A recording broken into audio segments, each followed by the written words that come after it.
Business Week 2022 Day 2 and meet Marin Ciobanu, General Director, Invest Moldova Agency.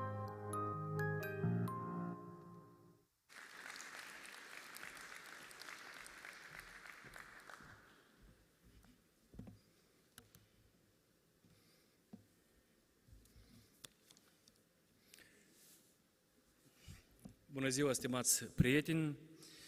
Vă salut călduros în cea de-a doua zi a Moldova Business Week. Deci ieri, dacă pot spune așa, am avut mai mult partea de teoretică, de cercetare. Reprezentanții ministerilor au prezentat ofertele lor, asociațiile de business au arătat care sunt avantajele pentru a atrage investiții la noi în Republica Moldova. Am vorbit despre importanța investițiilor, am vorbit despre abordarea, cum trebuie să atragem aceste investiții, cum trebuie să ne comportăm cu investitori care au investit deja în Republica Moldova. Ca și la cercetare, există cercetare fundamentală și există cercetare aplicativă. Exact și noi, deci prima zi a fost mai mult de recunoaștere, a doua zi eu o văd mai mult ca o cercetare fundamentală, adică a doua zi mai mult este focusată pe partea aplicativă. Spun asta fiindcă astăzi avem mai multe paneluri unde important companiile care deja au creat aici locuri de muncă, care au investit la noi în Republica Moldova, deci pe diferite paneluri vor prezenta succesele lor, vor prezenta experiența lor. Deci asta va urma după vorbitorii principali.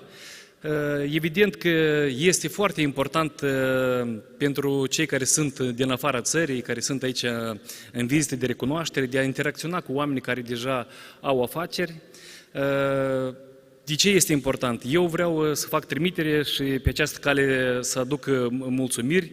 Avem aici în sală și directorul general de la compania Gebauer & Griller. Ieri nu am putut să menționez sau să aduc careva mulțumiri, fiindcă anume aceste experiențe și bunele practici care le avem cu companiile care au investit ne-au ajutat să avem istorii de succes și în abordarea altor companii.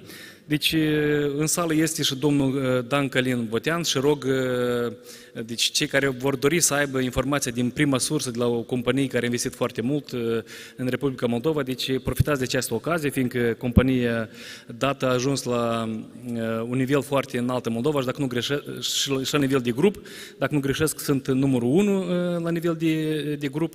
Și de ce spuneam? Deci este foarte important interacțiunea cu aceste companii, fiindcă eu personal cred că am avut sute de solicitări ca să duc diferite companii în vizite la Gebauer & Griller și la compania Drexelmeier.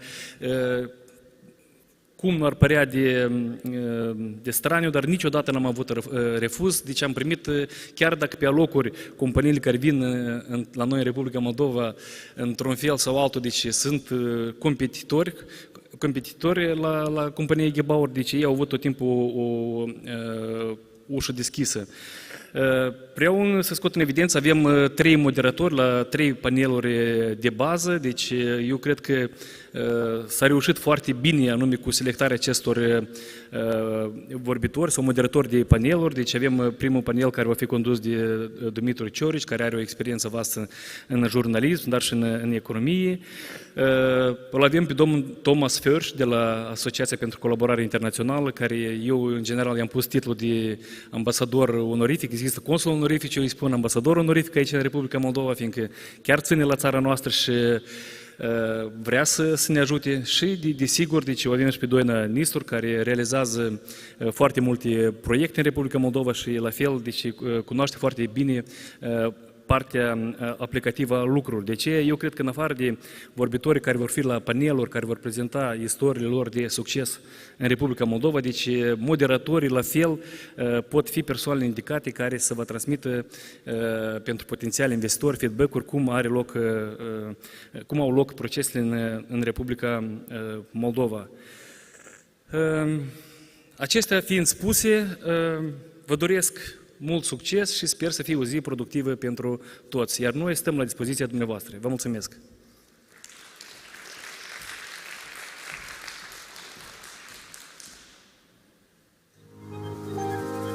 Please welcome Lisa Kessner, Regional Manager for Moldova and Ukraine, International Finance Corporation, World Bank Group.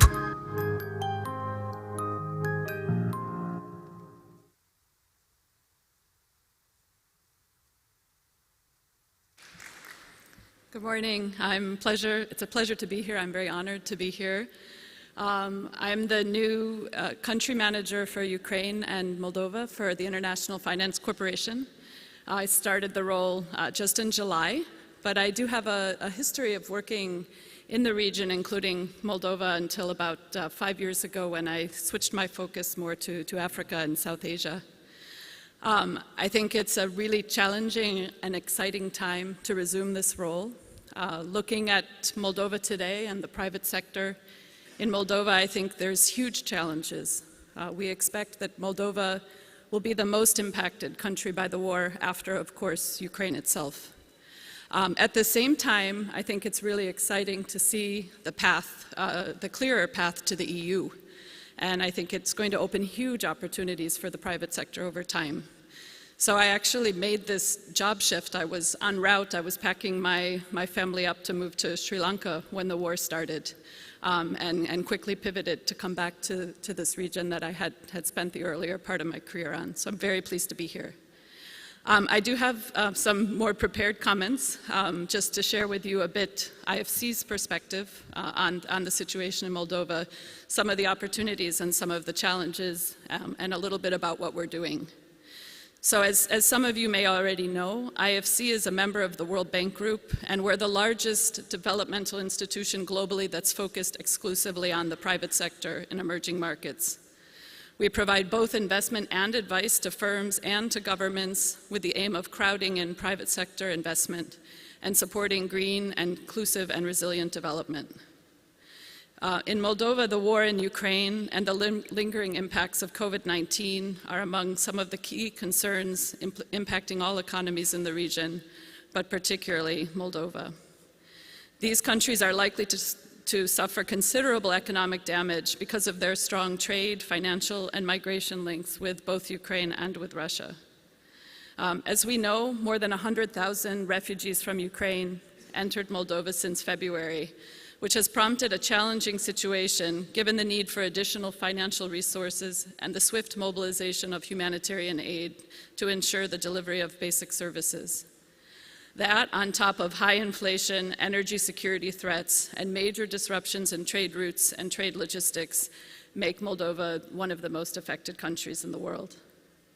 So against this backdrop, boosting domestic and foreign investment, along with continuing the reforms that Moldova had already begun to undertake before the war, will be key in order for Moldova to overcome the crisis, to recreate jobs that have been lost, and to bolster a more robust growth strategy.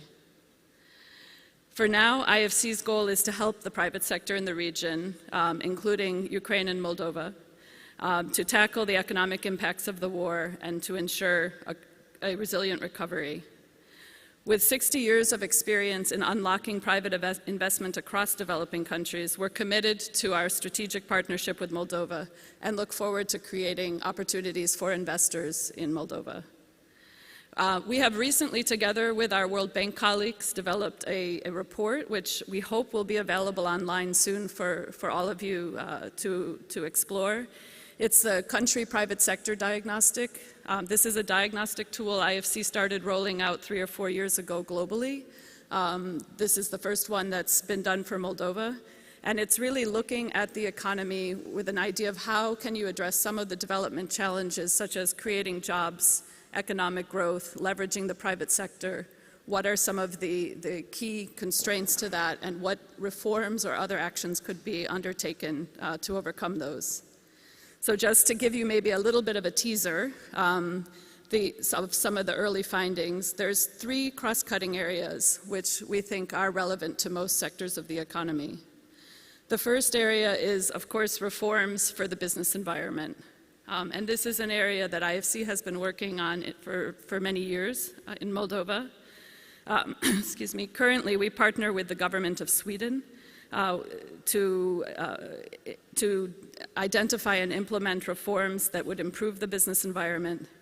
In the past, we've had a couple phases already where we did see significant reforms undertaken. And we are looking to the future and hoping for additional reforms around SOEs, as well as the prudent macroeconomic policies that will be needed to bring investors. The second area that's important is competition. So to have a level playing field for all private players that are interested in the market. As part of the project I just mentioned, we're already working on the agriculture sector to try to improve the competitiveness, which would also allow Moldova to export more to the EU. Our current strategy, in collaboration with the government and other partners, is to mobilize more private sector investment in agribusiness with a focus on climate-smart technologies and improved access to green finance. And also under this area of competition, we're looking to support the country's financial sector to increase access to finance for SMEs. So although they're the growth engines for the economy, the smaller businesses have suffered disproportionately during the pandemic and are further impacted by the war and the energy crisis. And finally, and maybe most important in light of the recent path to EU, is the trade policy area. So we see opportunities to eliminate more restrictions to trade, particularly in services, and providing support to the National Agency for Food Safety to align with EU regulations, which would open opportunities for more exports of food products. We also see opportunities to upgrade the border crossing points and streamline customs procedures with Romania, as those have become more active crossing points, and to further strengthen transport and logistics networks with the EU, where I hope we might be able to make some investments. So summing up, the reforms that I've mentioned in the three areas and the eventual recovery from the war in Ukraine and better access to EU can bring more opportunities for the enabling and tradable sectors, including financial sector, transport and logistics, energy and renewables, agribusiness, ICT, and business process outsourcing. So I'm very happy to be here today with all of you, who I'm sure can all have your role among these opportunities, and looking forward to achieving more here together. So I'll just say again that I'm very happy to be here and happy to listen to the colleagues who have more experience in Moldova than I, and to learn from all of you. So wishing all of us a productive rest of the day here in discussions. Thank you very much.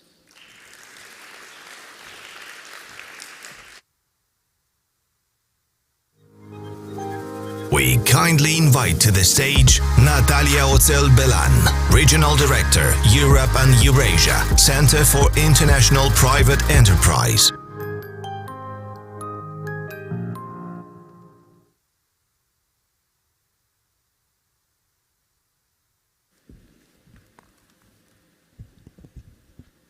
Bună ziua, good morning. I'm very pleased to join this distinguished panel today. I represent the Center for International Private Enterprise. We are a nonprofit, non-government, and non-commercial organization based in Washington, D.C. And we were established in 1983 by joint initiative by the National Endowment for Democracy and the U.S. Chamber of Commerce. Our mission is to support private sector all around the world, to partner with their governments in creating an enabling environment for markets and democracy to work together to deliver opportunity and prosperity for everyone in their society. Our parent organization, the United States Chamber of Commerce, helped us establish our first board of directors. They were business people, members of the U.S. Chamber of Commerce, who have clearly articulated a vision for us, for SIPE. We build partnerships with local business communities, primarily small and medium enterprises all around the world, and help them address the challenges that they face via collective action, advocacy, and public-private dialogue. Advocacy and public-private dialogue is also the mission of the U.S. Chamber of Commerce. I'm often asked when I travel around the world, why would the U.S. Chamber of Commerce be interested to support small and medium businesses all around the world? You know, being that the U.S. Chamber of Commerce, the American business community, are the largest investors around the globe. And the answer is simple. If the business community is good for domestic business, it's good for international investors. And this is the message that I would like to reiterate today. When the rules of the game are transparent, clear, and equitably applied to all actors in the market, where the local business thrives, this is when international investors are interested to enter the market. As SIPE, we're a global organization. We work in over 100 countries around the world. And in this region, in Europe and Eurasia, we're very active building partnerships with local business communities in Central Europe and the Balkans. We work here in Moldova, in Ukraine, and further on in Caucasus and Central Asia. And in the last 15 years, we've been deeply honored to be able to partner and support the Moldovan business community. We helped establish the first advocacy coalition in Moldova, the National Business Agenda Initiative, that united more than 35 business associations and chambers of commerce that have jointly put forward a number of reform proposals and have initiated a dialogue with government to address the private sector policy proposals for a number of years. Currently, we're supporting the business associations in Moldova to address the barriers that women in business face in Moldova and jointly develop opportunities for inclusive economic growth and development in Moldova. We are also partnering with the small and medium business community to address the challenges, the problem of corruption that small and medium businesses in Moldova and others face day to day. And we are rolling out an implementation of anti-corruption ethics standards that directly support companies to implement them. We're also supporting business integrity collective action by small and medium businesses, where businesses raise systemic corruption risks that they face and then propose specific policies, specific regulations that address the challenges of corruption. Further, we are also engaging the investor community in Moldova, both the international and domestic investors, to expand the implementation of anti-corruption standards and ethics standards, as well as support the adoption of corporate governance standards to help these companies not only raise more capital for Moldova, but also to attract investment for Moldovan companies. And this week, I am here together with a team of my colleagues, where we're in partnership with the Stanford University, the Center for Democracy, Development, and Rule of Law. We're running a joint program called the Leadership Academy for Development that engages policymakers and the Moldovan business community to work together to formulate joint proposals for reforms to improve governance, to improve democratic development and rule of law, to support the further development of the private sector, to produce growth, equitable development, and inclusive economy. However, today, as the previous speaker mentioned, Moldova is faced with many, many challenges and many crises.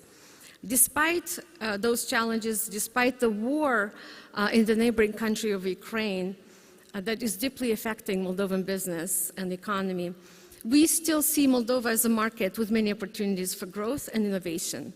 We see Moldova as a country with talented entrepreneurs and a generation of young people willing to join the innovation and creativity. And there is much more to be done, and many of the speakers will be talking about that, what needs to be done to really achieve prosperity and opportunities for all citizens. And also for Moldova to become a more recognizable player in the regional and the global markets. We as SIPE, as Center for International Private Enterprise, we stand ready to be a reliable partner to Moldova in improving its business, in growing its ability to attract investment, and in enhancing its environment, improving its environment for entrepreneurship. We look forward to expanding our partnerships and being part of Moldova's journey for growth and success. And thank you very much, and I wish success for Moldova Business Week Day 2. Thank you.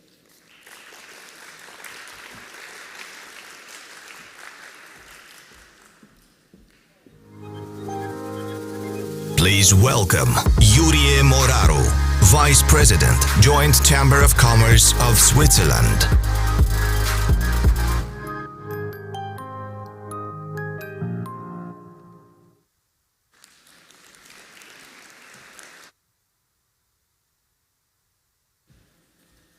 Stimați colegi, bună dimineața. Dear guests, dear colleagues, good morning. Allow me to use English language for my modest presentation. So I'm wearing today in front of you two hats. So one of these hats is professional. Currently I'm an independent investment advisor and asset manager advisor in Switzerland. And I have more than 10 years banking experience also in Switzerland. And I'm also, since more than a decade, sitting in the board as a vice president of the Joint Chamber of Commerce, which is a leading Swiss private sector organization promoting trade and investment between Switzerland and the countries from Eastern Europe, Central Asia and South Caucasus, including Moldova. And my contribution will be about my experience, the interaction with some of my clients, investors in different countries, and I would like to share this experience with you today. As a banking professional, I can say that the first and most fundamental consideration for a private foreign investor is the country's image. So the regulatory framework, independence and effectiveness of the judicial system and fair competition. Well, a private foreign investor has the main purpose to make money and to make income out of his investment. And he will consider a country to invest only if he has assurance that his investment will be safe. Well, this is at least what is my impression. That his investment will be able to produce income, that he will be able to enjoy this income, and at the end, that he will be able to take back his investment, his invested capital, and the produced income. And I see myself, and from this discussion with my clients, there is the feeling that Moldova is implementing regulatory and legislative measures and is taking concrete actions, including judicial, to heal the business and investment climate. But there are still negative legacies, such as, unfortunately, the banking fraud, laundromat, and their unsolved consequences that weigh on the general image. At least this is the feeling that I had from the discussion with the different investors and clients of mine. And what could increase the attractiveness of Moldova for private foreign investors? Well, as my colleague before me mentioned, clear rules enabling for fair competition and security of investment and practical implementation of such rules, healing the business climate, especially by concrete measures regarding including the past financial scandals, and some fiscal, technical, credit incentivization for foreign investors, for foreign capital, and also for remittances of Moldovan citizens abroad. But I think that this is already in place, and we will see successes in the future. I also think, and I'm thinking this because some of my clients, they are acting as private investors in different countries which might have some similarities with Moldova. So I think that Moldova could gain a lot from the experience of and the cooperation with some partners countries, such as, of course, Switzerland, Germany, but also countries like Estonia, Lithuania, Latvia. And here I talk about experience of some of my clients in those countries that could be interested eventually to consider Moldova. And also from leveraging international and bilateral cooperation agreement and instruments. And to end my contribution, I would like to bring an example of such a cooperation instrument created and implemented by the Swiss government, which is called SECO Startup Fund. So, as I say, this is an instrument created by the Swiss government and is targeting joint ventures between Swiss capital and target countries. And Moldova is a target country. So the fund provides startup capital of maximum 500 Swiss francs to Swiss Moldovan joint ventures registered in Switzerland but active in the real sector in Moldova, such as agriculture and manufacturing, etc. For the first 3 years of activity and with a payback in 7 years. There is already experience of using these funds by Swiss Moldovan joint ventures, and I have several brochures that I will leave here at your disposal, and there you can find all the contacts for those who are interested. Thank you very much for your attention, and I'm very proud and honored to be one of the speakers, and wish you all a nice day. Thank you.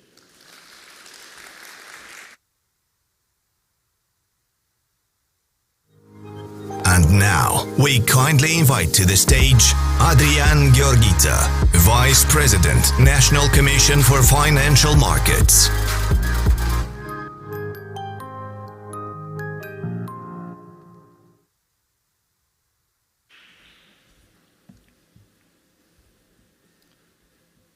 Bună ziua, dear ladies and gentlemen. I am delighted to share with you the presentations on the business opportunities within the non-bank financial sector from the Republic of Moldova. So basically, currently the National Commission for Financial Market is empowered to regulate and to supervise 4 groups, 4 types of players in this market. So we talk about non-bank credit organizations. We talk about insurance market players. Here we have insurance companies and brokers. Securities market players, capital market players, including stock exchange and collective investment undertakings, voluntary pension funds. That basically means investment funds. So let's start with,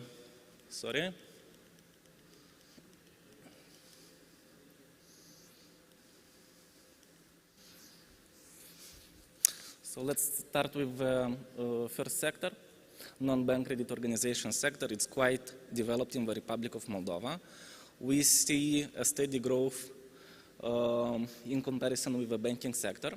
It represents around 20% of the banking credit portfolio. What is important to know about this sector? First, it provides credit and leasing to consumers and to businesses. But the activities may be extended to other types of activities on the financial market. And secondly, they are non-deposit taking institutions. That means that they are not taking money from the public. Next slide, please. But what are their sources of finance? So almost 2/3 of their sources of finance are coming from non-residents, from different funds abroad. And what is also important to notice that around 1/4 of the sources of funds are coming from the local banks. Next slide. Let's pass to insurance. Here we have 2 important indicators. We have a density level and the insurance penetration rate. For the purposes of this presentation, I will make some comparisons from time to time with what is going on in Albania and Latvia. Why Albania? Because we have a quite similar GDP, and it's also an EU member candidate country. And why Latvia? We have a quite similar size of a country and a quite similar population, but let's say this is where we would like to be in some years. So in both cases, the first indicator reflects how much euros does a person spend on insurance products. We have the lowest indicators, around 37 euros is spent on insurance. But well, let's be positive. It means that there is a market potential in this sector, and there are opportunities to grow and to develop new insurance products. If we talk about the market evolution, and here I would like to drag your attention on total assets and on gross written premium submitted. So despite the COVID crisis, we still see a positive trend of the development of this market. On this market in Moldova, we have 10 players, 10 insurance companies. Of course, the insurance market is heavily dominated by civil liability insurance. That means MTPL, motor third-party liability, and green card. But also we see some activity on property insurance, health and accident insurance, and we see that 5% of the total gross written premium submitted accounts for life insurance. When we go to the regulatory side, we have 2 brand new laws developed and approved by both Parliament with the support of World Bank. Both laws implement the EU directives. For the purposes of this presentation, I would like to highlight only 2 things. This laws provides regulatory room for freedom to provide services and the right of establishment with companies from EU, and it introduces equivalence with the solvency regime of third countries. And why it's important to know what is going on with the MTPL law is because half of the insurance market is based namely on this product, and it's important to drag attention that it also implements EU directives. So in case European investors, players are interested in this market, we have quite similar rules. And by the way, National Commission is looking to identify investors for one systemic insurance company. Let's go to the next one, to the securities market. For the purposes of this presentation, I would like to show you the evolution of the securities market of the government securities, the primary market and the secondary market. The amounts are shown in euros, in million euros. So in 2021, we had a primary market of government securities of around 500 million euros. And we have a quite illiquid secondary market for government securities. When we go to analyze what is going on the corporate side, corporate securities, it's fully dominated by shares. But in this case, we see more movements, let's say, like this on the secondary market than on the primary market.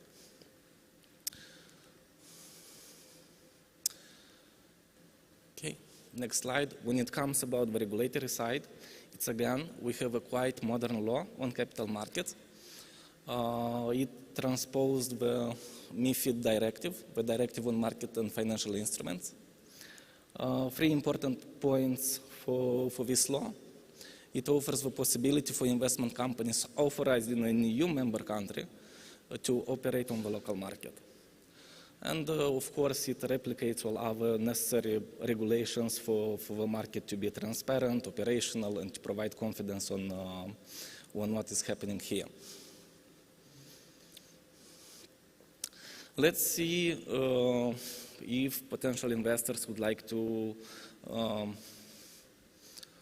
choose to enter into the booming markets that we already discussed about, the insurance sector, the non-bank credit organization sector, or it is the right time to enter blue ocean, to dive into the blue ocean to discover new sectors. For the purposes of this presentation, we analyzed how people prefer to invest in different countries. I took again Albania and Latvia.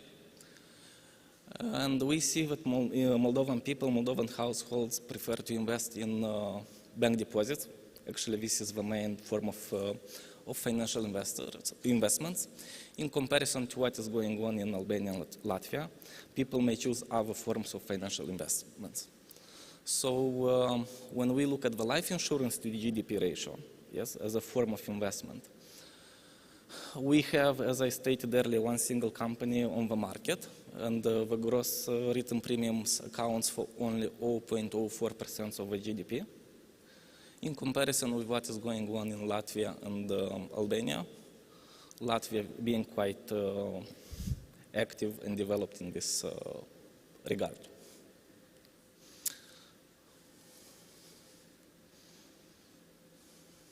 Okay, next slide. Although we have a regulatory framework for voluntary pension funds and collective investment undertakings, that I will call them simple investment funds, we don't have any legal entities established. and that's why to Moldova it's 0%.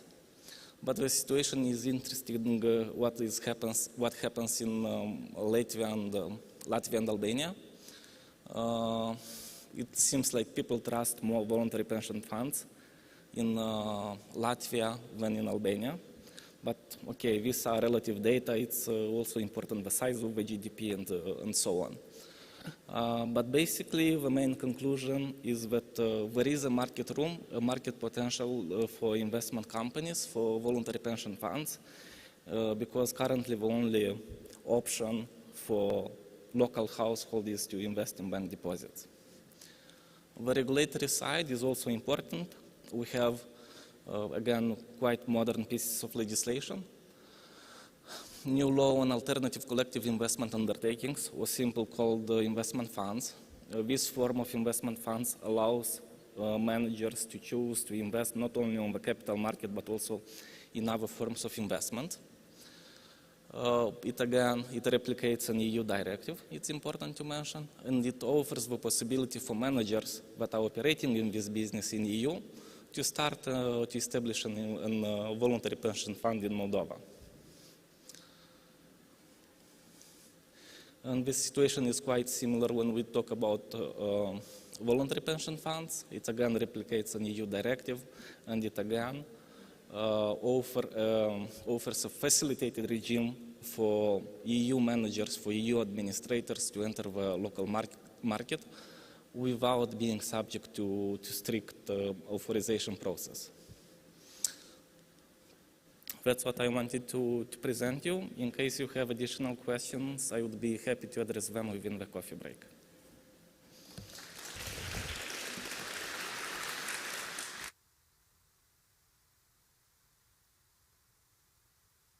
Norok. This is the way we, Moldovans, greet each other. With this word, we wish each other good luck when we begin our journeys. Our roads always bring you to a place where you feel like home. This is Moldova, a tree that grows on a fertile land.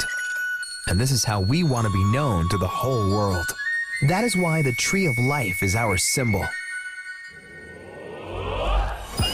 It represents the contemporary Moldova, but also the origins of our nation, as the tree is often crafted in our traditional carpets, included in UNESCO's patrimony. The roots symbolize the development and continuous growth. We crowned our tree with a rose, our metaphor for love and family. In the rose, we find the symbol of digital connectivity. Hope and faith are represented by the symbol of the cross. The cups celebrate the pride for our legendary wines. The fabric symbolizes the craftsmanship, including our textile industry. The screw represents the automotive and electronics sector. A symbol of our tradition, the basil is associated with protection and purity. Vegetables and fruit tell us about the diversity of orchards. The intertwined branches illustrate the infrastructure and the economic bridge between the West and the East. Finally, the M letter from the name of Moldova symbolizes the land that holds our spirit, the fertile soil on which any idea, initiative, or investment comes to life and brings harvest. In a fast-changing world, we come with a promise and an honest invitation. Be our guest and grow your business here with us.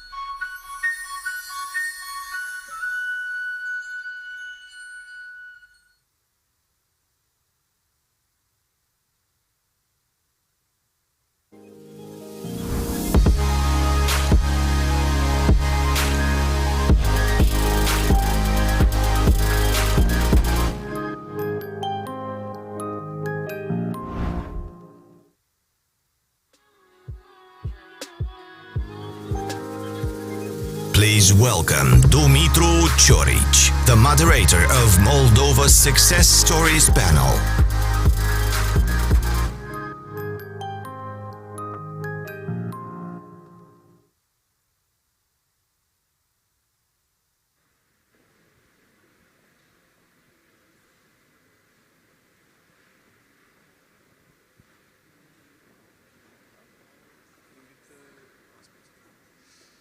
Hello, everyone.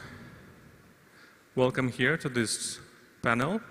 My name is Dumitru Cioric, digital entrepreneur, and for the next half an hour and so, we will have a panel discussion about success stories in the Republic of Moldova. Please let me invite on the scene my guests: Alexander Vasiliev, Head of Supply Chain, Gebauer & Griller; Vytautas Planksnis, Chairman of the Board of Directors, MAIB;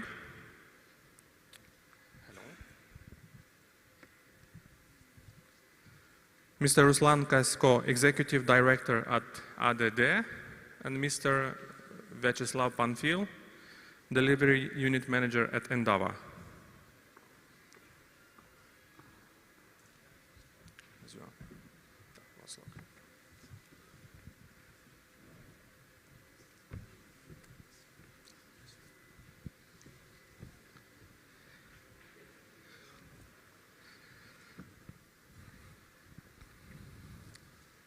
First of all, before starting our panel discussion, I would like to offer the floor to my guests to make a short presentations about their businesses. I recommend talking about this from 3 to 5 minutes for an overview of your business activity. And after that, we will get on the second phase to the panel discussions. Mr. Vasiliev, please. Ladies and gentlemen, it is nice to see you attending today this important event, and it is a great pleasure for me to be able to share with you Gebauer & Griller corporate presentation and also Gebauer & Griller history of success.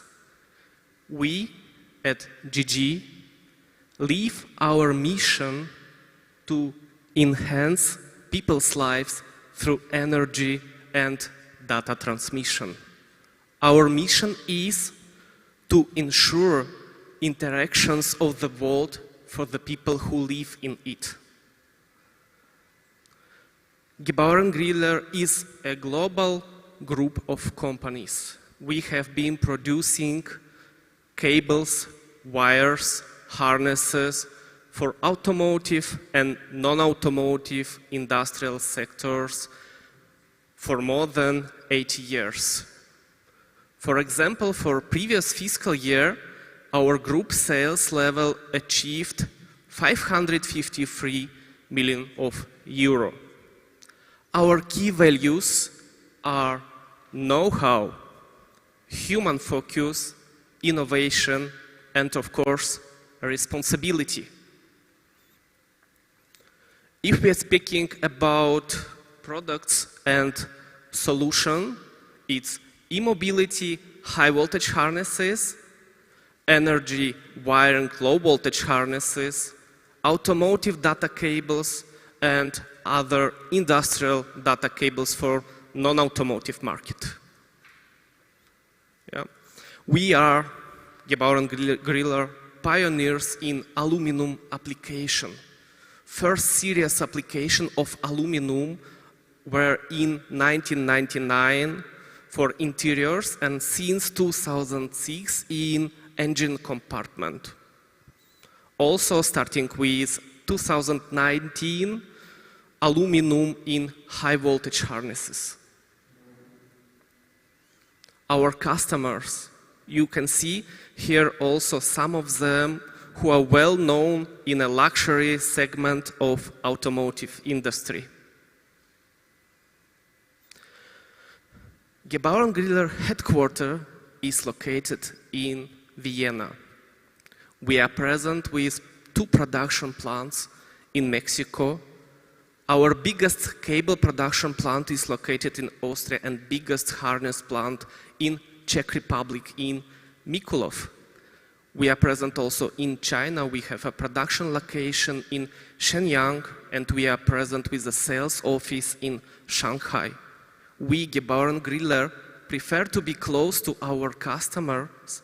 That's why we have also sales and engineering office in United States, in Southfield, in Sindelfingen, in Ingolstadt and Munich. And of course, we have 2 production locations in the Republic of Moldova.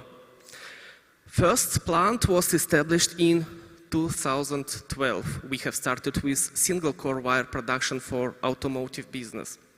And taking in account strong management and leadership, clear vision, know-how, responsible people, high performance, good quality, and high efficiency, we have succeeded. And as a result of this success, in 2017 was realized a part of extension. We have launched the second production plant for automotive harnesses. In a range of our products, we can see starter alternator harnesses for low voltage production, battery harnesses, power distribution harnesses, ground cables, and of course, as a next page of a success history is a high voltage production for fully electric vehicles, which we have started this year. If we are speaking about the range of the products which are produced in Republic of Moldova, these are wiring low voltage harnesses, and you can see some examples how does our product looks like in the compartment of the engine. And of course, as we have already mentioned, we are also producing harnesses for fully electric cars. We are speaking about traction, charging, and supply harnesses. Actually, our customer for these types of products is BMW.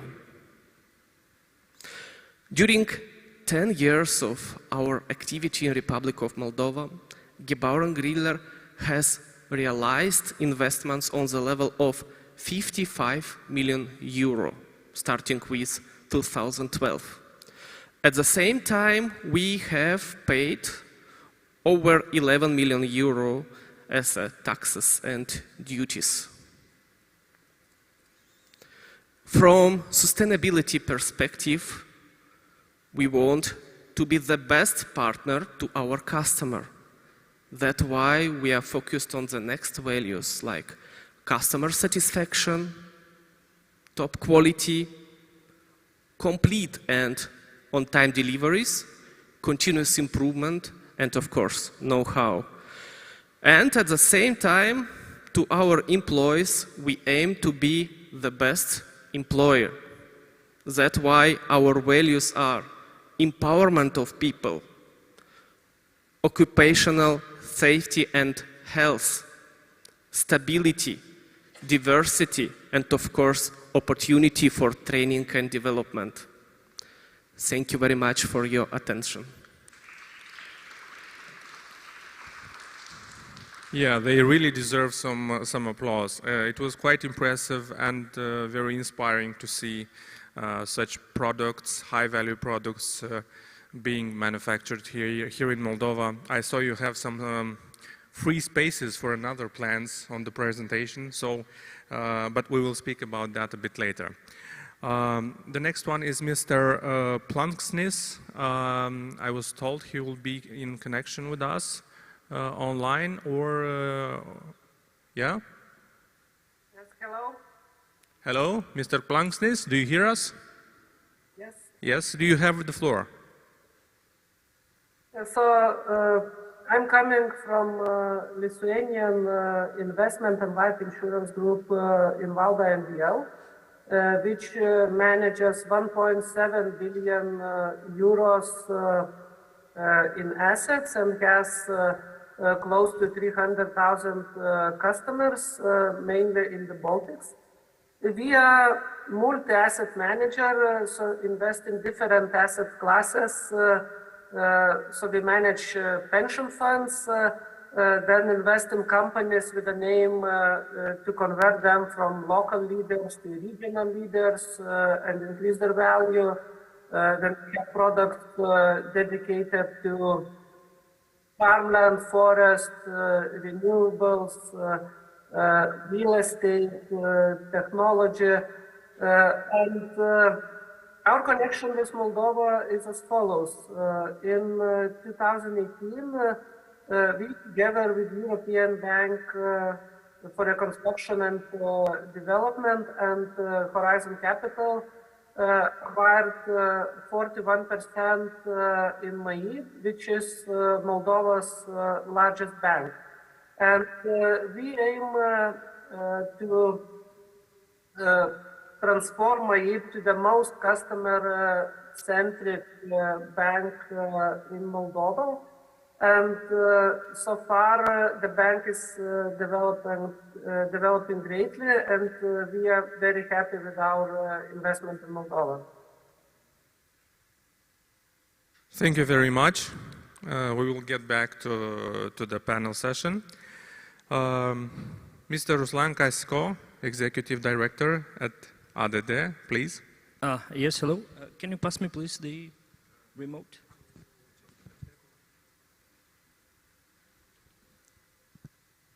Thank you.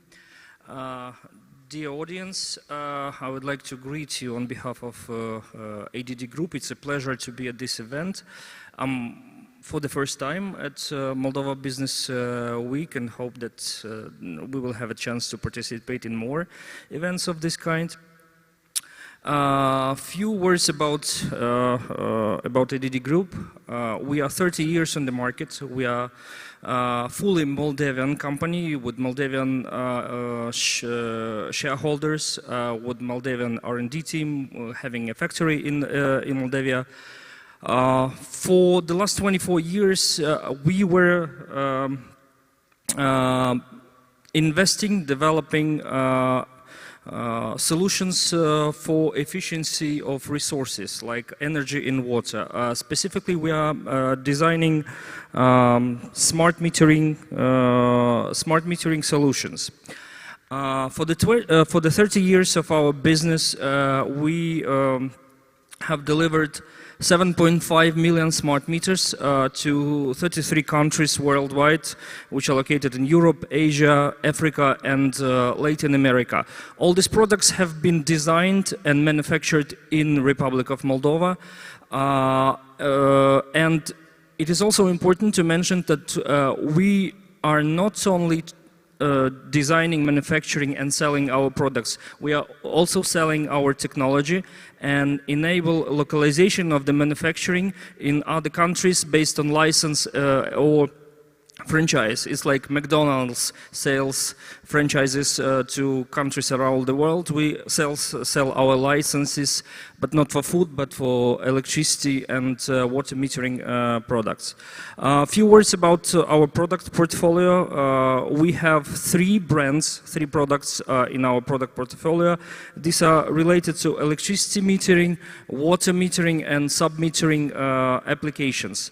If we talk about electricity metering, we are mostly talking about the meters, communication equipment, which enables connection of the smart meters to the head-end software, and which helps not only to read the meters remotely, but also to manage the metering infrastructure. It's very important to mention that the product is designed for utilities, for electricity utilities and for consumers. And it enables efficient and reasonable energy use. It helps deal with electricity theft. It helps integrate renewable energy resources. It helps improving the electricity quality to consumers, and it also helps consumers to carefully plan their energy consumption and motivates them to economize. The statistics shows that with smart meters, consumers in Europe are able to reduce their energy consumption down to a level of 10%. We are also designing and manufacturing solutions for smart water metering. Not a secret to everyone that water is also a very precious resource, especially during the current year. There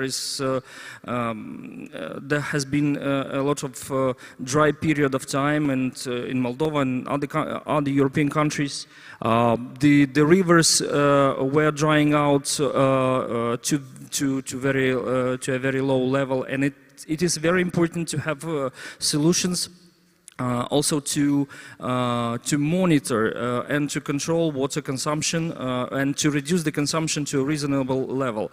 With the help of our smart water metering solution, the utilities and the consumers are able to do it. The water utilities are able to deal with water theft, water losses. They are able to limit water consumption in those areas where there is a water shortage. And at the same time, consumers can use the smart water metering solutions to prevent water losses due to burst or leakage. We are also using our smart electricity and water metering solutions for another sector of economy which requires efficiency of use of resources. This is the sector of hotels, short-term rental of apartments and houses, and long-term rental. If we talk about touristic business and hotels and short-term rental, vacation rental respectively, we are talking about mostly all-inclusive offers where the cost of rent or the cost of hotel includes both water and electricity. Due to the fact that it's all-inclusive, tourists are generally non-motivated to use electricity and water responsibly, and they consume 3-4 times more than residents would do. Our solution is designed to enable the separation of rental fees and fees for electricity and water, and when the tourist pays for these resources separately, certainly he's motivated to consume as much as he needs, but not over-consume. The solution is very simple. It involves users of the smartphone application and electricity meters, and with the help of smartphone application, the tourist can easily pay for the water electricity charge his meters and consume as much as he has paid for.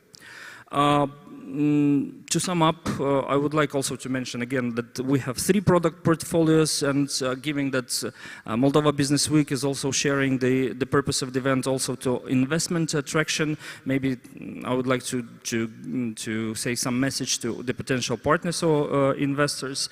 The electricity metering market is huge, and ADD Group, besides the fact that we are already present in 33 markets, we are trying to develop more markets, to enter into new markets that are just at the beginner phase of smart metering deployments. And we're targeting Latin America, South Africa. We have a special focus on India. We are also expanding our partner chain for the water metering products, and the main target is definitely the European market, where the smart metering for water is also at its beginner stage. And we are also bringing as an investment product the sub-metering solution for hotels, landlords, and rental, and we are looking for investors specifically in this product area. Thank you so much. Thank you, Mr. Kasko. Again, very smart solutions. I'm really glad to see those coming and being built in Moldova. Mr. Vyacheslav Panfil, representing, I believe, the first unicorn in Moldova, in Dava, please. Bună ziua. Hello. So it's quite a task to tell a story of 20 plus years in 5 minutes, but I'll try. So Yandava started in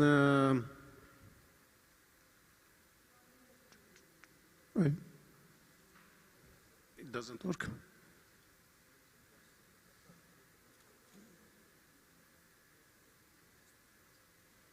Okay. So in 2000, in November, four bright people, they decided to create a company which will bring job for young people who graduates the technical IT specialists and give them a job to remain in Moldova. Shortly in December, they established two companies. One was Compudava in Chișinău, dealing with delivery, and the second one, Brands Direct in the UK, which was the customer face unit. In July 2001, we delivered the first project. It was a web platform who cast the concert of Elton John from Turkey and pay per view. As the demand was growing thanks to the feedback we've been receiving from our clients, and because we were recommended to other potential clients, we started looking for new areas, new geographical areas to open new locations. And the main goal was to identify such areas that share the same value and the same culture with us. So we stopped in Romania. We opened two offices, one in Cluj and one in Iași, and in parallel we made some merger and acquisition and rebranded to Yandava. So we invested a lot of effort and energy, created a lot of new delivery units, increased the database or the contracts with our clients, so that by 2018 we get listed to the New York Stock Exchange. We are truly a global technology company. We are present in different geographical areas, zones, and we also are delivering for the leading companies in business areas like payments, banking, retail, mobility, telco, and so on.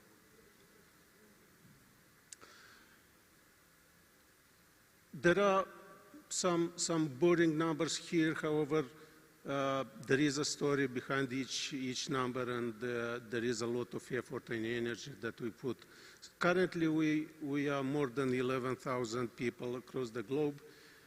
Only in Moldova, we have more than 1,200 bright engineers working for Yandava, and we are delivering now for 50 accounts, active accounts. That means clients only from Moldova. You cannot reach these numbers or this impressive headcount growth without investing in your people. So we invest a lot in people development, trainings, pass-it-ons, also team buildings, social events, and also we do contribute to the local IT community through the local universities and different other activities.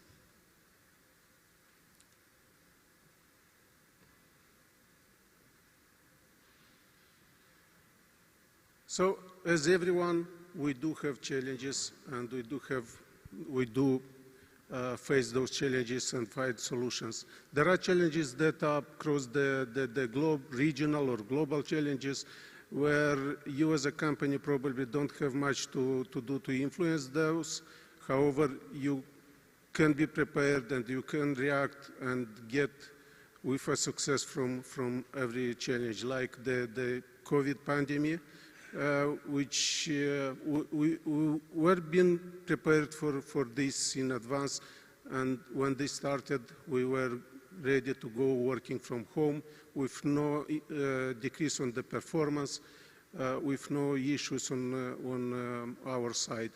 The good, if we can say good stuff that happened after this or during the pandemic situation was that most of the businesses started to digitalize, to move online, to automate their activities.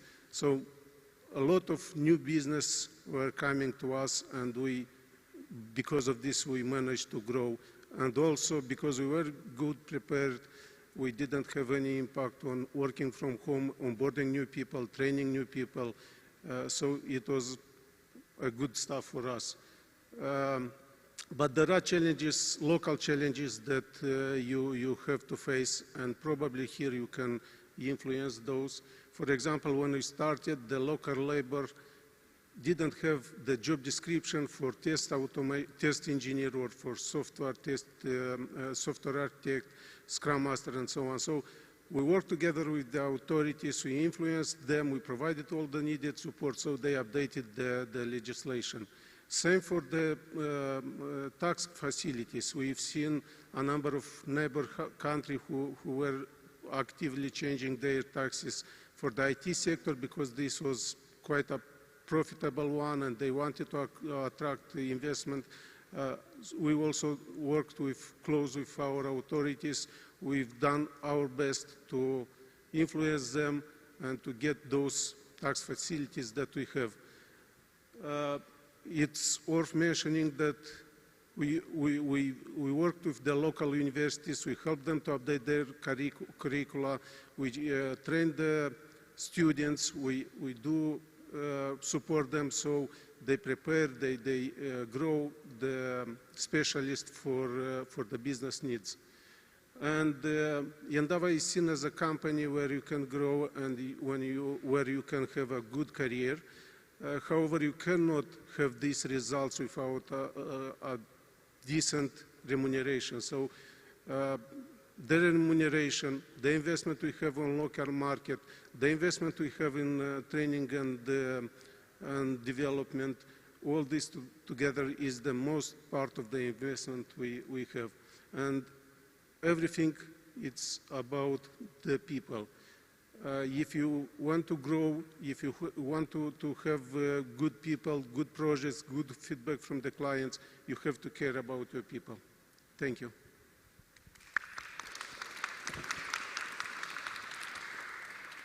Thank you, Mr. Panfil, and all the speakers, especially for fitting in the time frame so that we could have more time to discuss a little bit.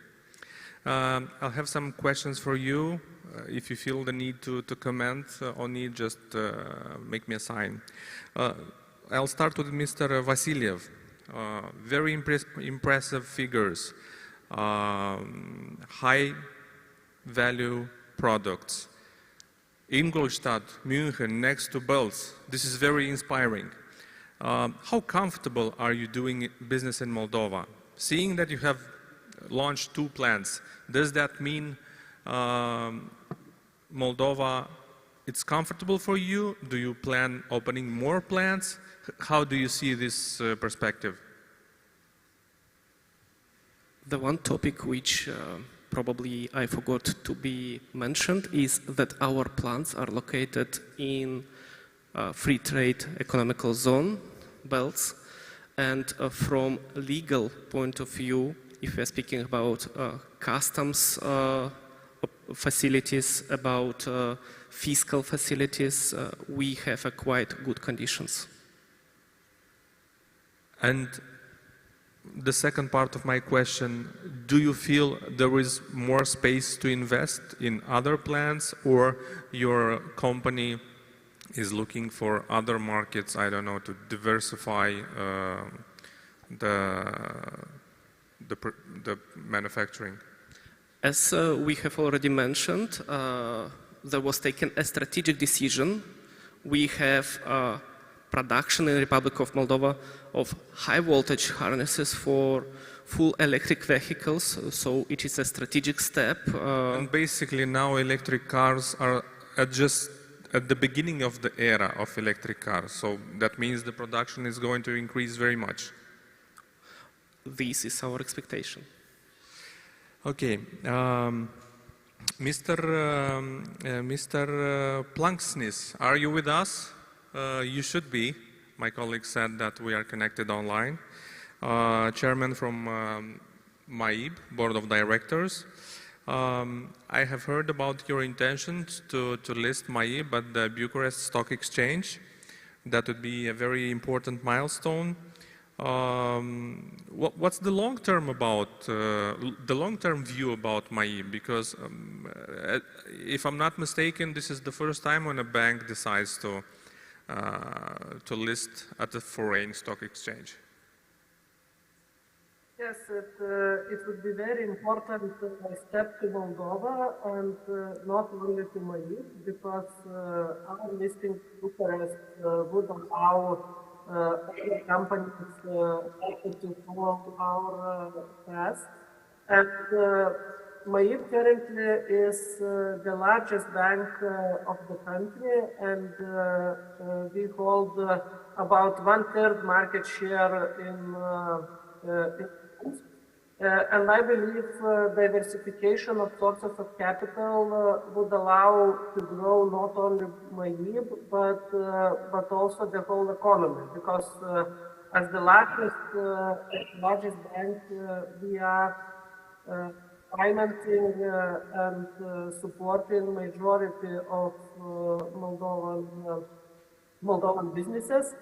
And I'm really excited about the growth opportunities, because penetration of loans and other banking products in Moldova is much lower than in other countries which is similar to Moldova. So in front of us we have many years of growth. Of course, you cannot grow with the straight line, and 1 year you have pandemic, another year you have war, but long term I'm very optimistic and very excited to be part of the story. If it's not a secret, how much do you plan to sell from your shares at the stock?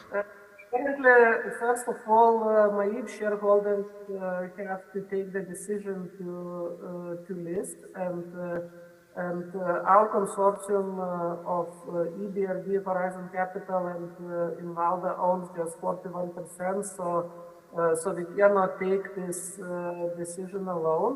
And decision on the sale will be taken at the moment of listing, so just before, because as everything in life, it depends on the price which we will be able to achieve. My last question to you.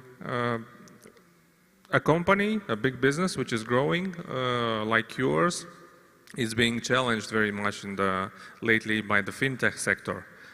How do you look at these perspectives of, I don't know, investing in fintech, acquiring other companies? So basically, a very good question, and one of our top priorities is digitalization, and we aim to be as good as Revolut and other fintechs once they come to Moldova.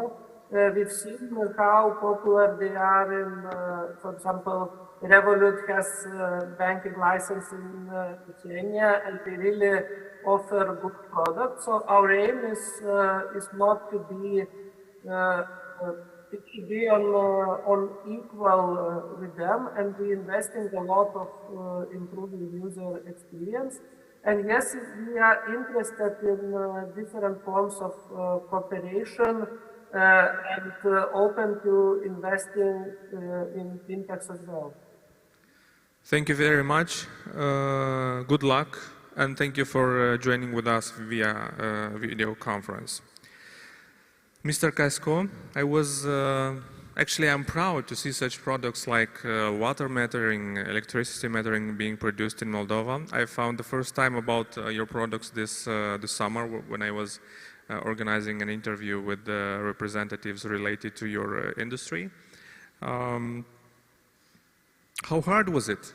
That's my first question. It's impressive. More than 7 million units exported.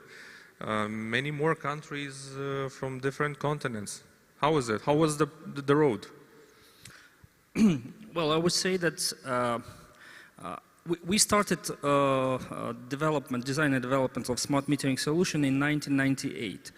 At that time, at that time, the smart term was not so related to nowadays smart. Well, I would say it was it was less functionality, certainly, than we are offering right now. But the idea was that at that time, we practically didn't have any competition. This was a smart idea that the meters not only have to deliver data remotely, but they have to be managed remotely. I mean, the utility has to have the possibility to connect, disconnect consumers, and to limit their consumptions for various reasons, like for non-payment. So initially, the solution was designed purely for electricity utilities. And in 2001, we already delivered a project to Ukraine, 250,000 meters. This was the biggest project, smart metering project in Europe. And we started growing, developing new markets, Bulgaria, Sweden, Indonesia, South Africa. We sold, in 2004, we sold the first license to Brazil, the license to manufacture our meters by the local company. And until probably 2010, 2011, we were feeling very comfortable. We had a proprietary solution, but which was seriously better from technological perspectives than the solutions from our competitors, even from competitors that had billions of euros in turnover. They couldn't catch up with us, with our technology. But at some point of time, in 2010-11, the utilities started looking for standards, for standard solutions, because everyone was delivering something proprietary, not interoperable with each other, and utilities starting to work with one vendor, they were bound or tied up with this specific vendor, having no place to go right, left, and if this vendor failed, basically the utility... They were stuck with that vendor. Yes, and they started looking for standard solutions. For the utilities, definitely standard solutions are very good, because they have numerous competitors, they are offering better prices, but at some point for us it became very difficult, because we had to reduce seriously our margins. When you have a standard solution, you are only able to compete by price. And that forces, basically it's a challenge of course for us, but we are let's say strong enough with our R&D capacity, with thinking, forward thinking, and we are, even within these standards, we are trying to bring some know-how, some innovations, and promote this to our customers. Sometimes we are successful in that. Sometimes, unfortunately, we have to exit certain countries, especially facing competition from China, because Chinese started entering European markets in 2016, and this becomes kind of a difficult, because they get project just by price, 20-25% lower price, dumping, and you have nothing. What about the quality? The first years the quality was very poor, but now they are starting to grow. They are starting to meet the standards. But we to be able to stand out this competition and to further grow, to have business, we are entering new directions. Like we started going into water metering sector, where this sector is just at the beginning stage, the smart water metering, I mean. And even here with the smart water metering, when our competitors design solutions that enable just meter reading, remotely meter reading, let's say once per day or once per month, we are offering solutions that enable water management, supply connection, disconnection, and limiting of water consumptions. So again, we are entering into new market segment, but with something that makes us different from the competition. And the competition is low at that moment, and we will be growing we are already growing very fast in the smart water segment. And besides this, we are entering into segment that is not utility based, not electricity and water utilities. This is the segment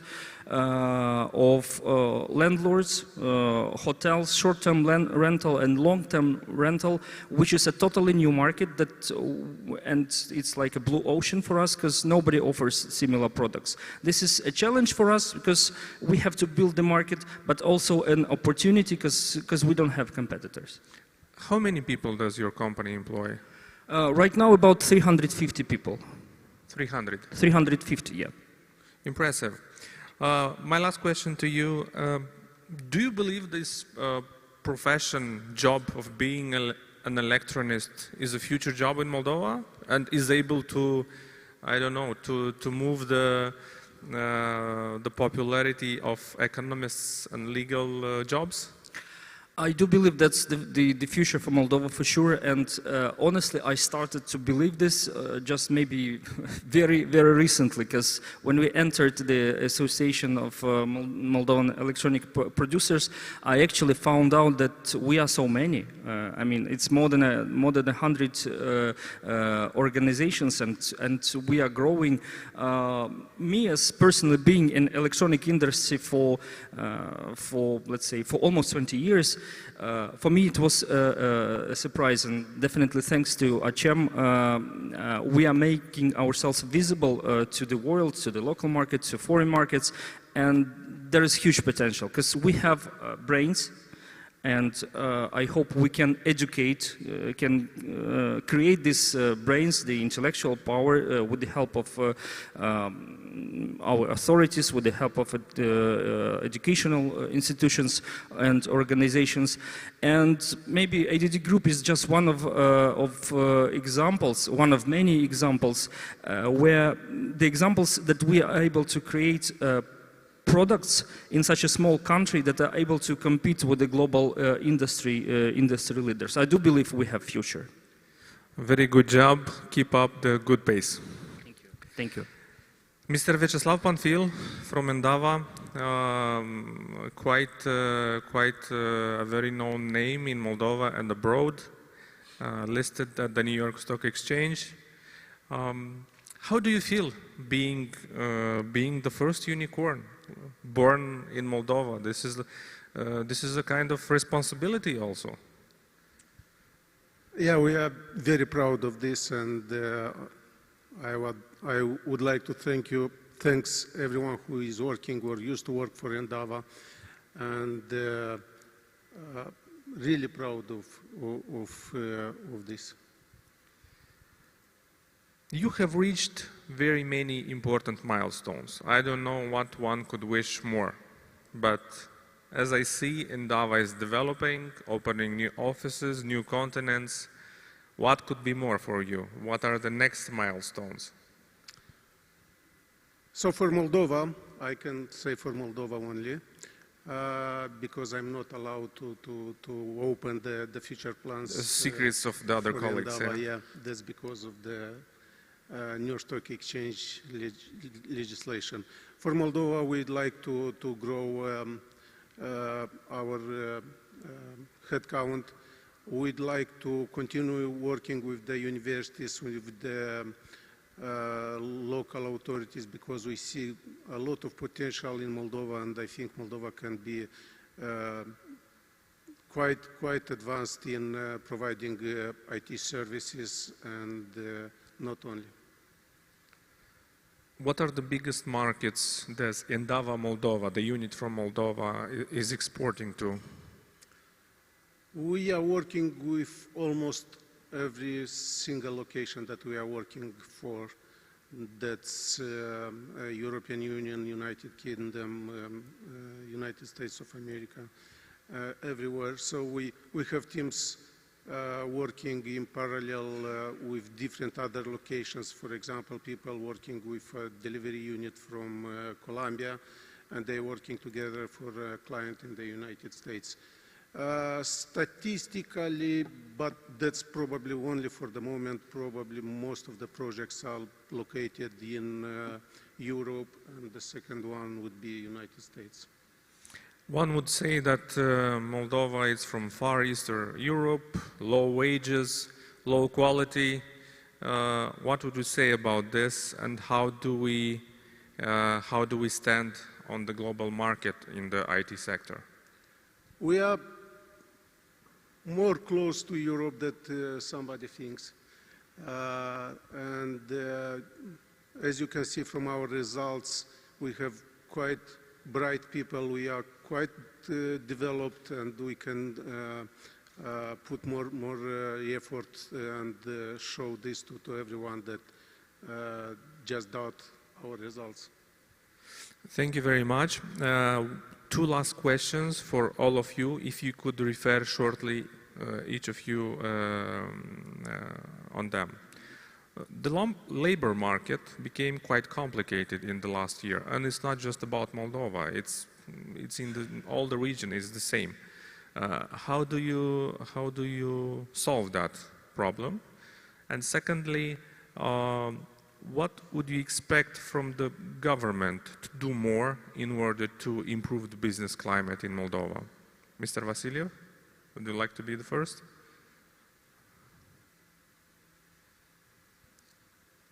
From the labor market point of view, from our side, we could not mention something in addition comparing with what was already discussed on yesterday's panels. Of course, we also need qualified labor, and we expect that also government will invest more in education, and of course also in some social services. But at the same time, from our side, we offer necessary trainings and development for our employees in order to satisfy our demands from labor qualification point of view. Mr. Casco? Probably if we talk about the three people here on the scene, ADD probably was in the most difficult conditions because we are in electronic manufacturing industry, and everyone knows that the last 2 years electronic manufacturing industry faces the global shortage of microchips, and we are not in a better position. There were some production delays, the reduction of the production outputs. This definitely also affected the level of employment. What we are able to do and what we are actually doing, we are expanding into market segments which will not very much depend already on the shortage of microcontrollers, on the COVID issues. So we are trying to enter into market segments where we will not only supply the electronic meters for water and electricity, but will also provide services like electricity and water metering and service. This will help us be sustainable because we are going to get money from services. This is what we are able to do as a company to grow our business, to grow motivation among our employees, to attract new employees, to be able to pay higher salaries. What the state is able to do is to grow economic, infrastructural and educational environments in the company. It's not a secret that this year, for example, a lot of people left the country for permanent living because of the threat of the war in Ukraine, because of the threat that the conflict is going to enter into our country. But it's also not a secret that people, even who have very good salaries, very good jobs, they still leave the country. And even I have a friend who left Moldova, and he had very good job, very good position and apartment and everything, and he left the country just because he sees no opportunities for his children here, for children that are going to get good education. So here the government has to take care not only of creating economic conditions, but people have to see the future for themselves and what is most important for their children, because in this case they will be motivated to remain here. Social security, education, infrastructure. Exactly. Mr. Panfil? Yeah, so to the first question, there is a shortage of IT specialists on the market, and not only in Chisinau, in Moldova. And what we do is that we still invest in our local community. We still grow young people. For example, we run twice a year the internship program for 3 months. And during this period, we prepare them to get a job either in Endava or other IT company. And most of them, they are hired by Endava. So 100 of people each run 3 months, and we are good on this. And I know that most of the IT companies, they are doing the same. We are working close with the universities, with the colleges. We are popularizing, discussing within the schools, so we promote the IT specialty, and we encourage people to go into IT. But that's for a long run. In terms of what authorities could do, I think, and I will join you as well, what we see a lot of people, good people, leaving the country because they are worried about the security. They need a more advanced infrastructure. They need more attention from the state. Probably the state should pay attention to the private pension funds, medical infrastructure, and so on. Also, what is critical, I believe, is the authorities to pay attention to the university sector. They have to motivate the teachers there, the management of the university, so those people remain within the university and help people, help business, help the country to grow young people. Thank you very much. As you can see, a lot of challenges, in the same time very nice figures about the increase and improvement in the last 10 or 15 years. I wish you all the best. Keep up the good work. I hope the authorities will do their best to help the business environment, and enjoy the ride.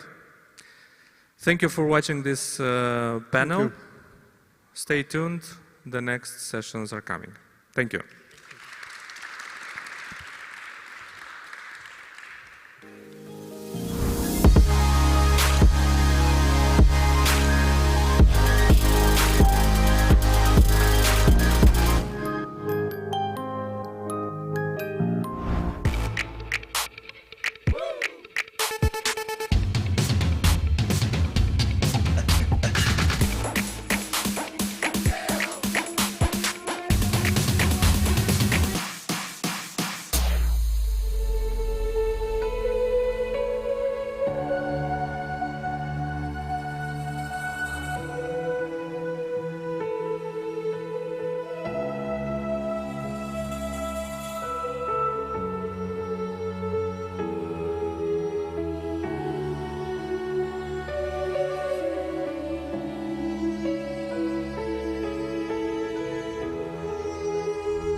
And the next panel is Services Providing Sector. Moderator Thomas Fish, GIZ Moldova.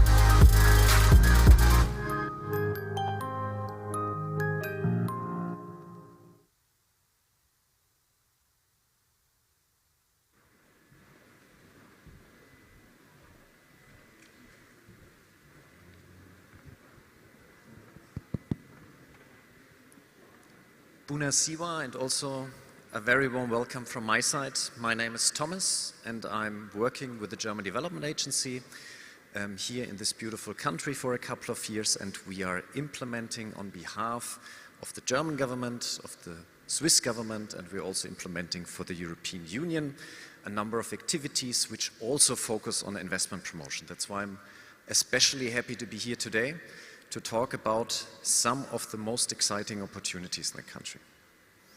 However, first things first. Thank you very much again for the very impressive organization of this event to Dr. Marin Cebanu and the whole team of the investment agency. Really great job.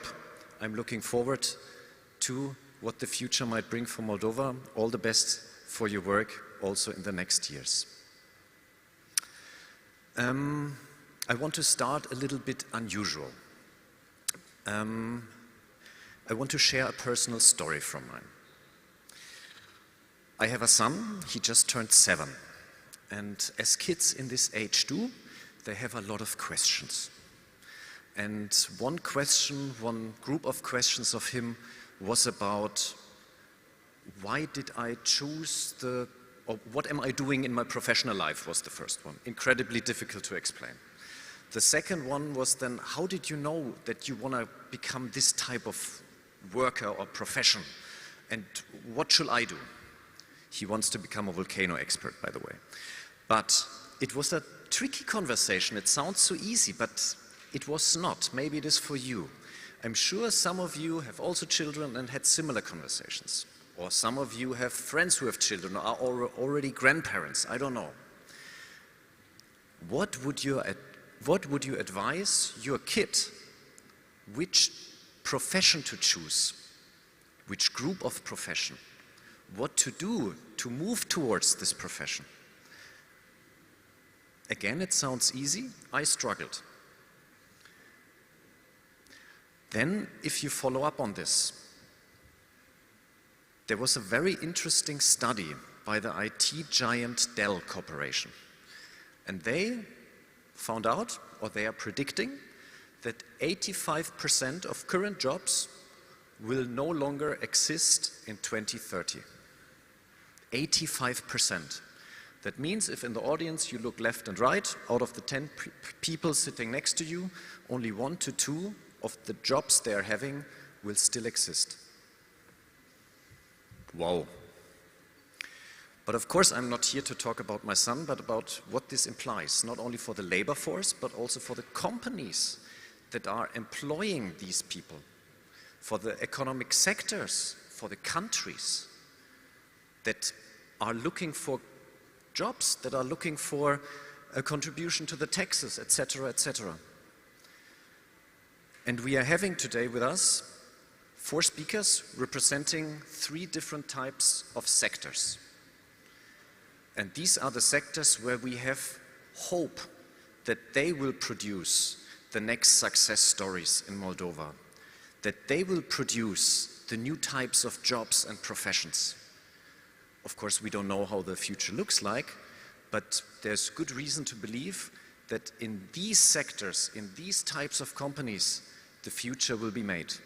And of course, we hope that this future will be made in Moldova.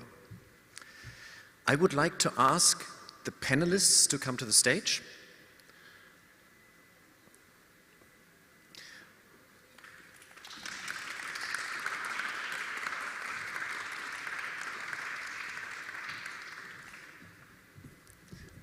I will at a later stage still introduce everybody one by one. But I would like to start with Paweł Panci. Our guest from Poland, thank you for coming all the way. Paweł is representing today ABSL Poland, the Association of Business Service Leaders. He will of course explain to more detail what this is, but as I tried to do my homework, what's behind your organization, I had to double check this, whether the numbers are really correct or there's a couple of zeros too many. There's in Poland currently 400,000 people working in this sector. However, you're not only representing this sector, you have a very interesting career. You have a very interesting several stages in your life, working on investment promotion, working on facilitating investments via the private sector, and then ultimately also helping to establish this association. But this was enough talking from my side.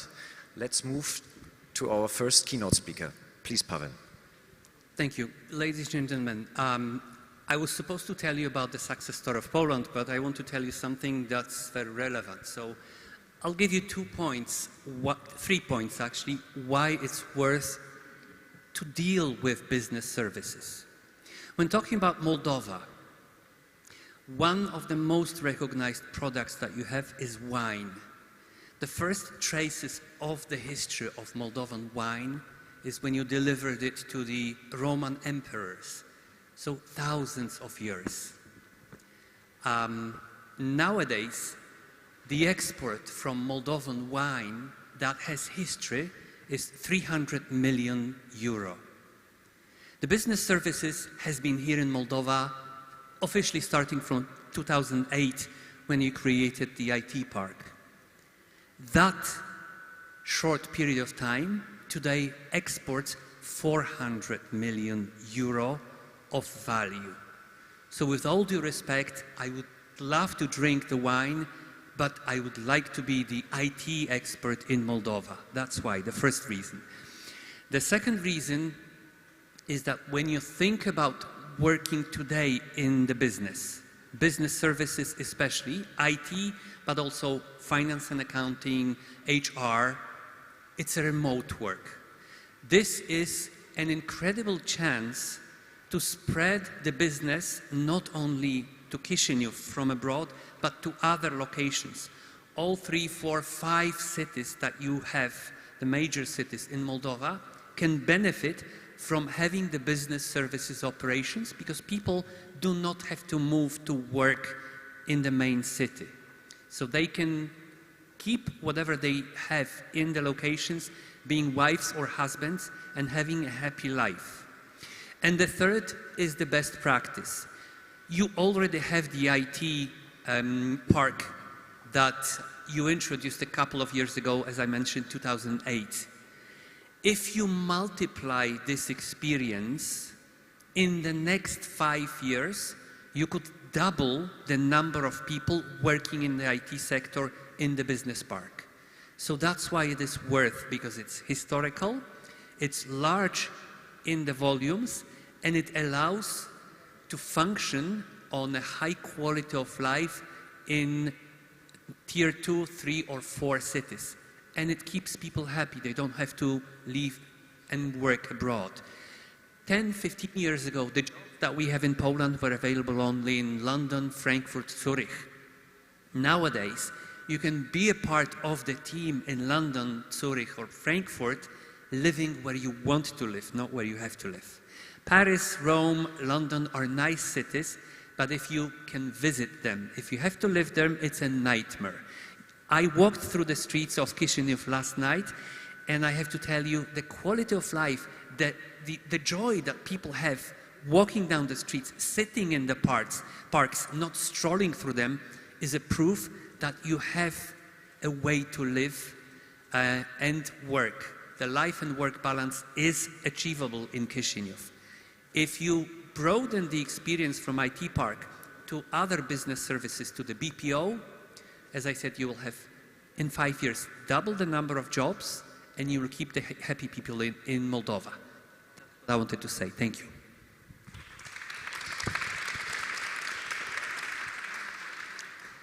Thank you very much, Pavel. Please allow me to directly follow up with a question.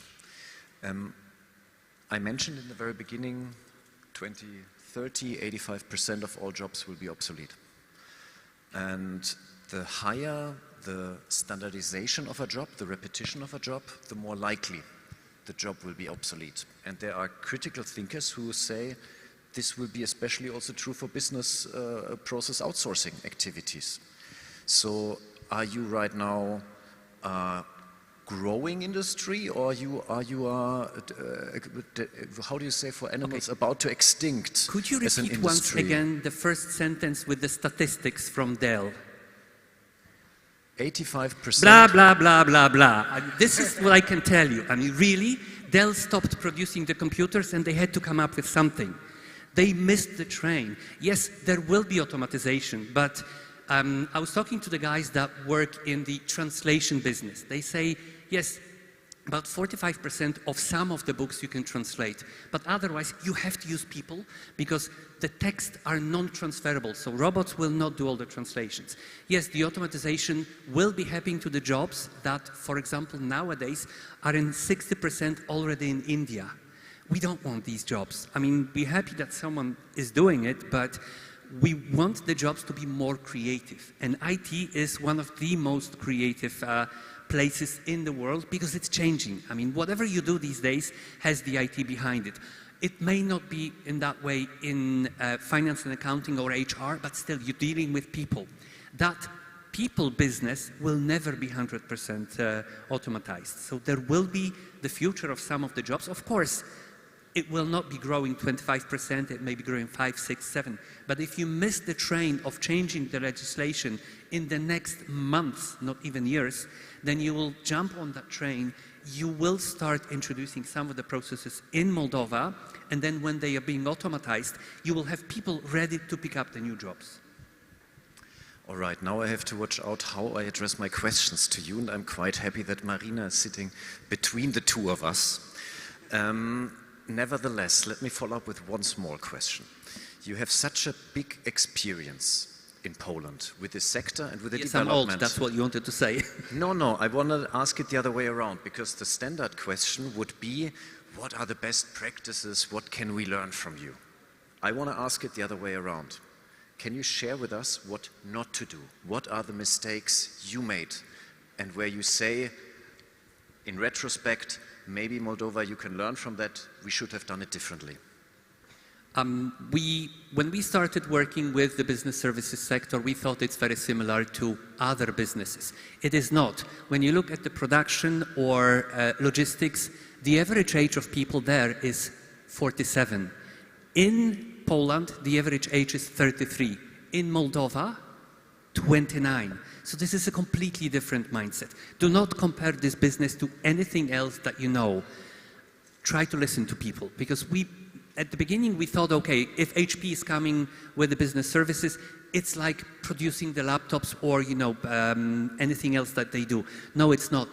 The main difference that stands out is the average age of people, so things are happening much faster in this sector. Okay, in London, in Paris, in New York, the average age is 47, so for them, the creative part of their life is after 5 o'clock when they go home, they read books, they discuss with friends. When you're 29, the biggest part of your life is when you wake up, have breakfast or not, and then go and meet your friends. You meet them at work. This is where you want to be creative, when you start talking to the people. In Poland, we get this question, why do these people ask all those questions about what we do? Not because they're nosy, because they want to understand what they are doing, and then 2 weeks later they will come up to you and they will tell you, you know what, we could do it a little differently. This is the productivity within the business services sector, coming up with the new solutions. It may not be R&D, but will be engineering or re-engineering. Be open, remember that this is a different sector and that the average age creates the platform where people are very much creative. Thank you. I'm looking at the audience now because I want to give you a heads up. After the first round of opening speeches, we also want to open up the floor to questions, to statements from your side. So please prepare yourself. And later on we will have a lovely lady joining us and walking around with a microphone. Please then raise your hand. But now let's continue. We talked already about you and your physical position, but we also mentioned the ICT sector at least a dozen to 100 times probably during this event. So I think I barely have to introduce yourself. I nevertheless do it. Marina Psovi, you are the Executive Director of ATIC, of the Association of ICT Companies in Moldova. And the ICT companies have been and still are a great success stories. We also mentioned they surpassed, was it the contribution to GDP? Last year, for the first time, they surpassed the agricultural sector. And hence, very happy to hand over to you and also to hear your side of the story. What would you advise my son or other kids in the room? I would advise for sure your son and any kids or anyone following us right now online that you need to think about the future. I know about the blah, blah, blah thing, but actually a lot of jobs are going to disappear irrespective of the field of work. And what Thomas mentioned, the figures are different. Some say 65%, some say 85%. For sure, at least 50% in about 10 to 15 years of the jobs will disappear. This is why IT is and will remain the star of Moldova in terms of growing. And this is all due to the best decision that could Moldova take in creating Moldova IT Park and a special regime. And I will emphasize what Pavel mentioned. We need to replicate the success story towards other sectors where Moldova has potential in, and we have a lot of potential. This is why any investor that is basically thinking about what should they do, is Moldova a great market to invest in? You don't need to think about it, just do it, because this is where the creativity is born, this is where we have the best engineers, this is where we have the best teams, products and companies working for the whole world, and I mean here Europe, Asia, United States. So we have teams of IT skilled engineers providing services and products all around the world. And there are two types of investments that any investor can bring into the country, either by contributing or actually finding startups that you'll see a couple of them later on today to invest in directly, or partnering with a company that is on the market, or doing it on your own, because Moldova has the skills, it has the environment, it has anything you need in order to be developed. We as an association are proud to follow the development of the ICT sector. The last figures show that ICT is contributing with 7% to the GDP of the country. Only 30,000 people are contributing with 7% of the GDP of the country. And I don't want to bring any comparison, but since agriculture was mentioned by Thomas, it's 10%, 10 point something percent, but a lot more people that work in the field. So the productivity, the quality of work that Moldovan IT companies provide is just the high end and comparable to any other country you can think of whenever we talk about IT services. Besides that, the telecom industry ensures the best connectivity in the world. Since Moldova is top-ranking at the terms whenever we talk about internet speed, whenever we talk about connectivity, like everywhere, every point in the country. And we are glad that the telecom sector is receiving support and hopefully will continue to get that support, since this is the fundament for a great IT sector development, but also BPO, because over there you also need good internet connectivity. In IT, we have around 17,000 people working, and all these 17,000 people are not only working with the best companies in Moldova, they work with the best worldwide teams which are being created. You've heard a couple of examples before in the previous panels. Moldovans work with teams, direct teams from United States, from UK, Europe, Latin America, any country you can think of actually. And this is great because it means that we not only are ready to work in international teams, we are ready to understand international markets in terms of IT. If I would go back, me, Marina, 8 or 7 years old, I would probably search more on the opportunities and discover what the future looks like. And probably IT would have been one of the choices to make. It's never too late. Actually, since the medium age is 29 years old in Moldova, not only we have a lot of potential, but also the companies are investing a lot to grow new generation of IT skilled personnel, also not only from the kids, but also for the older generation. And it's happening, requalification, new types of creative generation that is ready to bring not only their knowledge, but also experience in other fields and developing it. I think I'll try to stop here just to jump to the questions and make sure that the questions are answered as well.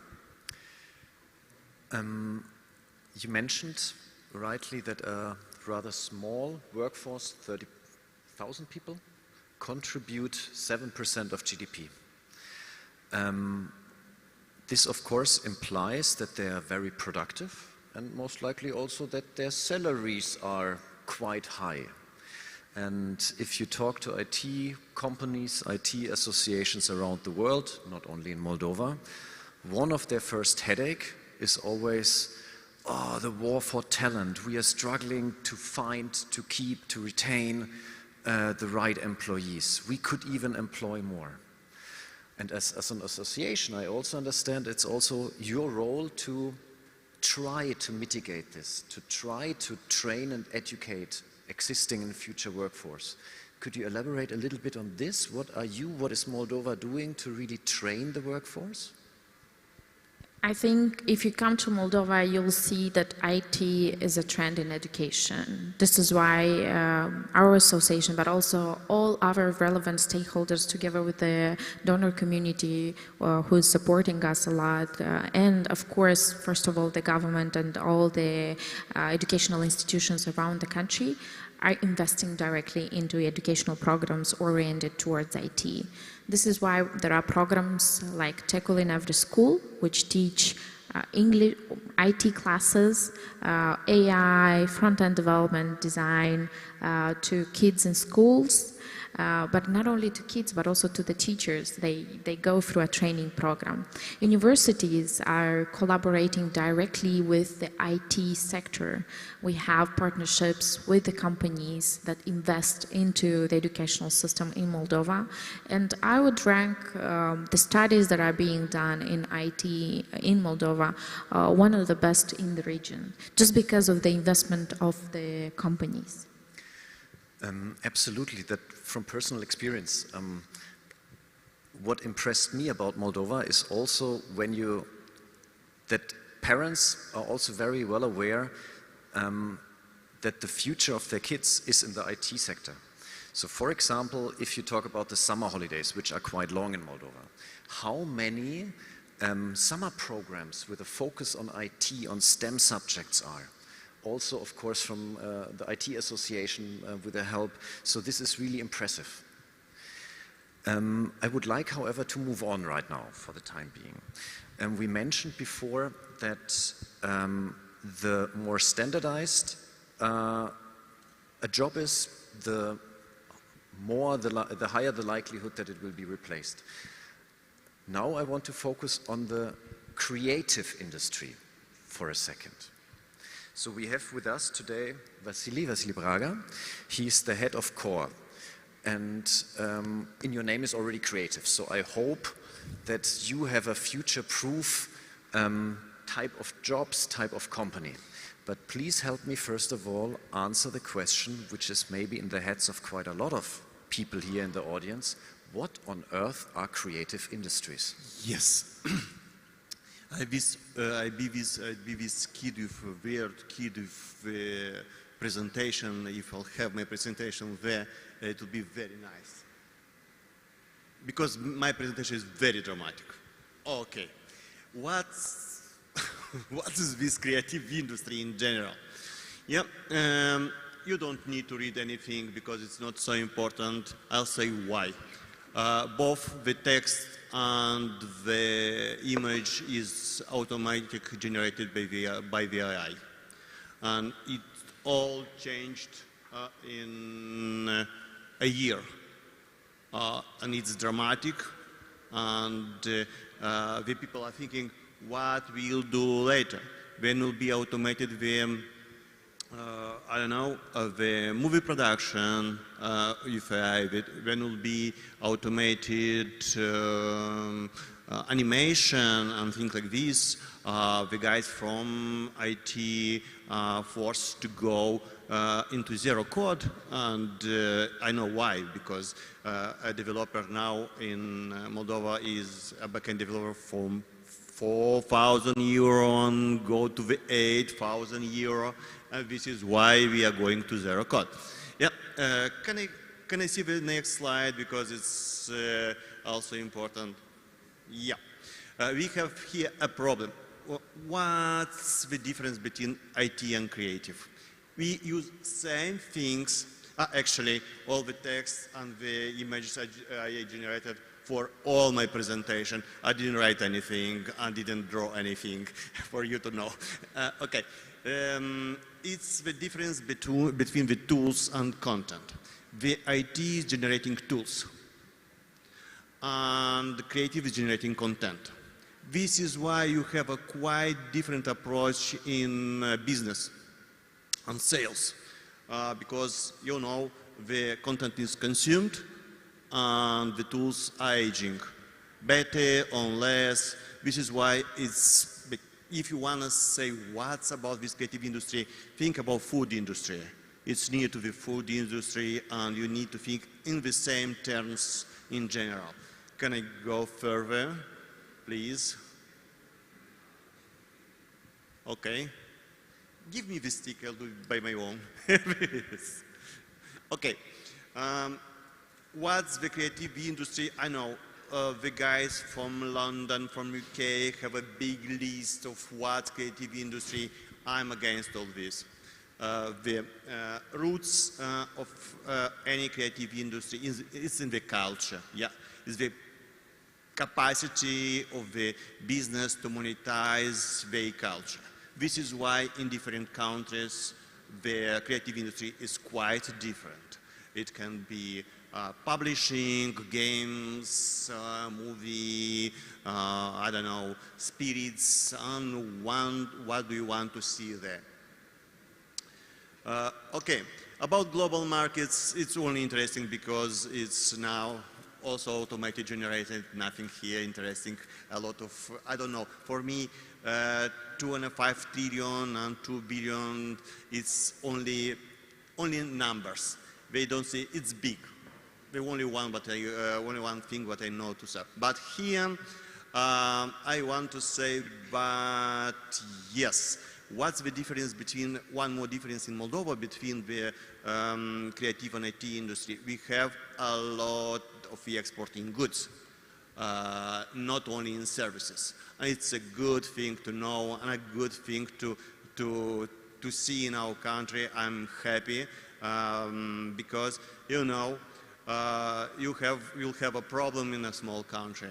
The export of services is extensive economy, and you'll have a big problem on HR in a few years. You'll have no professionals, and we need to think about how to do it right, to have a balanced economy, product-based economy. Yep. We are not so much 2,000 businesses and all medium-sized and micro-entrepreneurs and 3,000 freelancers. Here, dear government, hear me. We need some of self-employment facilities. All these 3,000 freelancers are the gray area of economics, and it's important to help them to go back. Yes, yeah, this is a big difference. I don't see any big difference between working on the galley or doing services from selling your hours for money. I'm into product thing, and I think I'm not the only one. I said all about this. Now I want to say what's about the content and what we're doing. The content, all the content is about the story. And what we need about this, what we need is to have more empathy. You cannot create content for anyone without having empathy. You need to be a host.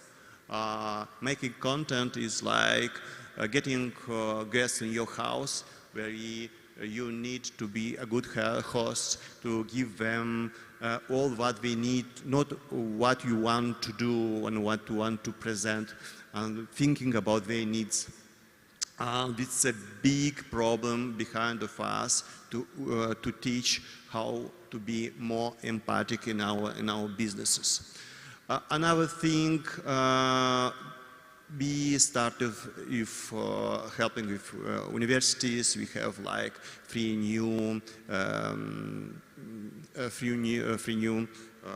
not curriculums, but entire specialities like game development and new media and animation. In all these things, we have like 200 new students. The interest was like 600 new students is a big interest, and I hope it will be all very well. I think it's all this content is absolutely AI generated, and we have, when the students ask me on how to be in the future, why I'm doing drawing on all this thing, I said, you know, this is actually not artificial intelligence, it's augmentation intelligence. These are tools that need and will help to augment your job, and you'll be better doing things. And you will be better doing things for your own, and you have a smaller team, and we'll have more products, more content of a better quality. This is my answer to them. For everybody who's still struggling to understand what creative industries are. The two ladies that just left, they probably don't think they are creative enough, so let's wait for them.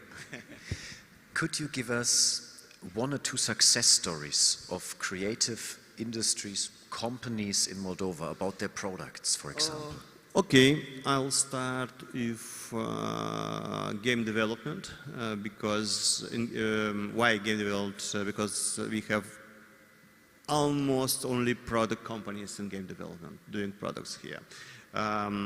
U-Story Interactive have an interactive novella, Romantic Club, what is the most popular interactive novella in the CSI space. And for you to understand in terms of money, we are having not a big team, like 70 people, are the fourth by the turnover in the IT park. Yeah. It's the difference between services and the product based. And I understand that the majority of the companies in the sector are rather micro and small companies, you mentioned. Absolutely right. Are these rather local companies or foreign companies? We have both. We have local companies like U-Story Interactive, Simples,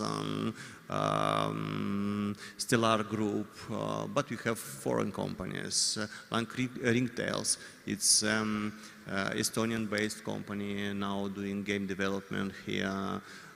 We have even Belarusian companies now. We have Russian companies here. 24th of February changed the world. We need to understand this. Not all people in those countries what I spoke about, anything to do with what Russia in general. And they are struggling to find a better place to move their businesses to. And we are working with them, we are helping them, and they will be a part of our economics. We have one of the biggest company from Moscow doing animation here. If you know this Trikota, we are now in Chisinau. We have companies from Belarus doing business B2B sound and music sales, and they now are here. this is why I wanted to say. Thank you very much. And with this, I would like to already hand over to our last but not least panelist, to Mr. Olivier Prado. You are the honorary president of ABSL Moldova, meaning of the Moldovan chapter, is this the right word, of the ABSL family. And however, you are not only working or representing ABSL, you are also a very accomplished businessman, and you are a long-term friend and resident of Moldova. And I would directly start with you and your observation, and how far also for the BPO industry you share these observations that February this year changed everything, and we have at the moment even additional companies from the regions coming to Moldova. Okay, thank you very much, Thomas, for your nice word. If you allow me, I will keep my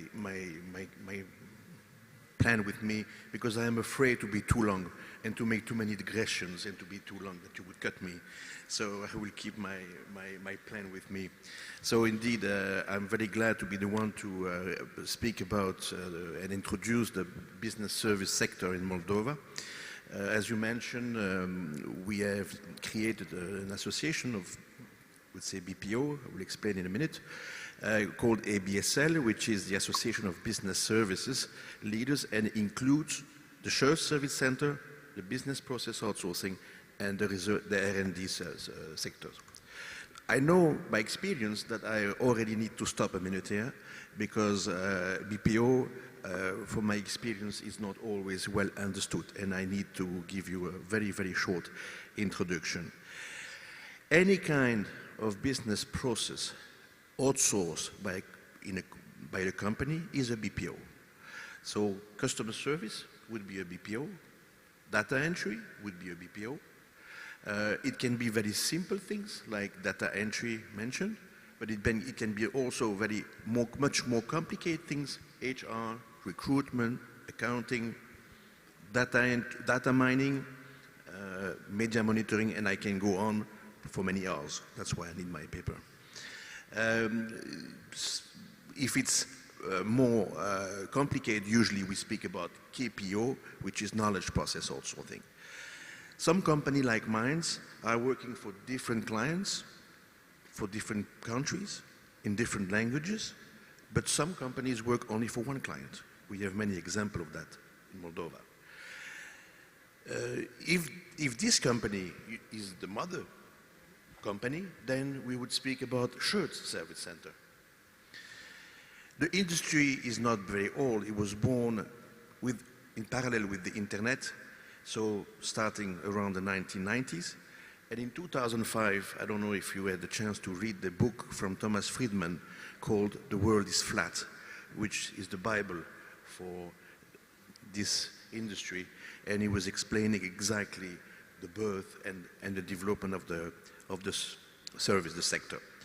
Since then, the industry, I don't know if it's understood, has grown dramatically. It represents today 260 billions of revenue worldwide, which I would like to mention is more than the ITO sector.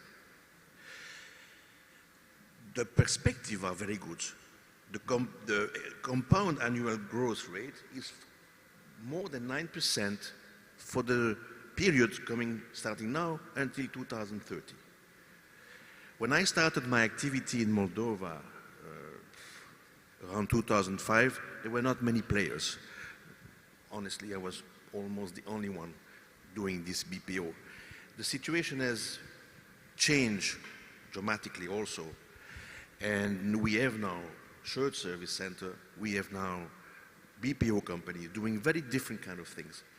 And unfortunately, for some reason that can be explained very easily, not all those companies are willing to show up and to be really visible. But I can assure you that the sector is already much more important than anyone would think about. So last year we had the opportunity to discuss with some friends and some companies which are members of the ABSL association, and we decided to create, with the help of ABSL Poland, which I would like to thank you very much. And we have, of course, Pavel here that spoke earlier, and that was a big support, not only to us, by the way, but also to different ABSL around into the region. Again, that's why I took my map, my paper, because I could speak about this for an hour, about Albania, the situation in Albania, the situation in Romania, the situation in all those countries around. But let's focus on Moldova. I truly believe that this association is an important step forward, to place Moldova on the map of possible destinations for company looking to open share service and to create a BPO activity. And then the next question is, but why Moldova? I think it's Igor who was having this big question yesterday. I would not like to repeat what most people already said. I will go very, very briefly based on my experience already of 20 years in Moldova, so I can somehow confirm what was said before. And the first thing I would mention, of course, and I think it's no surprise to anyone, is the quality of the people.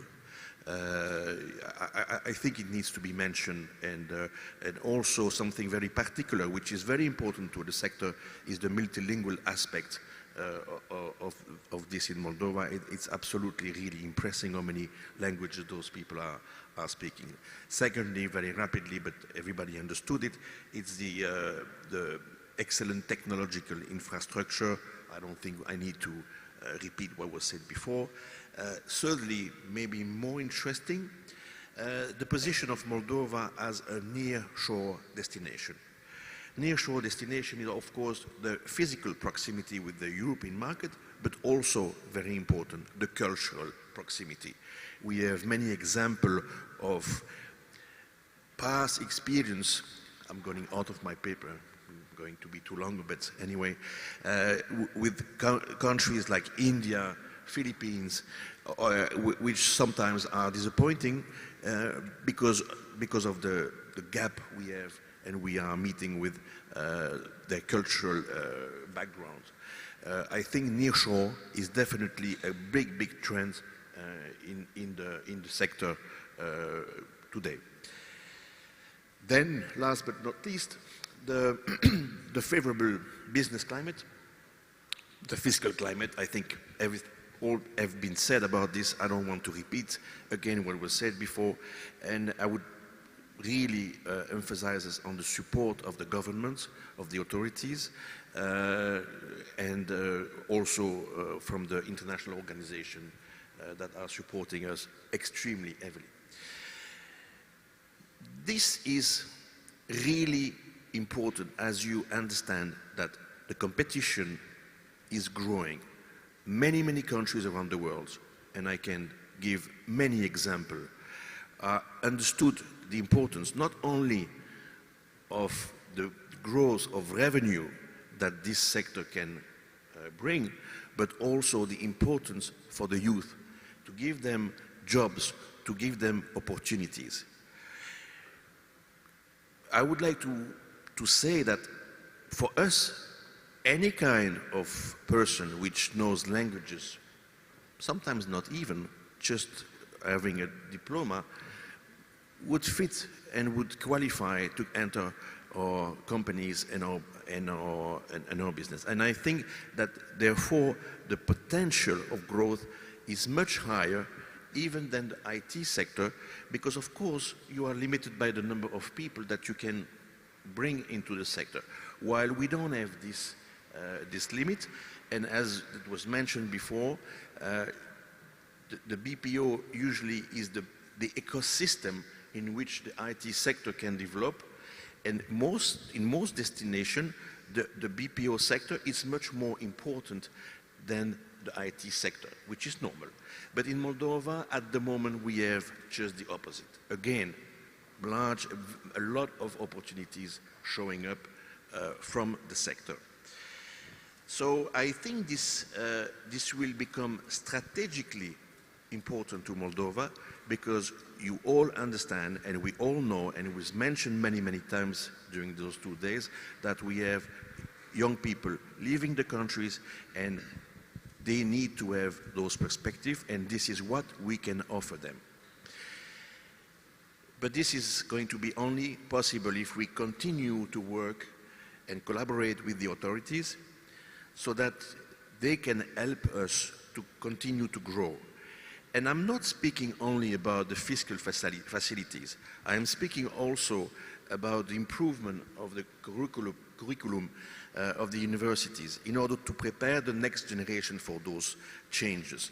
And also maybe just opening a door to a foreign labor force that we could imagine to bring here, like we started basically in the IT sector with the visa program.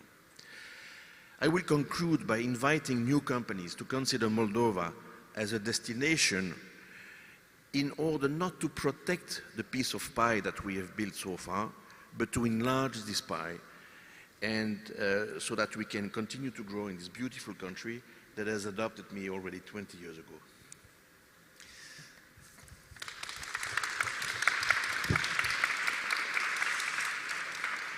You all have to know that just before the panel I threatened Olivier that I will pull the plug after 7 minutes because I know he has so much to tell. And I hope that some of you will also take the opportunity to speak with Olivier and with the other panelists, and also in the break for a coffee, etc., etc. But Olivier, I wanted to follow up. You mentioned the potential growth of the BPO sector in general. You mentioned also the untypical balance of IT to BPO sector in this country, hence even more pointing out towards a potential growth scenario. And you mentioned also that the support of the government will be crucial in that respect. And this was for me one of the most interesting aspects of yesterday's first day of the Moldova Business Week, when in her opening speech, the Prime Minister, Ms. Gavrilitsa, mentioned explicitly the BPO sector. You have to know that ABSL association at the moment is the youngest association of the panelists, and at the moment only having 7 members as far as I'm aware. Yes. But I want to follow up with a question. When we have right now interested companies listening, being in the audience, interested in the BPO sector, what would you advise a foreign company in the sector, also you having such a vast experience in the sector, in the country, what would be your insider tips? What to do, what not to do? If you allow me, I would start to say something that I forgot to say, and I was promising myself to say it, looking at some of my friends in the audience, and tell them that my prediction is that if we get the fiscal facilities that they have in the IT sector, that we get the same facilities, I'm betting here now today that this sector will grow the number of jobs and revenue by 10 within the 3 years. That's my feeling and my prediction. And to get back to your question, that means that first, many existing companies, I would not say names because I don't want to embarrass anyone, but they're already here. Many of them are already here, and so exactly what happened with the IT park in 2000 when we started, then something, suddenly we saw many companies coming from, we didn't know even where from. It's going to happen the same. That's one. Second, for the companies coming, advice, well, they didn't wait for my advice. They are coming really strongly. If we are only a few ones in the sector, is of course first because we are very young. That's the first one. The second one is because I explained some do not want to be associated with BPO for some reason that I think many of you understand very well. But nevertheless, there are places for other companies, and I'm sure that the situation around the country, I'm speaking about Ukraine, eventually Belarus, what's happening in Russia, probably will attract more people. I would like just to mention as an example, very small example, that we have now some hotline working especially for the refugees that we are handling, and most of the team are Ukrainians. We have this possibility offered by the government, and we used it, and we have basically people from Ukraine already working with us. And my prediction is that many companies will join. Also,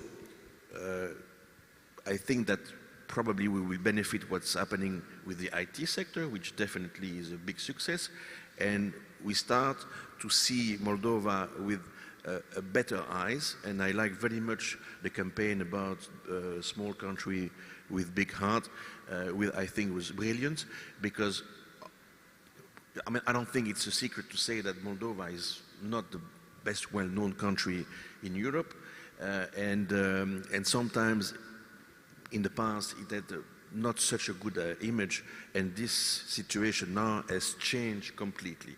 And I think that, and I can already feel that the companies and people are seeing Moldova in a very different way. But honestly, for the advice, I would not dare to give anyone an advice. Thank you very much. We still have a few minutes left, and I would like really to use this opportunity to open also for questions from the audience. If somebody from the audience has a question, please raise your hand. We will bring a microphone. Franz, please. Do we have a microphone? Otherwise you will get mine.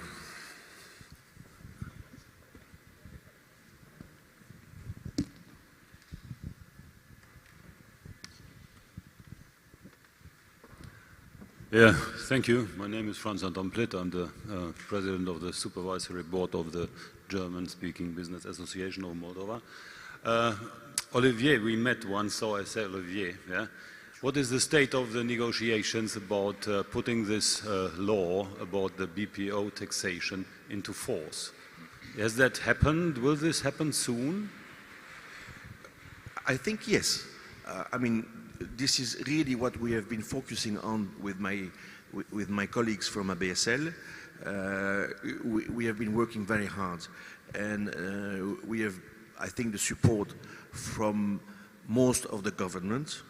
And as far as I know, it should come on the table of the government really soon. So, but of course, there are always some ministries a little bit less enthusiastic. Let me tell you that I was involved in the Attic Association many years, and we had exactly the same issue at the beginning with the Minister of Finance, which was really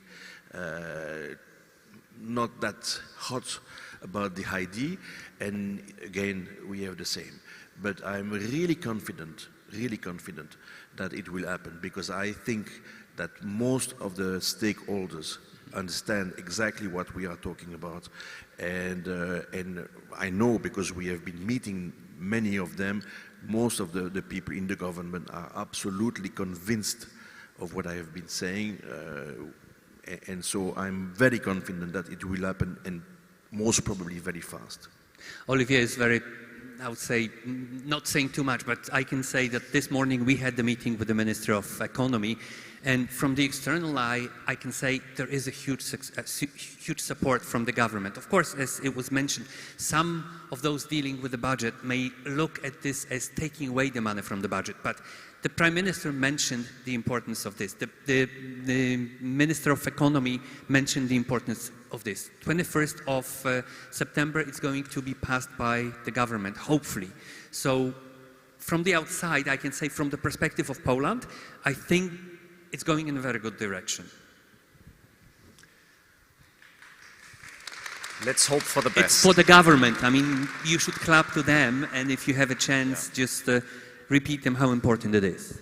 I would add up here that at least on the example of the IT park, actually the taxes tripled compared to before having Moldova IT Park in Moldova, besides giving the country a regional benefit and a regional competitive advantage compared to including Poland, which is close by.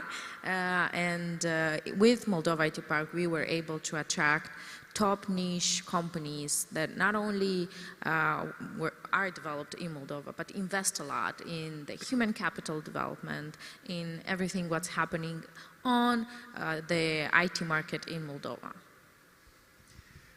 I'm standing up on purpose because you have all the light in your eyes, so I can't really see if there are any hands up from the audience who still would have a question or a comment. Yeah, please.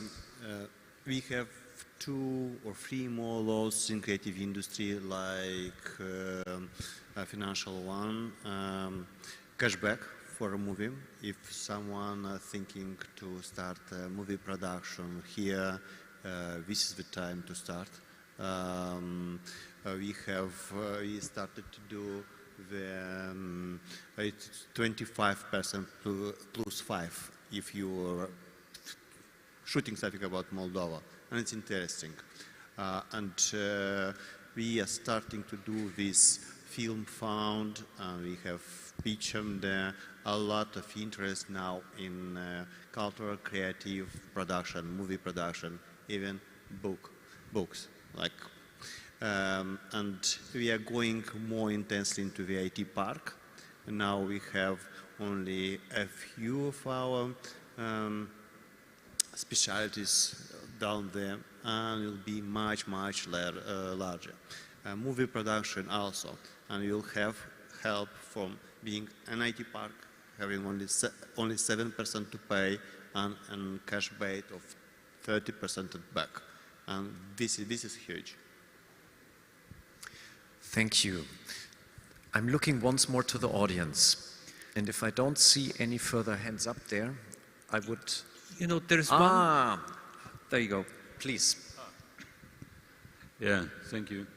Well, I totally appreciate the idea that there will come this simplification of taxation also in the BPO area, and I'm pretty sure that many investors also from Germany will take notice of that. We will do our best to make that well known there. Another question, that is the third group here. We have this wonderful IT park law, fine, we get it for BPO, it seems so. I'm surprised that it will not be simply an extension of the IT park law, but that's another issue.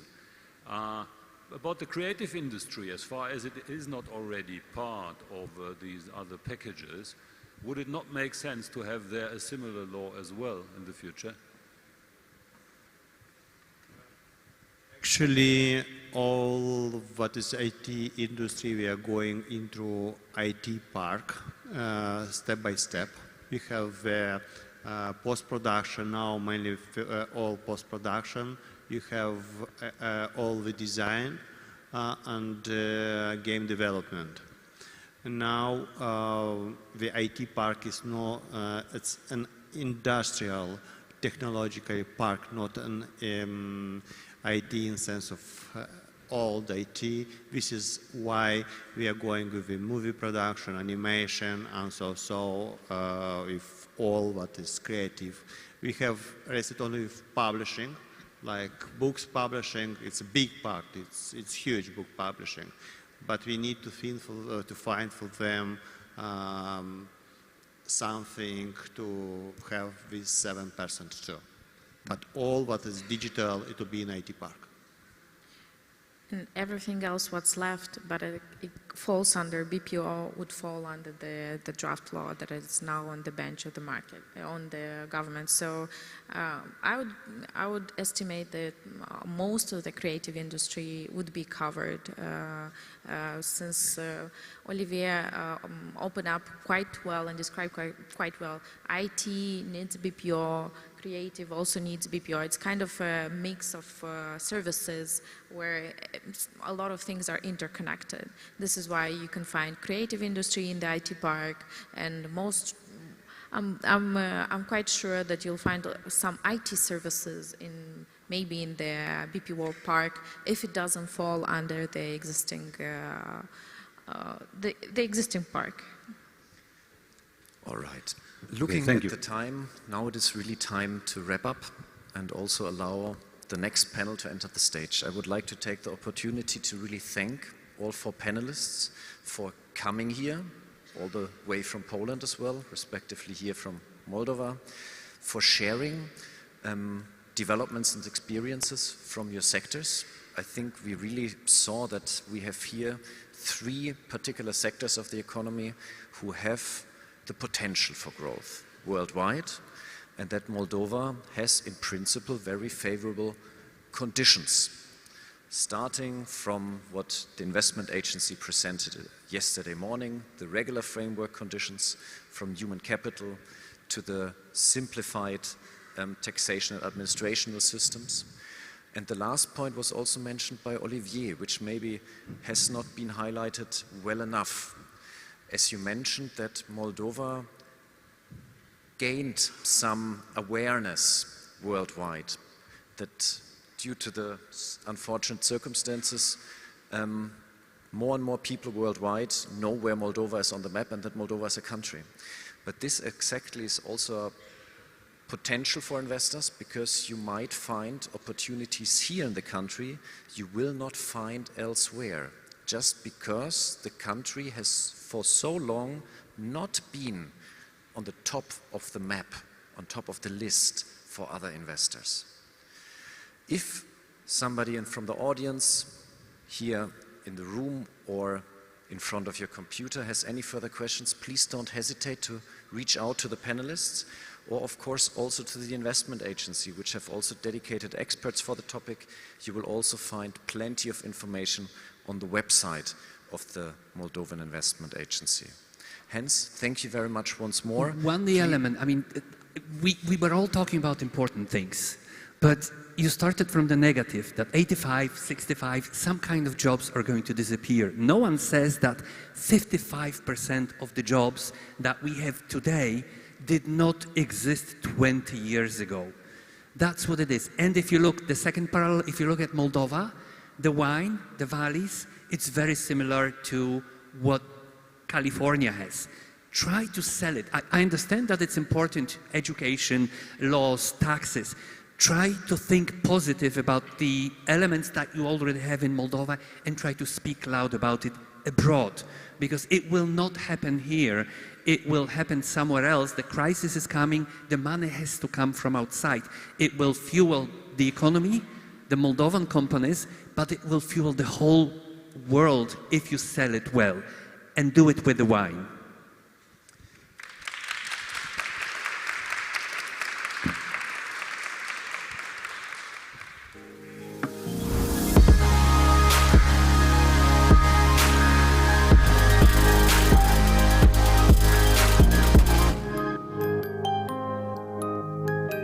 In the past decades, the Republic of Moldova has grown on many levels. Now, facing technology disruptions, climate change, and an increasing need for social innovation, Moldova must be ready for more. It must be ready for a future global economy rooted in technology, creativity, and inclusiveness. To succeed in this future, Moldova must collaborate and co-create, building opportunities and innovating where sectors collide. That is what the Future Technologies activity is about. Advancing the digital, creative, and green economy. Take engineering. We are building partnerships to collide science, engineering, and traditional sectors via the Internet of Things, 3D printing, and advanced robotics, driving innovations in precision agriculture, green manufacturing, and virtual tourism. In light industry, we are transforming Moldova into a sustainable, high-value-added manufacturing partner for Western European premium brands. Moldovan light industry is empowering entrepreneurial female designers, providing fair jobs for women, and pioneering circular and digital fashion. We are leveraging Moldova as a creative nation to drive entrepreneurship in design, publishing, architecture, and game development. We are pairing these creative talents with tech visionaries to tap into the burgeoning global create-tech sector. Moldova's rich culture and history will be the foundation of its creative economy and socially inclusive growth. We are pushing the boundaries of film and media, disrupting traditional content production with cutting-edge technologies like augmented reality and real-time 3D animation. We're investing in new media skills for Moldova to become a source of world-class talent and co-development services for international digital media. We're making this possible by sustaining the exponential growth of Moldova's ICT sector and its role as a catalyst for innovation and digital transformation of the country's economy. In 5 years, we see hundreds of Moldovan businesses succeeding on Western markets by embracing technology and sustainable business models.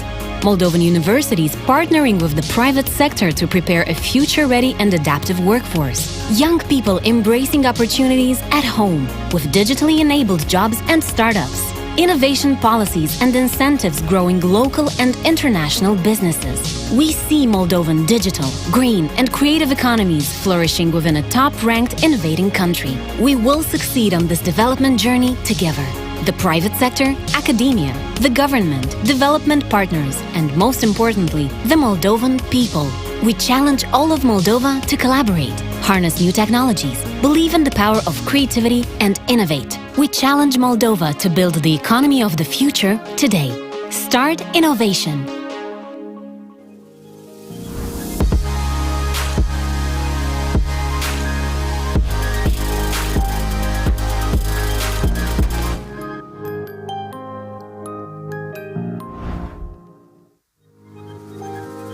The next panel is Sectors Towards a Sustainable and Innovative Future.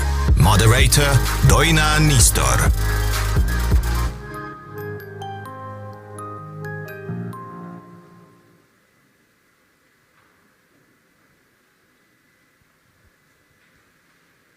Hello, I want to greet the international audience, the local audience. My name is Irina Tolstousov. I represent the Invest Moldova agency. Unfortunately, the planned moderator Doina Nistor could not attend. I'm sure many of you are disappointed, but I'll try to meet the expectations. Today we have a very important subject on the agenda, and I would like to invite to the stage my speakers. Carolina Novak, Energy Advisor to the Prime Minister of Moldova, Marcela Lefter, CEO, Sedera Group, Olga Shkyopu, General Manager of MedPark, Irina Balika, Development Manager at ABS Recycling, as well as Sergiu Melink, Quality Manager at Euroalun.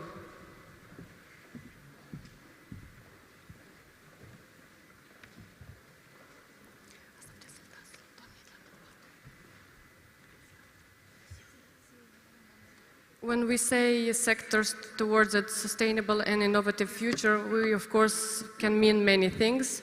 Many sectors were already said to be very important, and this is so.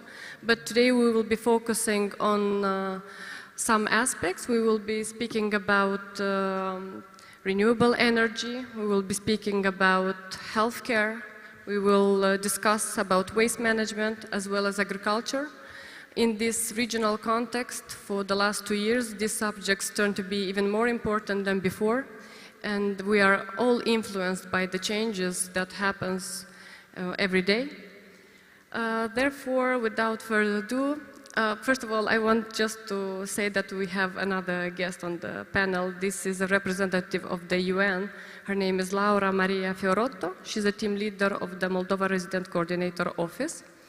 She will be speaking about the sustainable business partner for the SDG agenda. And let me just now give the floor to Carolina Novak and allow her to tell us more about the renewable energy perspective and the local context.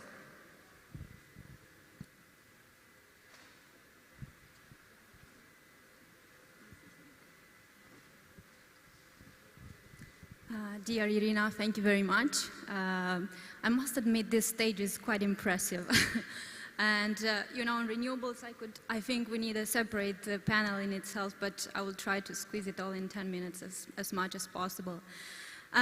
Before focusing on renewables per se, I think we need to touch a bit on the current context of the energy sector.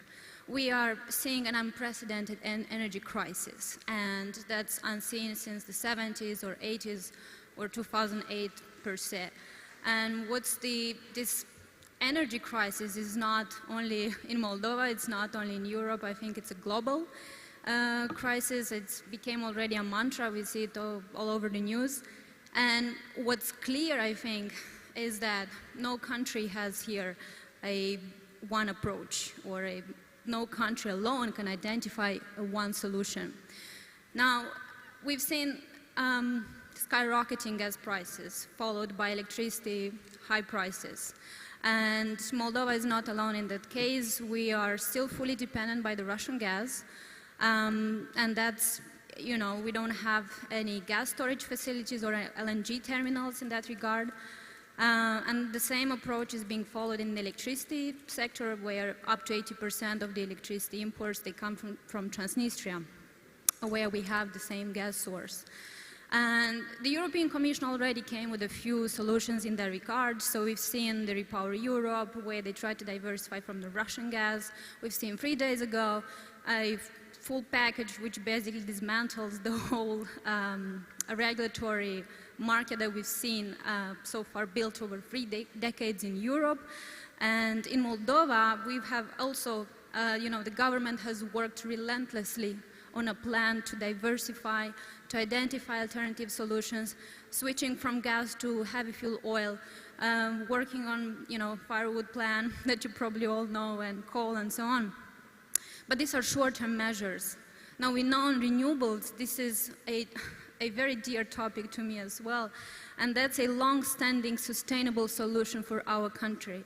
We have had different discussions with different stakeholders, and each one of them was saying, you know, you have amazing conditions in this country, weather conditions, agriculture conditions to have, so not just PV and wind, but also have biogas. We have already a bit of hydro. So I think there's just a gigantic potential. We know about that. Now, what is the government doing about that specifically? And within this extraordinary, you know, situation with extraordinary measures, we're also trying to look ahead and to try to plan things forward and to build something solid on energy, in the energy sector. So last year, the government in December has put forward a plan on renewables, which basically targets the two mechanisms.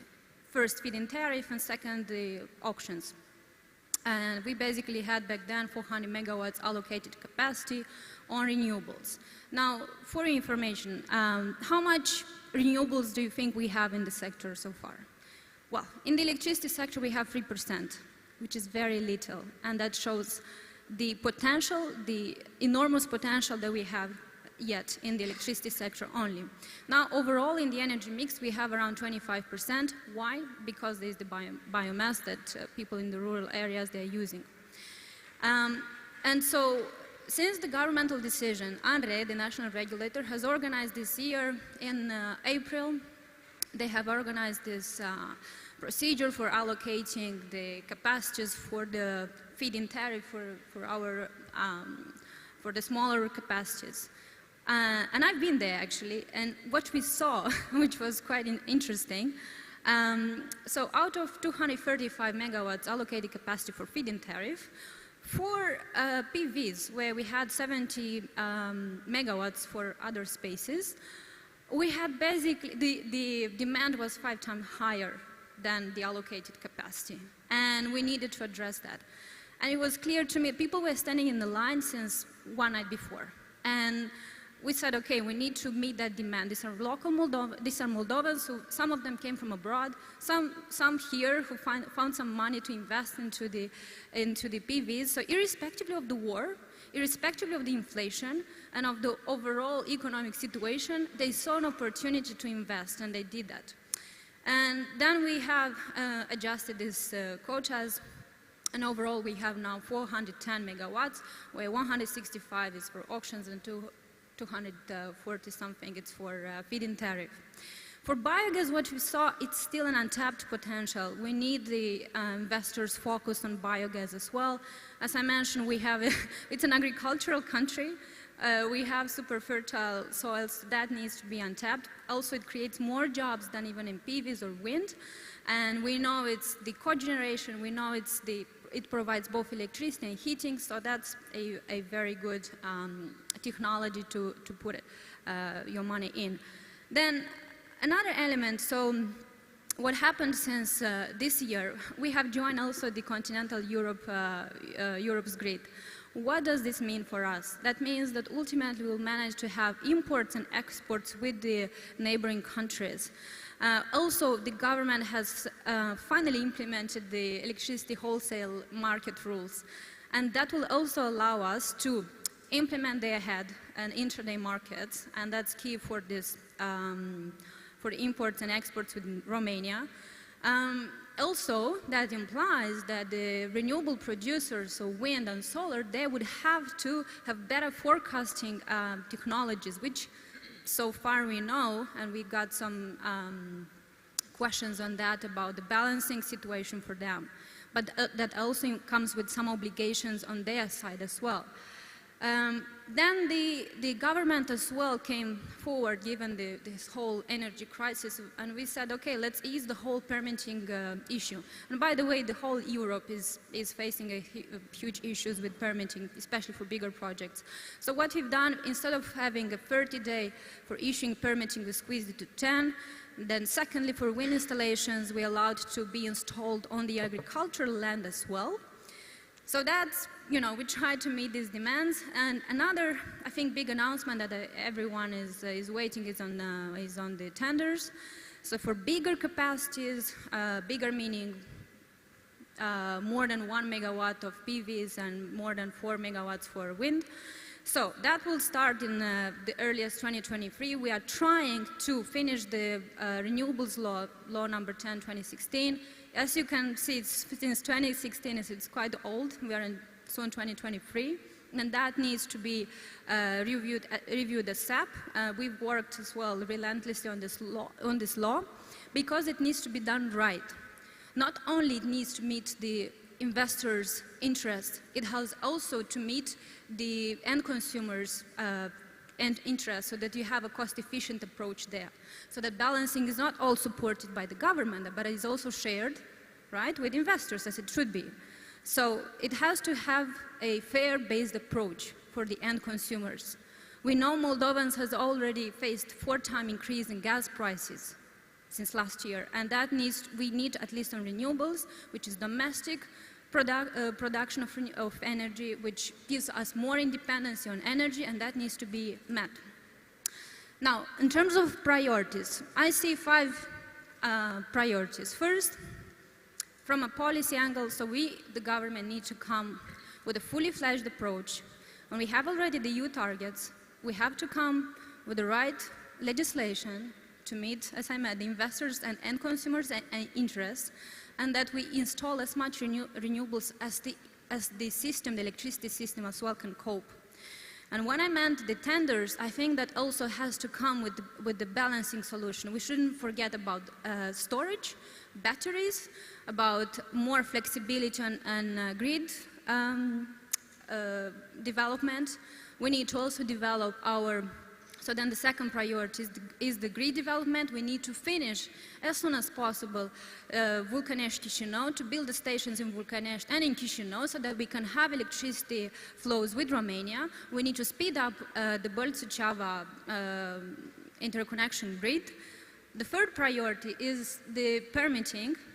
Just imagine having huge projects of wind and solar in the country. You need to make sure that these projects, they find the right grid connections there, right? So that the grid can support that extra capacity. Now, the fourth element is also building up here. Renewables is not just importing it all from outside.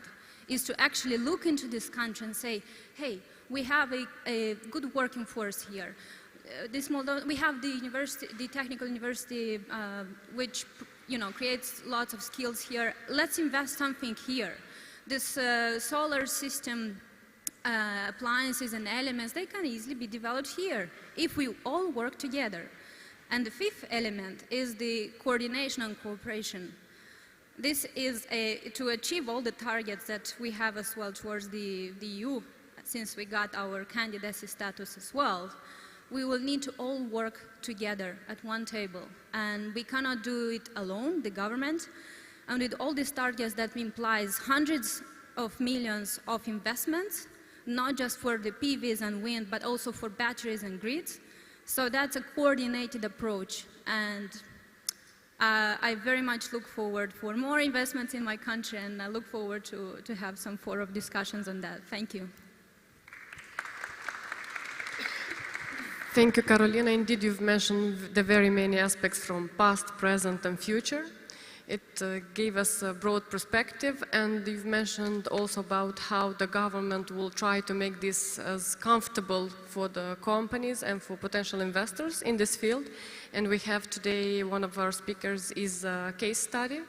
I want to give the floor to Marcela Lefter to tell us more about their company and their experience in this field.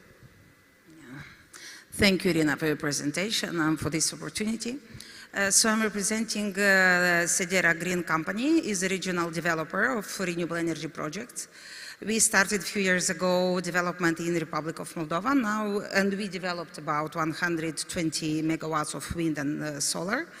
Ms. Novak already did an overview of the market, and, but I would like to share with you our experience in the development process. Our measurement campaigns in the country, I mean wind, shown a very good resource and is one of the biggest potential in this part of the Europe. Due to the falling cost to the solar technology, of course, solar became photovoltaic, became very attractive and competitive. And we see already a lot of movements in the market and a lot of interest. The main interest appeared in 2016 when was approved the Law 10 on promoting renewable energy. But till now, unfortunately, we didn't have a lot of megawatts implemented according to this law. But as last declarations of our Vice Prime Ministers, so the auction, very awaited auction, will be launched this autumn, and where I'm sure will participate credible developers that will be able to succeed their bids. So sharing our experience in the development process, so wind, we measured wind with MetMast, so a long-term measurement campaign. Other point important is the grid connection. Of course, grid connection has a lot of limitations. We achieved for all our projects a grid connection approval. So this is the main permit that allows a power plant to connect and to inject the produced electricity into the national grid. Another challenging issue were land. For solar farms, we need big consolidated plots that is very difficult to find. For wind, we need smaller plots, but in different places. So we had to manage with different landowners and solve a lot of legal issues to secure all the needed lands, all affected by the projects. Other point that is more specific for wind and is very challenging is roads. So to transport wind turbines, especially blades, we need special logistical measure, and not only regarding, and it's very expensive. Starting with oversized transportation, we have to build new roads, remaking the curves, bridges, everything. So it's very challenging and it's very expensive. And is subject to special studies, road survey studies from the Giurgiuleș port on from another point till the site. So our survey study showed that our bridges through Prut don't allow to transport new wind turbines, so because it's very heavy. The permitting process itself, so I mean obtaining a building permit So to obtain a building permit for a power plant in Moldova is more or less the same like in other countries. We did all the special studies needed for the technical design, topography, geology, pedology, environmental impact assessment. So what maybe if something is missed and that could be helpful for the investors, centralized rules, because in different regions is different approach regarding permitting to be asked, and to be presented for a building permit. I think the most problematic one that we faced for the wind projects was aeronautical permit, because we have is valid only for wind. We have in the country, I think I have some notice, so 6 airports officially declared and 11 aviation radars. So when we have to take care about all the protection zone around these airports and the radars, and our territory is very small, so when we put in the map all these protection zones, so remain very few places where wind turbine can be located. Due to these restrictions, so we due to this restriction, even the country has a very good potential, wind potential, so it's difficult to find a place without any limited birds restriction, aviation, with low quality of land, with good access of the road, with feasible connection cost. So this is our developer works, and we managed and we develop and are ready for the auction about 100 megawatts of wind, another for solar, and we are ready to participate and, of course, to build and to integrate into the mix of the country. So, yeah, thank you. I also would like to share maybe some thoughts regarding regulation, because the investments in the energy sector, we need a support scheme and very predictable legal framework, and starting with the long-term targets, medium and long-term targets of the country. So it's pending for our government to approve the national integrated plan on energy and climate, the energy strategy that can be approved also, updated. Because long-term target is the first signal for the investors to understand what is the capacity of the country and how many megawatts we can build and we can integrate. And of course, for the grid development is very important. The other very crucial point is that as we are waiting to be launched the auction, so we have some pending issues like assure the bankable PPA, so how the guarantees, how the money will be paid by the central supplier, and predictability, so some guarantees against the changes in the law during the support scheme, and of course transparent rules of the auction process. So, and my last message to the government, society, consumers, so be confident with renewables, because now renewables are very competitive. It's not only a solution for a climate crisis, it's a solution for our bills, it's a solution for our independency. So, and we have to deal with it, and we don't have another choice, only to integrate more and more renewables in the upcoming years. Thank you. If you allow me, Mrs. Lefter, I would just touch on a few elements that I feel I have the responsibility to answer. On NECP, National Energy and Climate Plan, so this is a process which started even before I joined the government since last year. and it's a fully horizontal process that all the stakeholders, the civil society, and all the experts in the sector were involved. It's all going according to the schedule, which is very good. And indeed, that would give more predictability in terms of where and how much renewables we need per each respective sector. We also need more electrification, not just in the electricity sector, but also transport, heating, above all, where the biggest energy consumption comes. 40 to 50% of the energy consumption comes from heating. So that should be ready in, I think, in 2023, start of 2023, and this is being also supported by UNDP. Now, on more predictability % and targets, we are also working quite heavily on energy strategy, and that should be also ready by, I think, by the end of this year. Quite a few targets we have, I think, in terms of legislative and policy work. And that should give us, so the strategy, just to say, it will be based by, it will hint towards 2050, and it will also integrate NECP as well.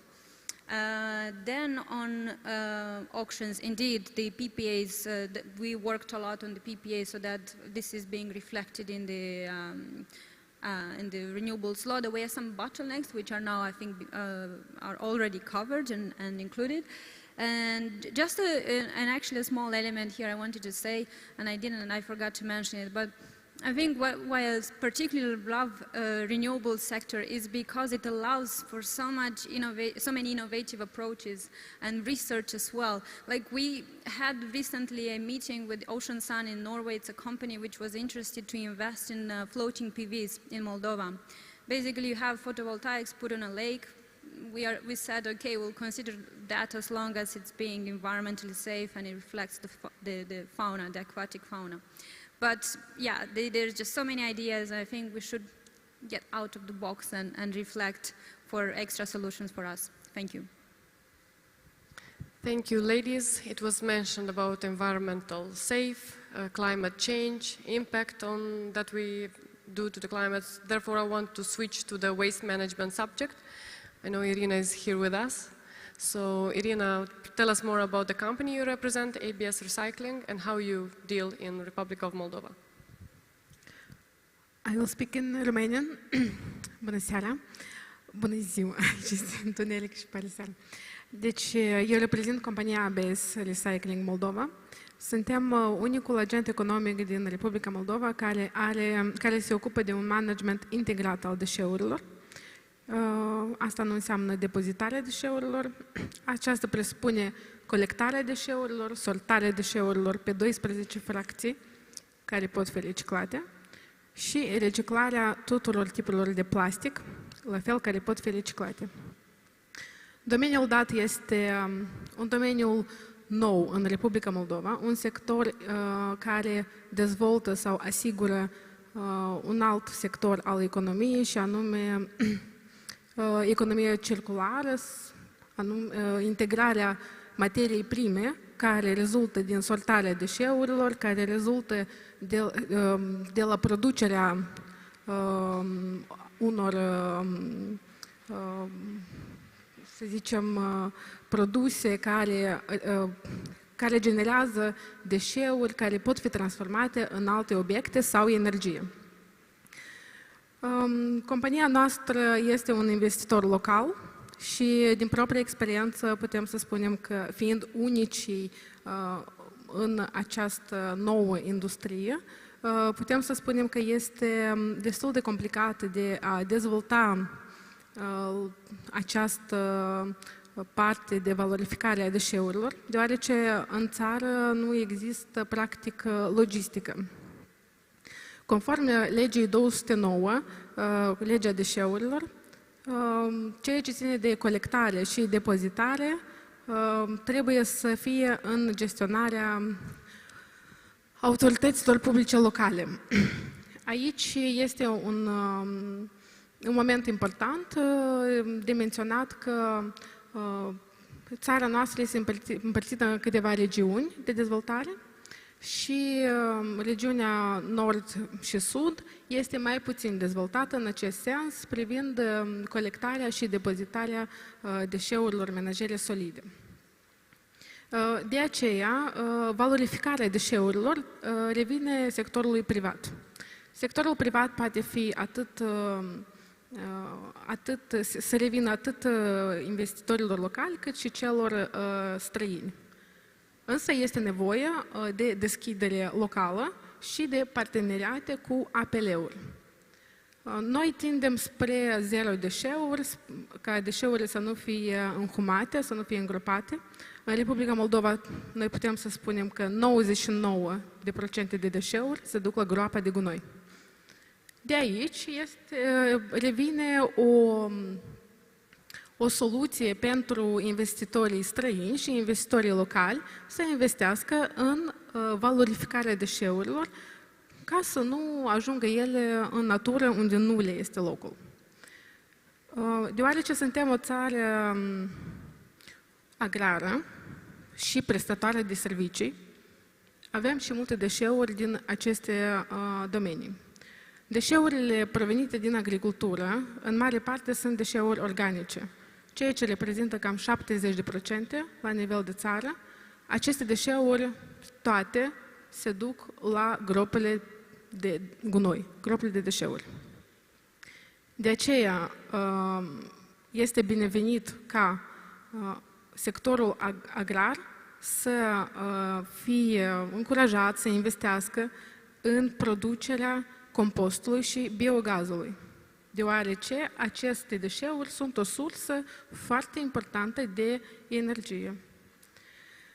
Totodată mai avem și sectorul de prestări servicii și aici mă refer la zonele economice libere, unde sunt dezvoltate foarte multe fabrici care sunt producătoare de textile.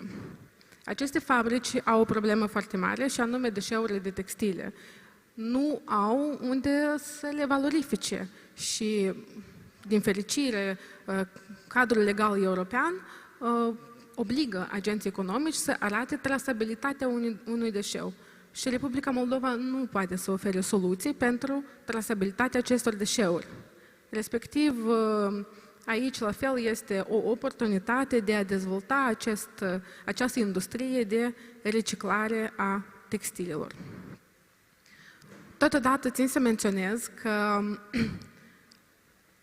în Republica Moldova acest sector nu este subvenționat, ceea ce îngrelează procesul de dezvoltare mai departe, deoarece acest sector are mai multe chestii specifice și anume dezinteresul populației de a sorta la sursă, dezinteresul agenților economici de a sorta la sursă și legea nu pedepsește cumva prin diferite instrumente agenții economici care nu respectă sortarea la sursă a deșeurilor. Sectorul dat nu este subvenționat și noi sperăm ca investitori locali să ajungem să vedem subvenționarea sau încurajarea agenților economici care dezvoltă managementul deșeurilor în Republica Moldova. Totodată țin să menționez că există o categorie de deșeuri foarte importantă și periculoasă pentru noi. Sunt deșeurile spitaliere, deșeuri infecțioase și deșeurile care se numesc cozi. Sunt deșeuri care nu pot fi reciclabile, dar sunt polimeri. De exemplu, pungi de plastic, veselă de unică folosință. Acum, după perioada de COVID, de pandemie, deșeuri de măști, deșeuri de mănuși, sunt deșeuri care nu pot fi reciclate. Aceste deșeuri, ele sunt enorme în cantitate. Valorificarea lor constă prin incinerare sau coincinerare, care le poate transforma în energie electrică și termică. 1 kg de RDF reprezintă 1 kg de cărbune. În Republica Moldova nu este reglementată această lege și este bine să atragem atenția că resursa pe care noi avem în țară se duce la gunoi, la groapa de gunoi. Noi vrem să investim în continuare și să dezvoltăm managementul deșeurilor pentru a crea o punte între waste to energy și suntem deschiși spre cooperare, deoarece suntem unicul actor care cumva suntem o locomotivă a acestui sector din Republica Moldova.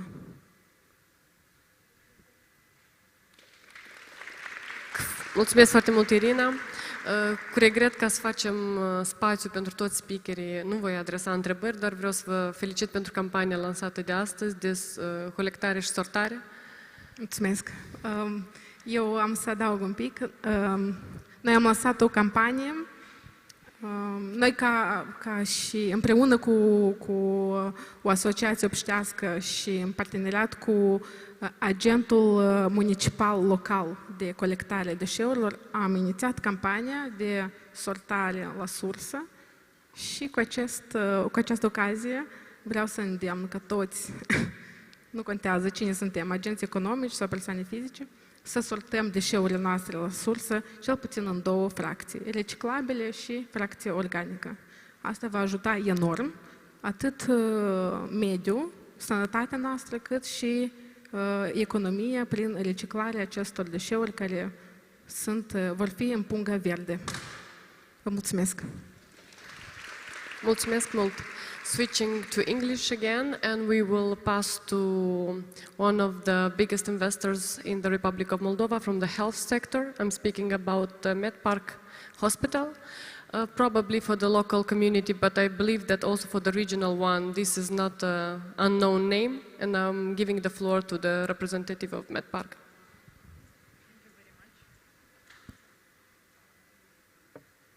Very much for the opportunity to talk about our experience in national health care sector, first of all. So why we are here in this panel? Probably because we consume a lot of energy and we do produce medical waste, but still we think that we are on a sustainable growth trend, and we are quite innovative. That's why probably we're here in the panel.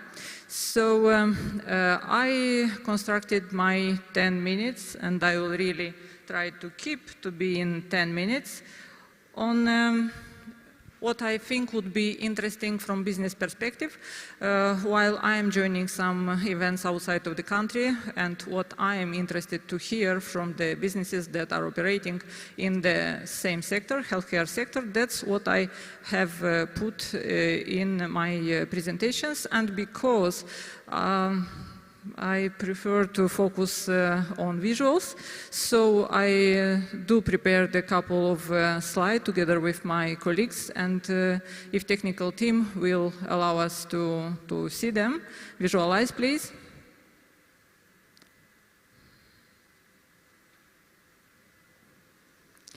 So till the technical team will help us with the slides, I will make the introduction.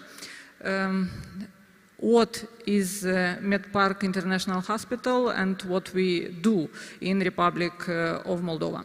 So we are the first multidisciplinary acute hospital opened in Republic of Moldova, opened in 2011, the first and only foreign investment in healthcare sector.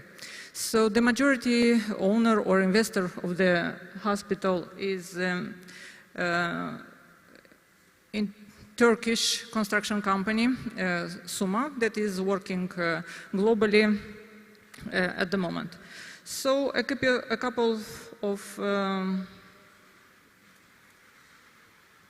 couple of numbers, because business is about numbers. So first, the size of investment. And the moment of launch of the project, the initial investment was 24 million euro. and it was financed partially by European Bank for Reconstruction and Development. That was the phase 1.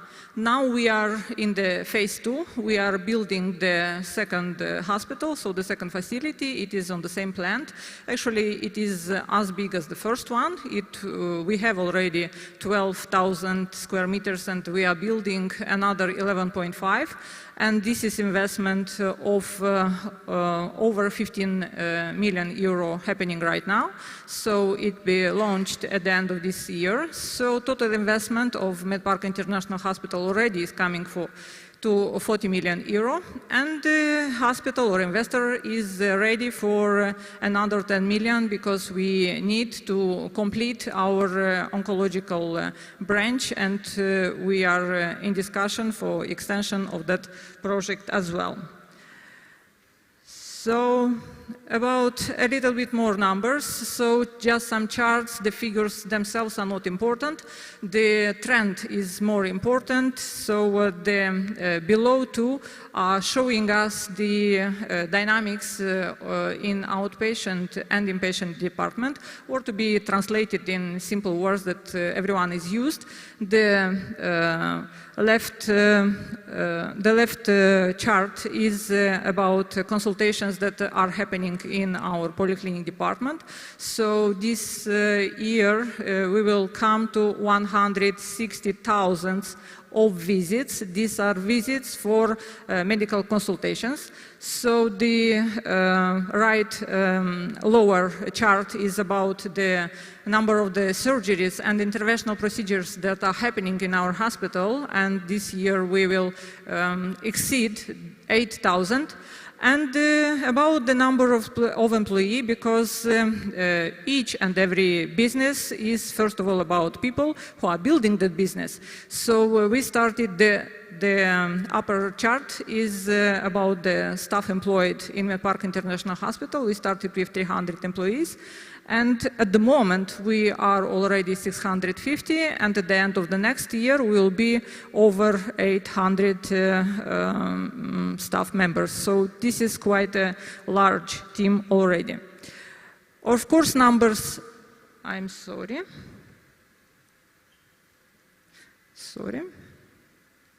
Of course, numbers are important in absolute number, but they need to be interpreted, and the context is the most important. So we haven't put in slides the comparison with the healthcare system of Moldova as a country per total, but we do have comparable numbers or competitive numbers, important numbers at the national level. We put the charts or comparisons only in the private sector of our country. And we can say that in MedPark are happening a quarter of all outpatient visits, of all the consultations in private sector. Actually, the outpatient activity is the simplest medical service. You are opening an office and you are receiving patients for consultations, actually for a talk, and you have a service that is outpatient service. In here we are encountering 25%.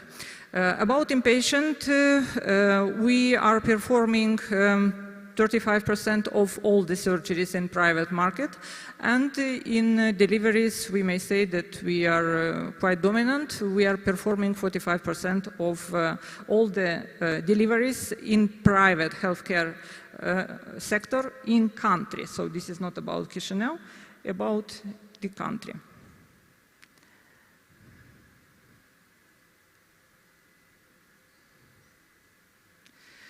So, each and every organization should be built on some principles, on some pillars, and based on them, you are organizing and reorganizing your internal processes. So what about us? We are a patient-centered hospital, and this is not just a nice saying. This means that we do involve patient in the development of our organization. We do conduct structured feedback analysis according to international rules and protocols. that are discussed monthly in our organization. And according to those feedbacks, we are reorganizing internal processes, and actually may say that patient is a stakeholder, one of the most important stakeholders in development of our organization. The second one is we are pain-free hospital. We do believe, our belief is that hospital, even a surgical hospital, doesn't meant to be painful. And there are plenty of procedures and protocols available nowadays to pass through serious medical procedures without any pain. And we are implementing those protocols. Of course, we are measuring the outcomes and doing corrective measures when it is necessary. The third one pillar of our organization is evidence-based medicine. Actually, medicine, it is more and more, so each decade it is moving from somehow mostly talking to the patient and knowing something, to a real math based on standards, based on figures, on estimations, on prognosis, on percentages. It is not about improvisation, what we see in real world medicine today. That's in each and every medical specialty exists international associations that are releasing each 2-3 years the updated protocols and guidelines according to the clinical studies and according to the evidence that exists. So in medicine you cannot stay in place, you must move forward and you need to learn each day. And this is the fourth pillar of our organization. We are a learning hospital. In a practical matter, what does it mean? It means that we have educational programs. Some of them are internal, some of them are external, but we do have targets, how many hours of education, specific particular education should be achieved in each department and even by each employee. And of course, each year, at the end of the year, we are analyzing realization of those targets. And in hospital, it is not very simple to be eco and to be green still. When it is about organization of the processes and when more options are available, we would choose that one that is sustainable and that is protecting our planet, because we do understand that the future is in healthy environment, first of all, and environment is heavily influencing our health. So what are from the charts that you have seen above, we may say that our organization is quite successful. And what are the key of that successful growth and development? So the first and the most important one is the Joint Commission International Accreditation. This is the skeleton of our organization. For those of you that are not from healthcare, of course, this is just a word or just some letters. For those who are operating in healthcare management, it is a gold standard, it is a gold seal, and actually this abbreviation, GCI, is opening, I would say, almost any doors in international medical world. So when you are saying that you are GCI accredited organization, the level of trust to you immediately it is going up. It is the hardest to achieve and the most difficult one standard in healthcare. We were the first and we are still the only organization in this country that is that implemented these standards and is accredited and reaccredited each 3 years. And in the region, actually, there is only one region, would mean Ukraine and Romania. There is only one other facility in Romania, that's all. So it is tough, difficult to implement and difficult to maintain. There are a lot of surveys. The standards are changing each 3 years. So it is a really a live accreditation system and you need to keep up. Other points that guaranteed us the sustainable growth is extensive collaboration with international individual experts and partnership with leading academic and clinical centers regionally. And plus, we do continuously invest in medical technology.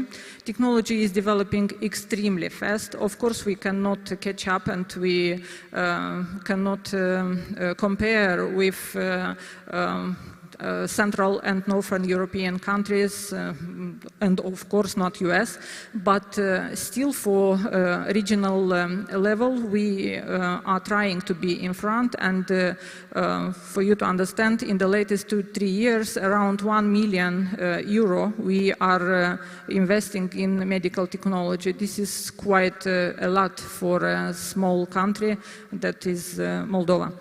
And as I told previously, a lot of educational program, internal and external, and we are part of a dual project in the Republic of Moldova, and we do represent a clinical site or development partner for nursing school in Republic of Moldova, and this year we will have third year admission to studies of nurses in at nursing school in dual programs.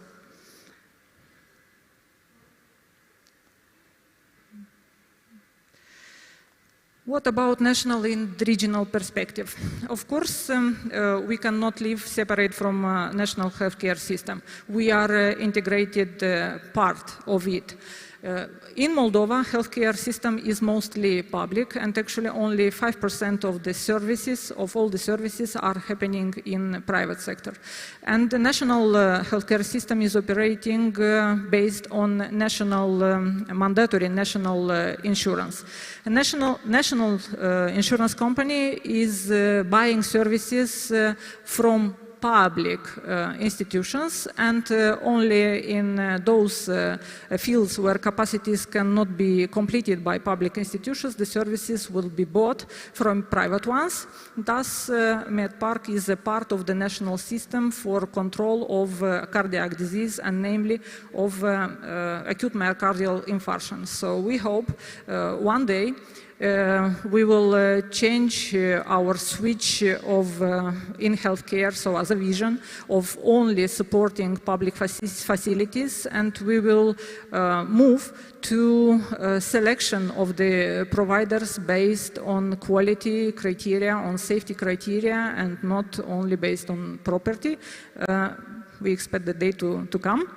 The other component of our integration is national system is the fact that we are serving as clinical site for State Medical University and all the nursing schools that are available in Moldova. We are sharing on regular basis from our expertise and our knowledge, because we strongly believe that rising the level of medical knowledge in all healthcare professionals will give important benefit to all the population.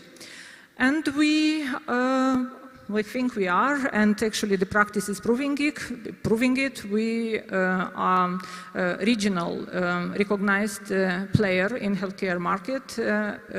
So we have frequent visits from regions to see, and actually they are mostly interested about our quality standards and how we put in place all the standards of Joint Commission International. As I mentioned earlier, it is a very difficult task to do. Opportunities for those who would be interested to enter in private healthcare markets. So there is a plenty of space, because only 5% of the services are provided in public, in private, all the rest in public. We do have an aging population, and the need in medical service is increasing exponentially from year to year. And we, as a leader in the market, of course, we would welcome any competitor because competition, first of all, means development and progress. And there is a lot of opportunities for private insurance market that is in a very initial stage in our country at the moment. And a couple of words about the future. Even it would sound a little bit strange, but future of healthcare is digital. And digital is, as in relation with patient, we already see the request of our patients to digitalize the services as much as possible, to go to that concept of hospital in your pocket, to be very accessible through phone to our patients. Another pillar or direction in digitalization of healthcare is implementation of artificial intelligence in routine work. We do already have a lot of softwares on our big devices of artificial intelligence that are helping our physicians to provide proper diagnosis and to help them in daily routine. Another one is molecular diagnosis and precise medicine. Actually, on this week, I joined a congress in Paris for oncology field, and everything in there is about molecular future of medicine. The drug will be adapted to your own genetic code of that disease. Someday, of course, it will come to Moldova as well. It will be a little bit later, probably a decade or more later, but it will come, and this is the future. And the another one field of development is the prevention of diseases, so the focus on prevention, not on treatment. And this prevention would be done through Internet of Things. All of you, of course, already heard about smart homes, but there are already smart baths, smart toilets that do help us in monitoring our health and predicting and preventing some diseases. So the future is the present is nice, but the future is bright and bringing us huge amount of opportunities. We should keep our eyes open and our ideas free to be in that future in pace with leaders. Thank you.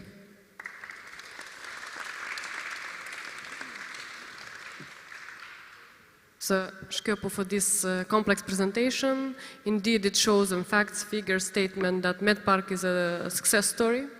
The future is bright, but let us see how is this related to the agriculture sector. And I want to give the microphone to Sergiu Melnic. He is the quality manager at the Euroalun. Sergiu? One. Hello, thank you for attending the event. Thank you for having me. Thank you to the agency for the interest in our humble work. My name is Melnik Sergio. I'm a quality manager. I'm coming from conformity assessment and certification of products. Here I am on behalf of the team that is developing the biotechnologies in Moldova and in plant production. So it's not related to man health or animal health, but plant production. I would like to start with some premises. Some of them are obvious, some of them not. Agriculture sector is one of the most important of the economy of Republic of Moldova. The new modern orchards are implemented every day, and all the technologies are now implemented at high level, even in Moldova. And considering the fact that Moldovan Farm Federation already performed research in 2017, that by the 2027 all the main fruit varieties, the 5 of them, will grow, will triple basically in the Republic of Moldova. Our idea was to supply to the market some good plant material.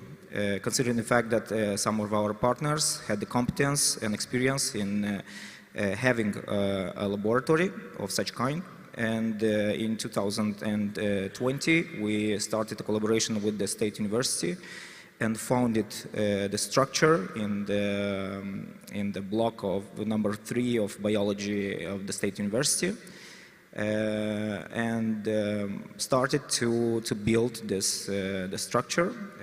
What micropropagation technique is, because this is the technique that we implement in the laboratory, is basically taking tissue culture of plants that you select from nature, or some of them which are already selected by other laboratories. You select them for their properties, for their qualities, for their healthiness, for their traceability, and you put them in jars, as we call them, and you basically can multiply those plants infinitely.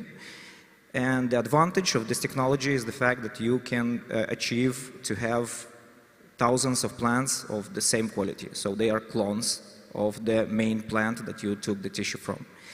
This could give a lot of confidence to the growers, because when you implement a modern orchard, you have to be sure that your plants are equal, that they develop equally, that they give you the fruit that you need, and everything that can give you a good prognosis for the future, because we all know that agriculture is not something that you can make prognosis for far away, let's say so. Because there are a lot of factors, a lot of climate change factors that you need to take into consideration. So a good healthy plant, it's a good startup that you can use for your project. We started at, as I told you about, with the fact that we started the collaboration with the university. Now we have all the ladies in the lab are students from the university, our master degrees. We also collaborate with the staff of PhDs related to the sector. We also have connections with the foreign research teams. Recently we had attended an event with professors from Tuscia University from Italy. Also, we have some connections with French in vitro laboratories. This is a very niche sector. It's a very there is a lot of confidentiality in the sector, so it's a lot of innovation, even if this technology comes from the early 70s.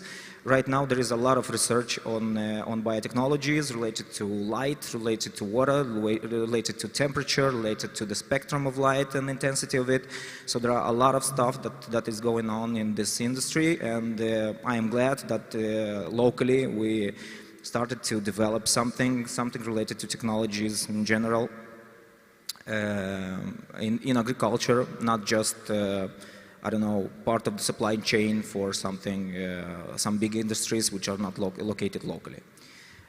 Also, we intend to make a small research lab in order to separate the production, because I would like to separate also the conception of in vitro laboratory, because someone would tell that in Moldova there is already experience of in vitro production or in vitro technology research. I agree with that. We have institutes, local institutes that were founded 30 years ago that still have competence on that. Also, the universities are teaching those methods, but I would like to underline that our laboratory is not a research-based laboratory, but it's a production laboratory.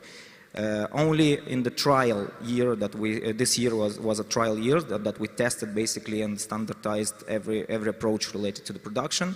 We produced over 70,000 plants, but our goal is to achieve 500,000 of plants. The market, if we talk about the market, local breeders that are using planting materials of the same quality. I don't want to say that the quality of the material that they are using right now is different or less suitable, but it is coming from abroad. So our idea was to reduce the cost for the market, to have the possibility to, considering also the fact that the logistics right now are very expensive, to reduce this impact, to produce the material locally, and even more to give the opportunity to the market to absorb the material in the right time. Because Europe, which is usually Italy, Greece, which is selling the same material in Moldova, is cold, is warmer, let's say so. So by November they are still green in the field, but we need the material because we already are ready to plant this material. So we get this material by December, which is not very good for the health of the plants. They are usually suffering and they have a lot of problem in the field. A local production gives you the opportunity to have it immediately, to have it in good conditions, and even adapt it to the local conditions. What else can I tell you about this initiative that we have? It's very new to us, to our team. We have experts that continuously give us the hints, the good ideas. And this industrial way of approaching a laboratory business, it's a very interesting aspect, and we share it with our students. The students are writing basically their scientific works about those aspects. Even some of them are already participating in some Romanian universities and apply their knowledge there. And Romanian experts already are telling that this experience is very good, maybe somehow more developed than the reality that they have in some regions of Romania. I'm open for other questions. Thank you, Sergio. I have been, in fact, to the laboratory of Eurolun, and it's incredible what they create over there. Thank you so much. Unfortunately, no time for other questions. We've heard the government, private sector, foreign investor, and I give now the floor to the last speaker of this panel. This is the development partner.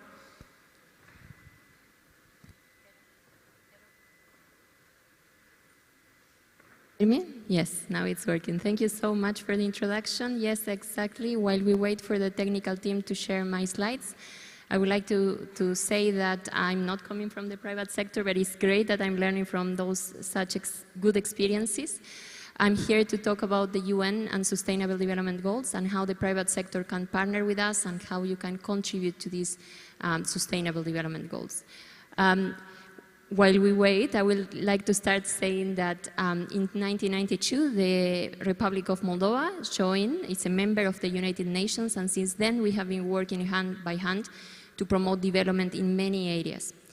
Currently, we have more than 25 agencies working in the country in different sectors, from human rights, economic development, social protection, education, health, and industrial development, and also decent employment.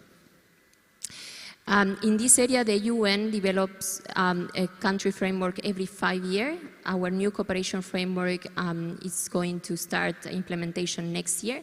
We have 4 priority areas where we are focused and where we are going to contribute to the country further implementation of the SDG agenda. I think yes, thank you so much. So these are some of the agencies you can see here that I was just mentioning before. What are the SDGs and what they have to do with the private sector? In 2015, more than 190 countries have agreed to contribute to 17 goals to further promote development in the world. And we have more than 11,000 companies that have also signed and contribute to these SDGs. So how we are doing in Moldova?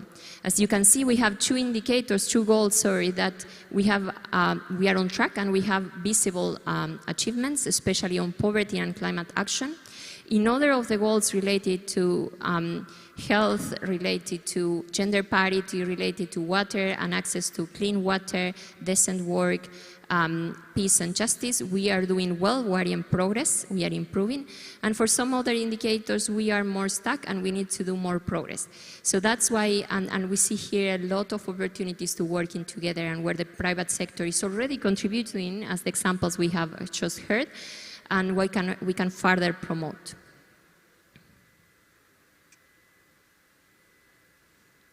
So why sustainability is important for businesses? You can see here one is one definition. I just wanted to set the ground of how we see sustainability. Is when companies are not only making sure that they don't have a negative impact in the environment, community and societies, but also are doing a positive effect. Because at the end, whatever we do in the nature, whatever we do in the societies is also going to impact private sector and companies, right? So it's a cycle on how we all contribute to better development of the country. Yeah. Here, I just wanted to show how customers and employers are looking for companies that are actively supporting sustainability on environment, on social, and on governance. And I was here in the previous presentation from Endava, and the person that is representing Endava was saying that for them the future is about people. Exactly, that's sustainability. When we think about people, about their incomes, about the work conditions, about also how we produce more sustainable, but not only production, it's about transportation, it's about how we sell those products in a sustainable way. And if you look, 83% of consumers think companies should be more active on environment and social governance. In terms of the CEOs of the biggest companies, of those that have more than 1 billion in annual revenues, believe sustainability will be important in the future for the success of the company. So just to give you a snapshot of what they are thinking. And what this means in practice, how this can impact, or what will be the result if you invest in sustainability. You will have customers' loyalty, because those that start supporting sustainable companies want to continue, and they believe that that's not only a simple decision, it's a decision that they do thinking in how their buying will have an impact in their country, in their society and environment. The employees' relationship also with suppliers will get more sustainable and more productive. Operations efficiencies, stakeholders' engagement, media coverage, innovation, and it will drive to a lot of benefits. If we look at some of the latest research, and especially this one from Oxford, you can see that there is an improved financial performance when you invest on sustainability. And this gives very good prospects when you want to invest, because sometimes it's difficult to justify some of these investments, especially when you have to, to install new technology, or when you want to reduce energy consumption, or go more sustainable in terms of transportation of your products. This is what the UN doing at the moment, and this is some of the partnerships that we have now. We also have an umbrella partnership with FIA, and we are discussing with many other associations in the country. And these are a few. We have more than 20 partnerships that we have developed with the different UN agencies, and these are few of them, just to show you that we have on emergency support. During COVID time, we have some good partnerships to promote, to share messages with the population. We also had on social protection how to improve the learning and the skills of older people to access to information and use of devices. We have been working also on family-friendly policies, on how we can ensure inclusion of women and better conditions for them, those especially those that have children, to participate in the labor force and working for the companies. And we also have others related to decrease of plastic bags, reduction of energy consumption, and so on. Just these are some of those examples. And what other areas of engagement? This is just a summary, just to let you know that we are here to partner with you. We are interested in this dialogue that we can have in different aspects. It can be related to assess what you could do better in terms of sustainability. It could be to partner in terms of sharing the message of the SDGs and how other companies can do better, if you have a good example. It can be related to improvement of the technology you are using, being one of those signatory companies that are contributing to SDGs as well, self-assessing how you are doing in terms of contribution to the sustainable goals, and so on. And this will be it. Thank you so much. Thank you, Laura, especially for the great effort to combine all of this information in such a stretched time. Here is the end of this panel. I would want to thank all the speakers from the panel for the insights, for the information, for the positivity, optimism. Thank you. And for the audience, I want to say that we continue with the pitching sessions. We have 8 sectors. In the big room, you are expected to see the startups, ICT, creative, and deep tech. And the smaller room nearby, there's the agri-food, which already started, the fashion, electronics, and BPO.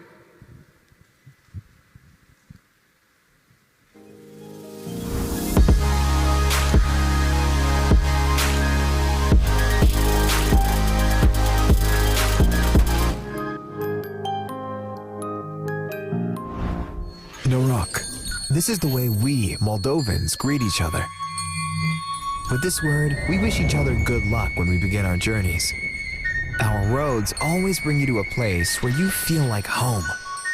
This is Moldova, a tree that grows on a fertile land. And this is how we want to be known to the whole world. That is why the Tree of Life is our symbol.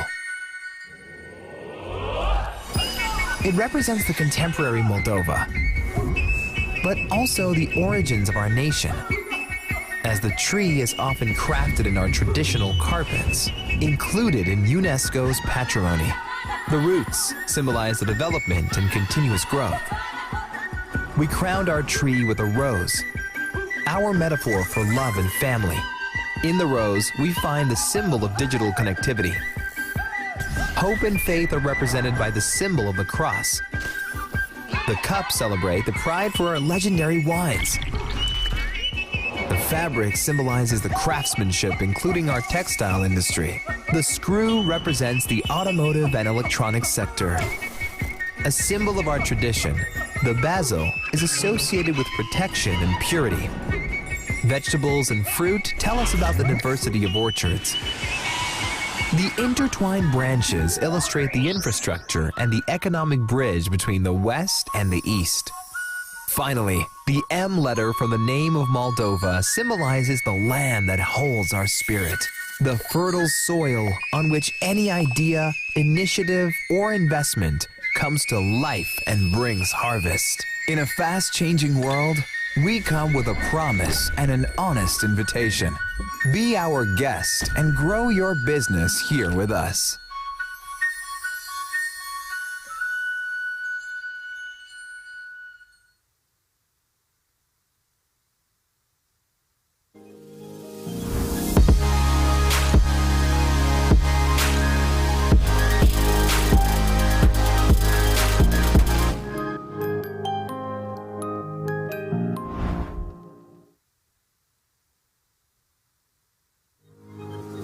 Welcome to the first pitching session.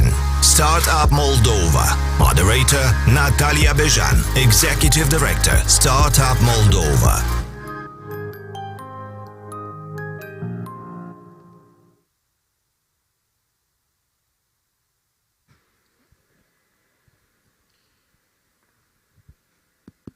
Hello.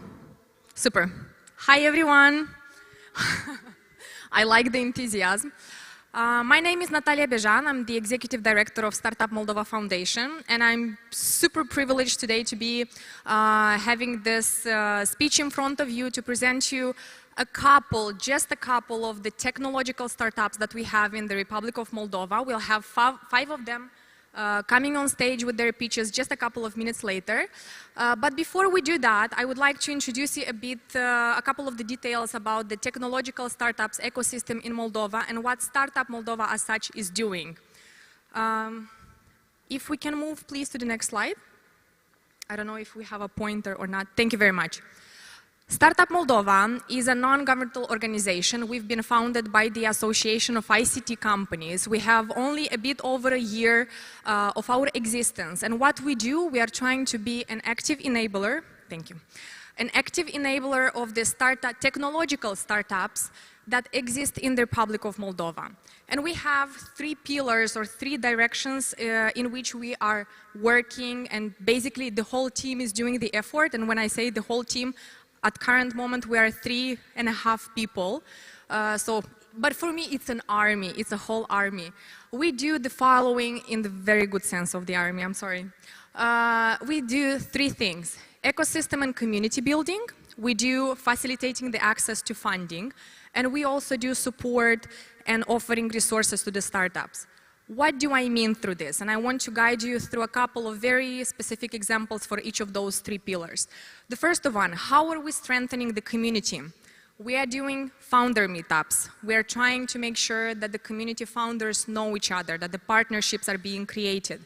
We are the organization who is keeping track of the database of the technological startups. So if you are interested to know who exists in the market, our team is making the efforts to make sure that we know who exists, what do they do, what kind of needs they have, what kind of team they are working with, and what resources they need.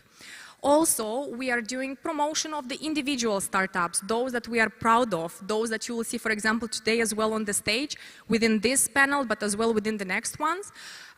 We are writing in the press about them. We're making interviews nationally and internationally just to make sure that people around the world, investors, know about the best ideas, the best teams that come from the Republic of Moldova. How are we facilitating the access to funding? Funding means investors. Funding doesn't mean just money. When it means investors, it means, first of all, we are trying to provide the connections of the startups to the investors, offline and online. Online, for example, we are doing the Talk to an Investor online webinars where we are inviting investors from abroad. It's just a coincidence that so far all of the investors we've invited are from the United States, but you know, they are the #1 in the world, so we are learning from the best. We are organizing offline events where we are inviting as well investors and connecting them to the startups that we have. For example, as Startup Moldova Summit, we will organize the next one on the 25th of November, so save the date. And as well as one of the examples, we will be launching in October the Digital Impact Program with the support of the European Union, Sweden, and implementing within a project with Startup City Cahul, where we will be giving grants worth of 400,000 euros to the startups and innovative companies from Cahul region, from the south of the country. Third, and not the least important, what support and resources do we offer? First of all, we, Startup Moldova, are making sure that we know the most important drivers on organizations internationally that do cool stuff for the startups. This is just a couple of the organizations that we have partnered with. Startup Swiss Association, Startup Hub Poland, Impact Hub Bucharest, Techstars, Seedstars. A couple of days ago, we made sure that we are also starting a partnership with Startup Blink, who are just like a quite important name internationally. Also, similarly to the colleagues from Startup Estonia, because again, we are trying to learn from the best, we are working with our team on providing a database of legal templates for the startups, because when you're a founder, you want to think about partnerships and how to raise the money. You don't want to think how to create a legal document, so it would be great to have a database from where you can get inspired and just use the templates. Also, we are providing mentorship. We are trying to connect the founders from the startups with the best minds from Moldova and internationally to share their experience, to link new partners, to give them new perspectives on how they can grow, how can they attract funding and scale. As I said a bit earlier, what our team is doing as well, we are keeping the track of the tech startups from Moldova. At this point, our database has 139 startup ideas and teams, out of which 56 are actually tech startups that we are tracking on a very close basis, which means 56 tech startups actually have a team, actually have an MVP. It's not just an idea stage, it's not just a graduation of a demo day or an accelerator. They are actually worth and ready to stand in front of an investor and to start pitching. Out of those 56 startups, just to give you even a better perspective, interestingly enough, majority of them, or like the biggest portion, if you are just ordering them, is the health tech, followed by the ed tech, social media tech, e-commerce, fintech, agrotech, and then some others ideas, some other verticals. It would be unfair, incomplete to stand here and to tell you about the startup ecosystem of Moldova without mentioning the ecosystem builders. I've named here 4 who I think and we think are the most active ones in promoting the startup mindset in Moldova. And here I'm speaking about pre-acceleration programs, acceleration programs, education programs. And these are alphabetically ordered, DreamApps, Technovator, Yep Moldova, XY partners. If you want to get in touch with any one of them, make sure to contact us. We will gladly make an intro to them. And because we are here because of the startups, I'm not going to take any more time from you. I will want to invite today 5 of the startup founders. This will be Dumitru Gangaliuc, founder of Bolt, from Media Art. This will be Dumitru Cioric, development director at Fagura, which is a fintech startup. Vitalie Tataru, founder of AC Tech. If you know somehow the fintech market of Moldova, probably you also know the name of Vitalie Tataru, so I'm sure it will be an interesting product to be presented and to hear from your side. Emil Kikioi, the founder of Bloom Coding, super excited about that one, and Ganebny Gennady, the CTO of Deli.io. Thank you very much for your attention so far, but now is starting probably the most interesting part of the presentation, the pitching part. Dumitru Gangaliuc, please.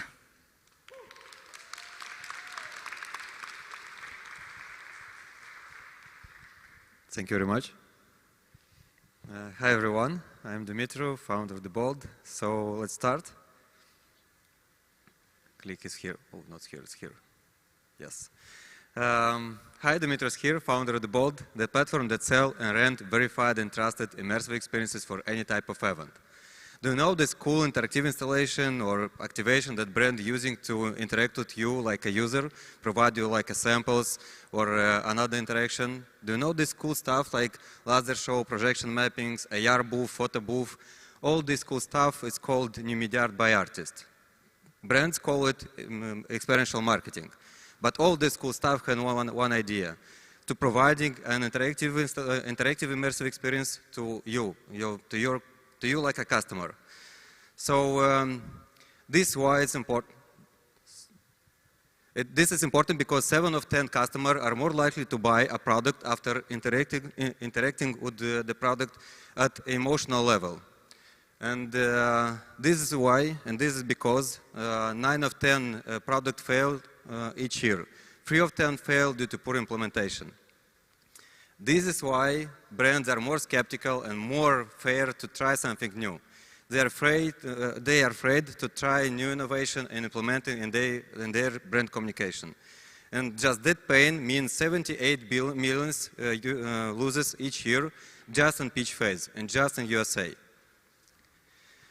Yes, we do this platform to solve this problem, to offer that interaction to final customer and to provide to final brand that solution with this type of interaction, this type of products. And this is possible because of our awesome team and board members who have 7 years of experience in new media art. But why no? Because it's one of the fastest growing market in Europe. It's evaluating 2.2 trillion euros in 2028, and the performing art it's evaluating to 163 billion in 2022, end of 2022.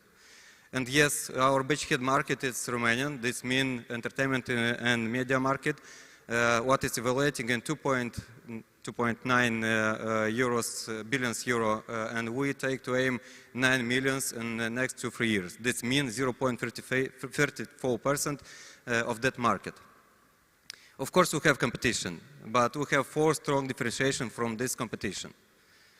And at the moment, our business model is based on 2 options. It's transaction fee and community fee. Community fee have more, it's more like tools, PR, and community growing for us. But in this current stage, after Innovix Accelerator, we have approving our idea. We have already our first clients, festivals who using and trying our solution.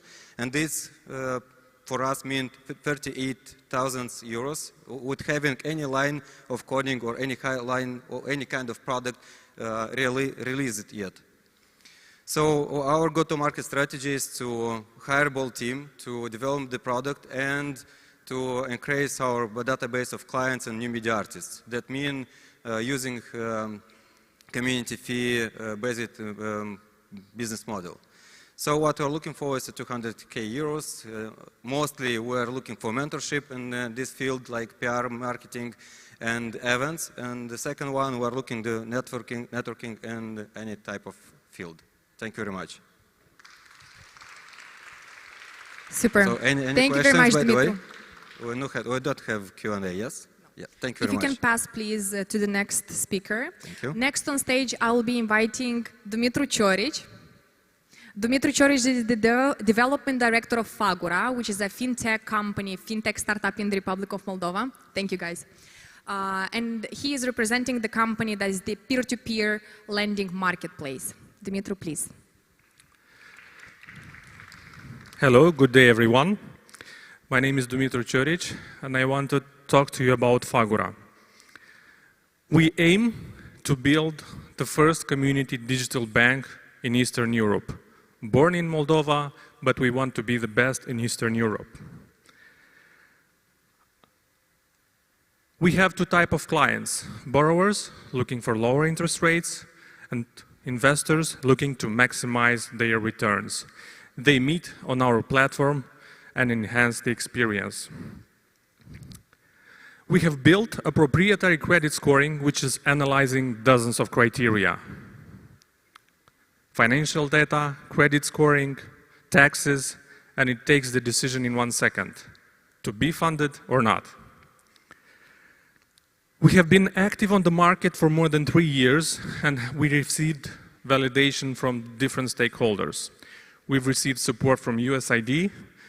We have managed to raise more than 300,000 euros last year on the Cedars platform in London. And our plans are big. Our business model is very simple. We take a commission fee of 3% from borrowers and 2% from investors, and we expect to reach the break even in the next 1 or 2 years. The figures about the traction speak for themselves.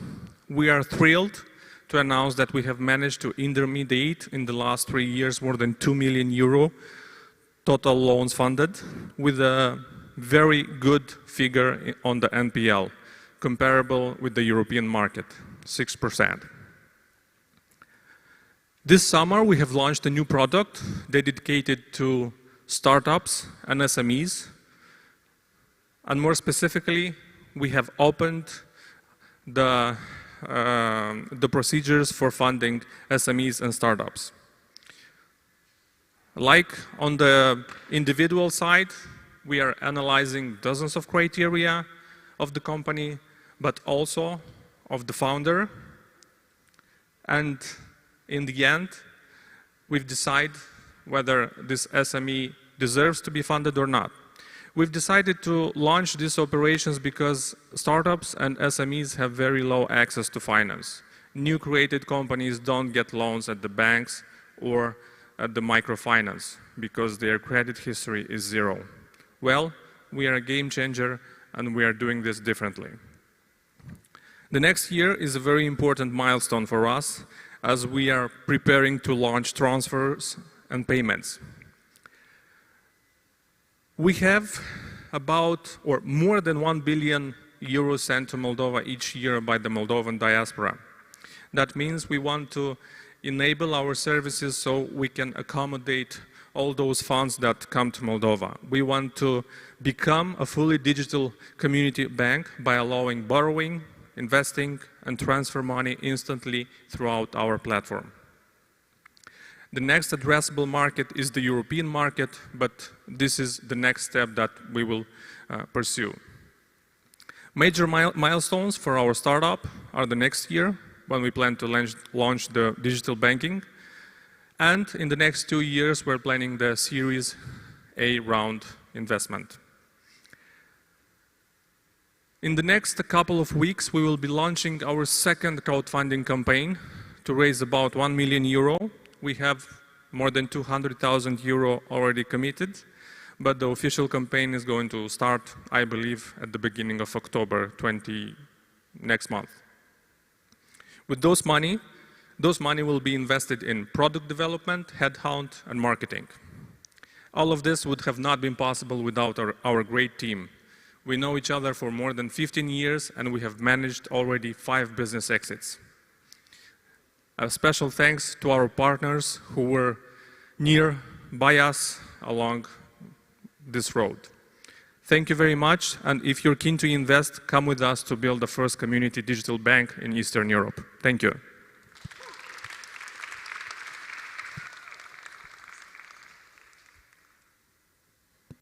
Thank you very much, Dumitru. And really keeping our fingers crossed for the upcoming second round of the crowdfunding that Fagura will be launching in a couple of weeks' time.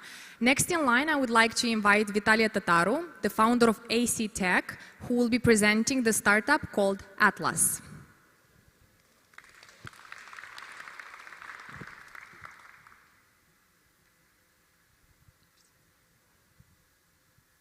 Hello, everyone. So the next. We have a. Not yet. It's going. Very quickly about the company and in fact the team. Here I'll make a short overview. Yeah, we have launched a couple of years ago a company on the IT side. Based on our experience in the banking and digital banking, yeah, we have a lot of experience, and we decided in order to go for the startup into the digital banking called banking as a service. That's another point. So that's quickly, yeah. It's going, to be a fintech platform that are connecting, in fact, two different sites that are going to be converged. Yeah, first of all, large companies. Yeah, so like telco, like retail chains, many other. Which with a large database. Of the customers. Yeah, they are going to look for another stream of income. Yeah, that's because the many services, they just became, in fact, like a commodity. Yeah, what we are going, to do, we are going to connect them to the banking services. Yeah, how we are going to do this? Yeah, in fact, so we have, initially, the plan was to start in Moldova, but because of the discussion with potential investors currently, yeah, might be will go, for the first launch outside Moldova, but in any case, we are planning to do it here as well. We have, built a lot of projects here, so with the team is going, to be hired a couple of people as well. Yeah, but there are, 5 senior managers in the banking, in the big data, and the outsourced services as well. What in fact the problem that we are going to solve, first of all, yeah? First of all, as I said, large customer-based companies, they are going, to monetize their, customer information, customer data. We have a lot of financial institutions, yeah, that are going into the digital transformation, yeah. Mostly the big chains or the large banks and financial institutions, they have enough, large customer database or financial potential in order to do this by themselves. But about 80 to 90% of the small banks, they don't have either the digital and the IT capacities, neither the financial potential and culture to go into the digital banking. This is, in fact, the key of my pitch. In fact, the idea, what is going. You are connecting the information, collected by the large companies. We are, in fact, enrich the information about the customers. Yeah, so through the different sources. Yeah, open sources using. And in fact. We are strictly going, to follow the GDPR, the European Union GDPR, in order to respect the legislation. We are connecting them to the financial institutions, yeah, but Atlas is a company based, as an idea, based on the electronic money license. Yeah, doesn't matter, it would be in Moldova. We need to respect the legislation to get it here, or it would be in the European Union or in other countries. Yes, like we have planned after the European Union to launch it in the Asia-Pacific region, just because we have the good experience there. We have launched a couple of companies there in the past, being the managers, yeah. In fact, we are, so we are going, I mean, to launch it by the basic product. By the way, just now, I mean, in Moldova, we have found that, strictly speaking, there is no connection between the debit card account and the current account online one. Just the best banks are going, I mean, to do it in the near future, yeah. And still, there is a lot of work with the customer experience, yeah, and starting from the onboarding and finalizing with the services into mobile banking. Initially, we have decided to go with a mobile and web application, so-called mobile first, and now we are going to take off the web application and to go only as a concept of the mobile only. We are going, I mean, to have the clear line of products with the nearest, I mean, 12 months. Yeah, and this is also the business model. The business model is revenue sharing, because going, I mean, to make the profit and to distribute it between the large companies and the financial institutions and the Atlas platform. Yeah, and the concept is as lower, I mean, or vice versa, as higher is the product, yeah, like loans, yeah. So the profit and the revenue from this product will be distributed in favor of the banks, just because they will take care about the risks. Yeah, we are believing that the central banking bodies, yeah, authorities, they won't take out of the banks the risk management. That's for sure. Yeah, we have in the platform the decisioning engine based on the different combining, I mean, the approaches starting from the rule-based, and as well we have the solution based on the artificial intelligence, on machine learning. Yeah, taking this in the couple of seconds. Yeah, but those are meant to be used, and the responsibility will be on the bank side.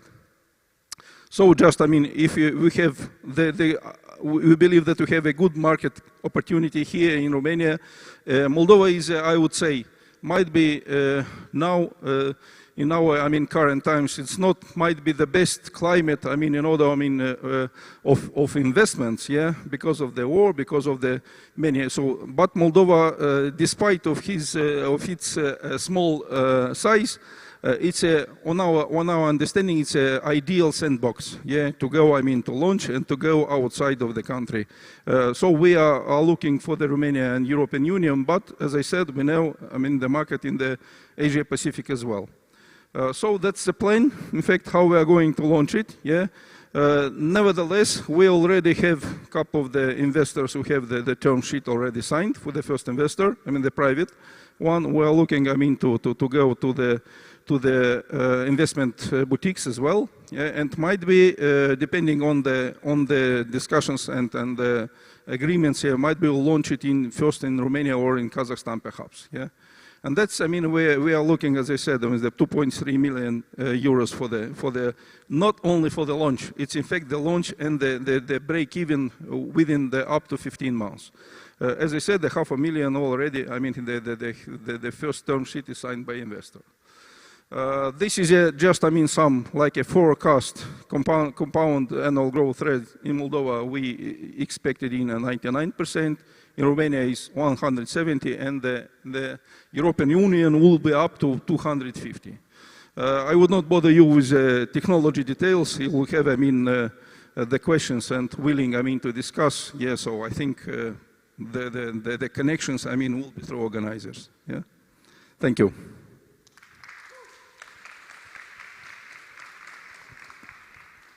Thank you very much, Vitalia. Next on stage, I want to invite someone who will be certainly rocking the stage. It's Emil Chichioi from the EdTech startup Bloom Coding. Emil, please. Thank you.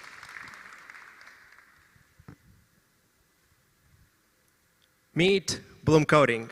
Our mission is to move civilization forward by building the next generation of technology creators.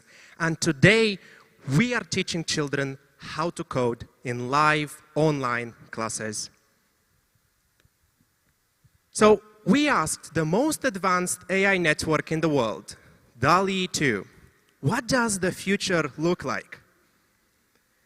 And this is what it said. At Bloom Coding, we agree. By far, we believe that the most discriminated are the children of the future. And for the billions of unborn souls, we need millions more teachers, doctors, and technology creators. The world is crying for help. It's telling us already, we need technology creators. The biggest skill gap in IT, the biggest salaries in IT. And so, parents across the world started to realize that the opportunity for success for their children and the best and brightest future lies in technology careers. And as school systems fail, they looked into the after school. 10,000 families in Romania alone go to physical brick and mortar after school coding clubs. And as an owner of such club in the past, I quickly realized how ineffective they are. Large group sizes, usually 14, with mixed ages, usually children with 9-year-olds and 14-year-olds in the same classroom. No personalization, almost like another school. But even worse than that, there's hidden costs that almost double the tuition cost. Commuting, which is almost 1 hour per 1 hour of tuition. And this really frustrates double full-time working parents in traffic-congested cities like Bucharest. We've realized that there's a huge market opportunity worldwide of these parents that want the best and brightest future for their children. So for these parents, we've built Bloom Coding, a fully online coding after school that teaches children how to code in small group classes of maximum 4 children. We've put in place an advanced e-learning infrastructure, and the best part, we teach our children how to code by building virtual and augmented reality experiences. And even better than that, we send them home actual EdTech tools. We've completely reimagined what it means to engage a child, being the only ones in the world to do this. And that's why more than 1,000 families in Romania in just 12 months trusted us with their children. And that's why we quickly conquered the Romanian market, becoming the biggest digital school in the country in just 12 months. During Rubik Accelerator, which we just graduated, we replicated our model in 2 new countries, in Poland and Bulgaria. And boy, oh boy, are we successful. We simply cannot keep up with demand. So for this reason, we are raising a funding round, which is already partly committed to capture this market opportunity and really accelerate next year and become the biggest leading coding school for children in the CEE region. We are an international team, mostly based in Moldova, that is prepared to think in billions. So for this reason, we ask you to join our mission in helping parents worldwide reach the best and brightest future for their children. This was Bloom Coding, this was Emil, and we thank you.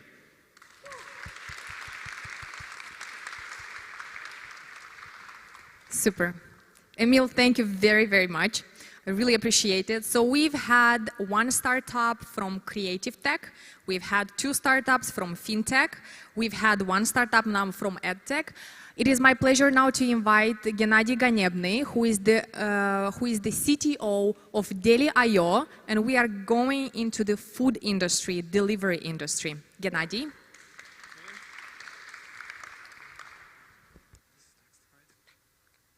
So, hello everyone. I'm Gennady Ganebny, co-founder and CTO at the Deli.io, a SaaS solution for restaurants' online sales and delivery needs.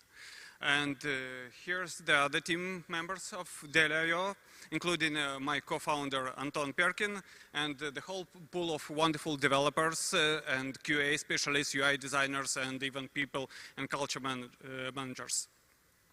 So, how the thing started? As you know, the pandemic gave a huge boost to the delivery business. So actually it created a new pattern in the clients and sales relationship.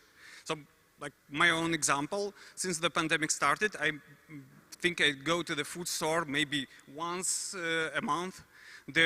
All the other time my wife just orders from Metro. So I forgot how the food store looks like. And now when the pandemic is over, the behavior is still there, and we now have another crisis with the energy prices, with all this price crisis.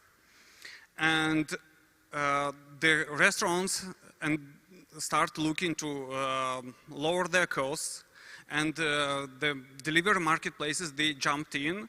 Sometimes ask about like 30% of their revenue. So, and they would like to launch their own solutions, but this requires development. This is associated with higher costs. And here we jump in. So the Deli.io offers the restaurants a SaaS solution which includes the full pack of the applications they need. So this is the client storefront, the driver matching tabs, and order and fleet management systems. And they can start this with like 2 weeks without no coding, and because this is a SaaS, so they don't need to spend money on the infrastructure. And what Deli gives them, it gives them direct access to their customers. Because sometimes marketplaces may prefer one seller to another. Now they have their own solution and they don't depend on the marketplace. So why we do great? Because we pay a lot of attention to the automation, which allows us to actually not us, but the restaurant to run the system with the minimum amount of people required, and we do strong attention to AI and ML to allow faster delivery times and better order experience. If you would like to invest in us, so what is our pros here? So first of all, we have our own development team, which reduces our development budget. Using our solution, we actually launch our own delivery system. So we have a good experience, like hands-on experience on this business. So we're not just like doing this from our theoretic basis. And we work a lot of data for improving the process. And what could be the cons? Okay, it's a startup. So, and here's our products showcase. So, by the way, even we try to like let restaurants replace the marketplaces, we still have a marketplace also in our pack. So if someone wants to run a marketplace, he can run it with our solution. So the client storefront,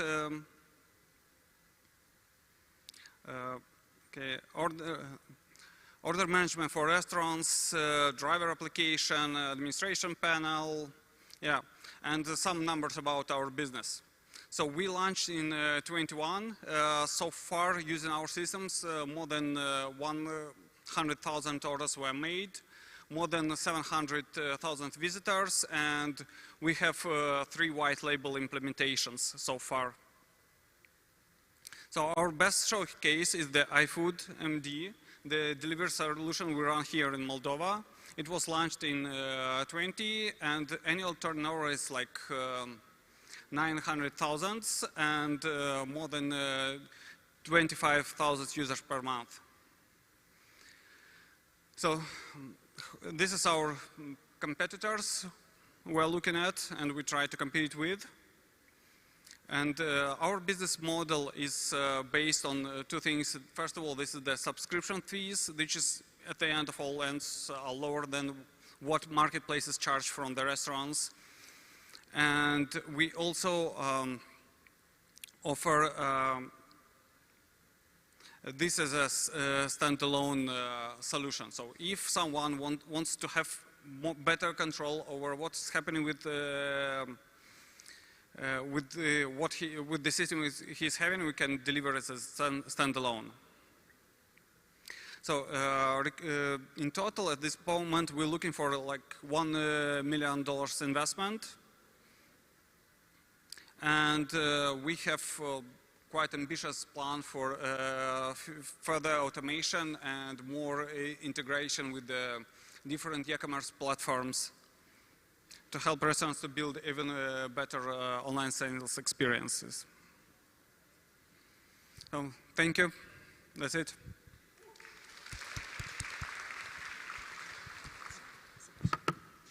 Thank you very much. This was all from our side, all that we could fit into 5 presentations. If any of those rang a bell, but I'm sure that you've enjoyed all of them, feel free to get in touch with the organizers of the conference or with Startup Moldova as such, and we will gladly put you in touch with the guys that were here in front of you pitching their businesses. Thank you very much, and passing the microphone on to the next panelist. Thank you.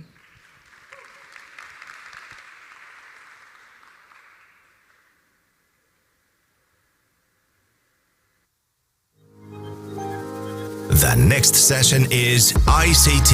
Moderator Natalia Donțu, Administrator Moldova Innovation Technology Park.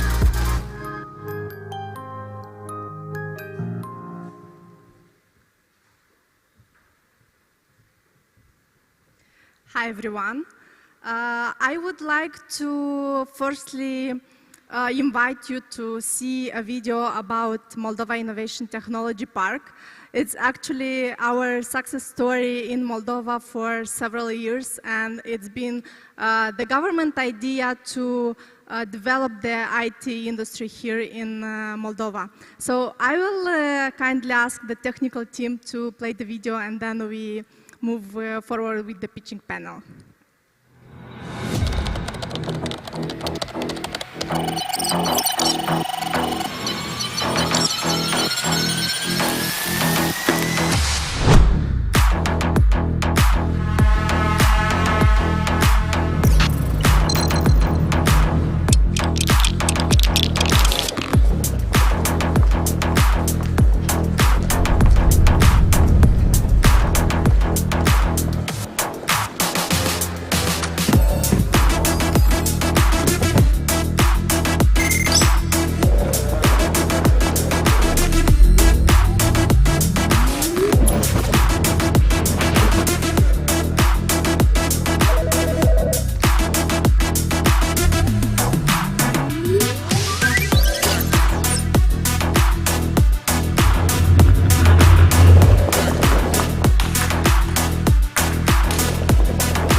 So you've seen just a few of the advantages that Moldova has in terms of developing the ICT sector.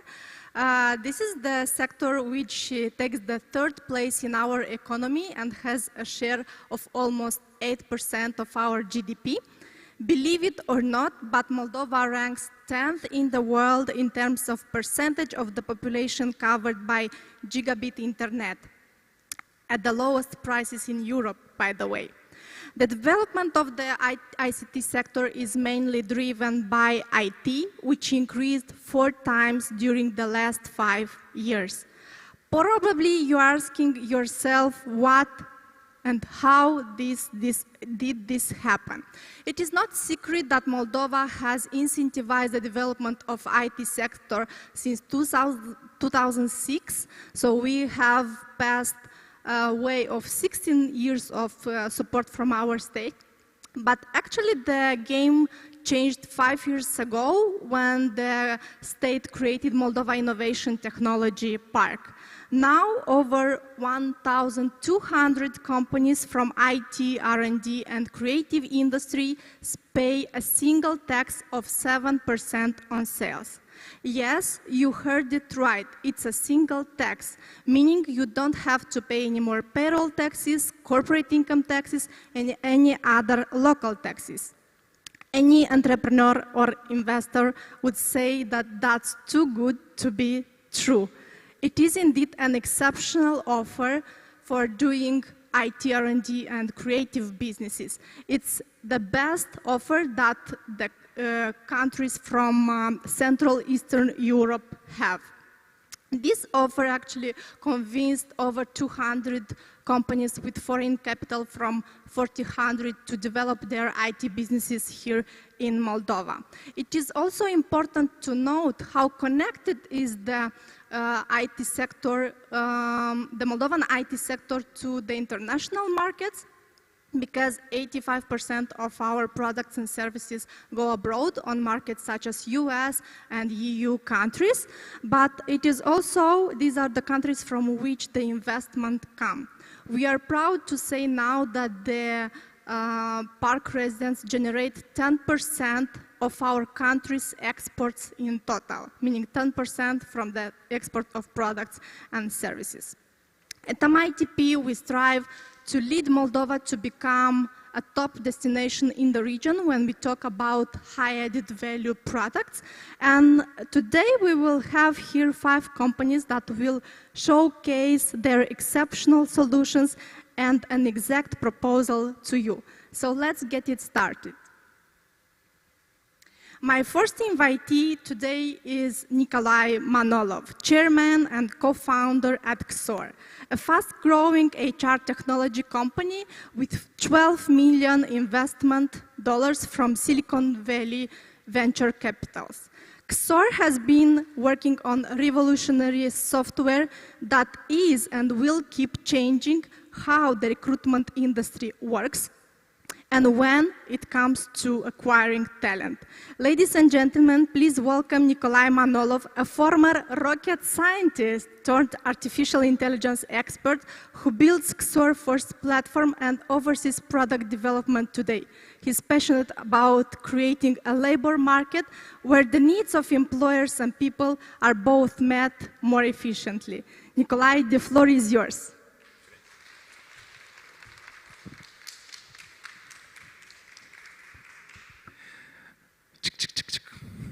Hi, everybody. Yeah, my name is Nick, and it's a great pleasure to speak in front of you today. I was born in Russia and moved to Moldova in 2013. I spent more than 6 years in the United States, and I've been to 47 states in my life, out of 50. It's more than most of my American friends.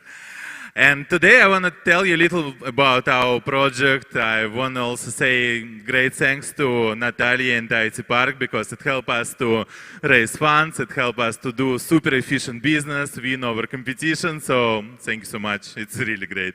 And actually when we tell to American investors about this whole taxation system here, they usually don't believe us before we explain in detail. And then when they understand, they become very happy about it. Okay, so what we do.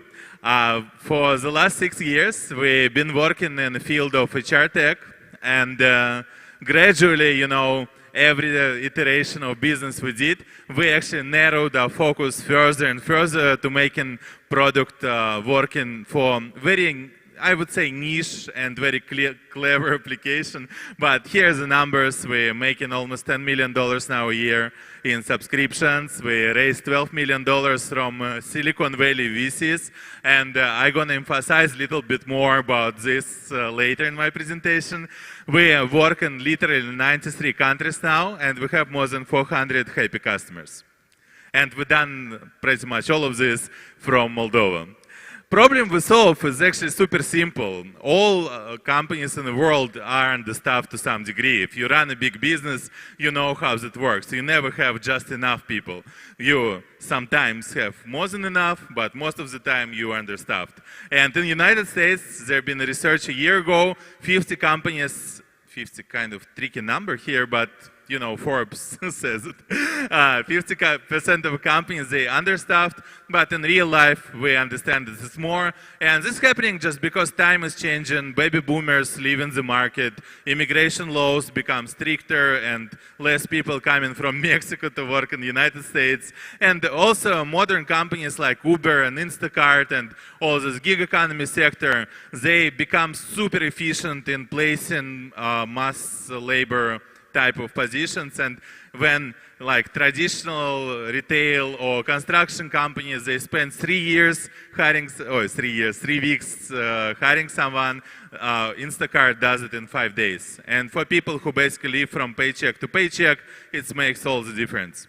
So what we built fully digitalized solution to help hire people as quick as possible and in the volume your business actually needs. It means you can make as much money as your business theoretically can. And actually most of the time we sell it not to HR department, but we sell it to financial officers. So my main entry point in a big companies now is CFOs, not HRD. So what we build a text-first application which is powered by AI, which basically can talk to each and every candidate applying for a job and use text messaging for this instead of like emails. I don't know. That's super funny because some companies even now, they're trying to hire cashiers or like warehouse workers using emails. These people don't use it. And that's why we build this purely based on texting. It all works through SMS or WhatsApp or any other messaging system. And also we utilize all these different cool candidate attraction channels like referrals, virtual career fairs, and so on and so forth. So basically, in a nutshell, what we offer our customers, it's a very simple solution for a very simple problem. If they have deficit of people working for them, they just pay us a retainer, and we guarantee that this company is going to have 100 or 1,000 or 10,000 people working for them on a certain period of time while they paying us. And the things that these companies are working with Zor, I think it says from itself, right? We have literally more than 10 companies from Fortune 500 list working with us. Cisco International is actually one of our first customers in the United States. The deal I basically landed myself on a conference. So this is how we operate and this solution we bring to the market now, and that's why we grow as fast as we grow. Basically, our aim is to become a billion-dollar company in 2 years from now. But you know what? Nowadays, it's not cool to be a billion-dollar company anymore. If you go and do fundraising in Silicon Valley like this, then it's going to be quite hard to push it through. Now, what is fancy and what is like flavor of a season is $10 billion companies, so-called decacorns. But you know what? There's been no image of decacorn, so I made one. Not with my own hands, but with the help of Moldovan artists, we created look of decacorn and original picture actually at my house.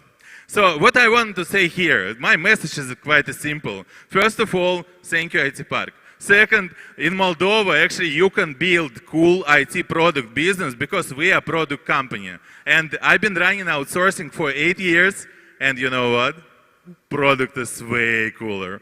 I mean, it's just like rock and roll. And the last but not least, actually it's totally possible to build a business from here, go to Silicon Valley, raise funds, and run your business as a true Silicon Valley startup. And there's a special term for this. It calls Greater Silicon Valley. It's when you have like maybe little headquarters in the United States, you raise funds in Silicon Valley, like in San Francisco, but you got offices in some cool place with a nice taxation system. So yeah, that's what we do. And here in Moldova, I was thinking how can I help a community more? So I decided to create my social club, which I call Decacorn, and my aims are super simple. I want to help companies from here to raise money in Silicon Valley. I want to go together with some guys from Moldova to San Francisco and meet with my friends there, meet with guys who already have $1 billion companies, meet with our investors, meet with our lawyers. So if you want to participate in this type of activity, or you just want to hear a little more about how to raise funds in the Valley, then feel free to contact me, and it's going to be first task on this way. Which is, actually, I got content information here, my goodness. It's not going to be a tough challenge. So again, thank you so much all, I love you, and we're going to build a huge company here. $1 billion for us, it's not a challenge anymore, it's just a matter of time, 2 or 3 years. And what is challenging me, what is making me feel excited, it's how to build a $10 billion company now. Sounds good? Sounds great. Thank you very much, Nick. Indeed, it's a strength, I think, of a community to, to be able to help each other, to build relationships, and so on. I like very much your dream about Decacorns. It is in line with our vision to lead Moldova to become a product-driven country. You mentioned a few good things about Moldova, but in larger terms, just want to ask your opinion. What Moldova does already have to raise unicorns or decacorns, and what is still needed to be done from the point of view of the state, maybe entrepreneurs, investors, and so on? Yeah, cool question, but it's a rather complicated one, because first of all, you don't need too many people to build a $1 billion company. That's important. And in Moldova, we have pretty much everything we need, to be honest.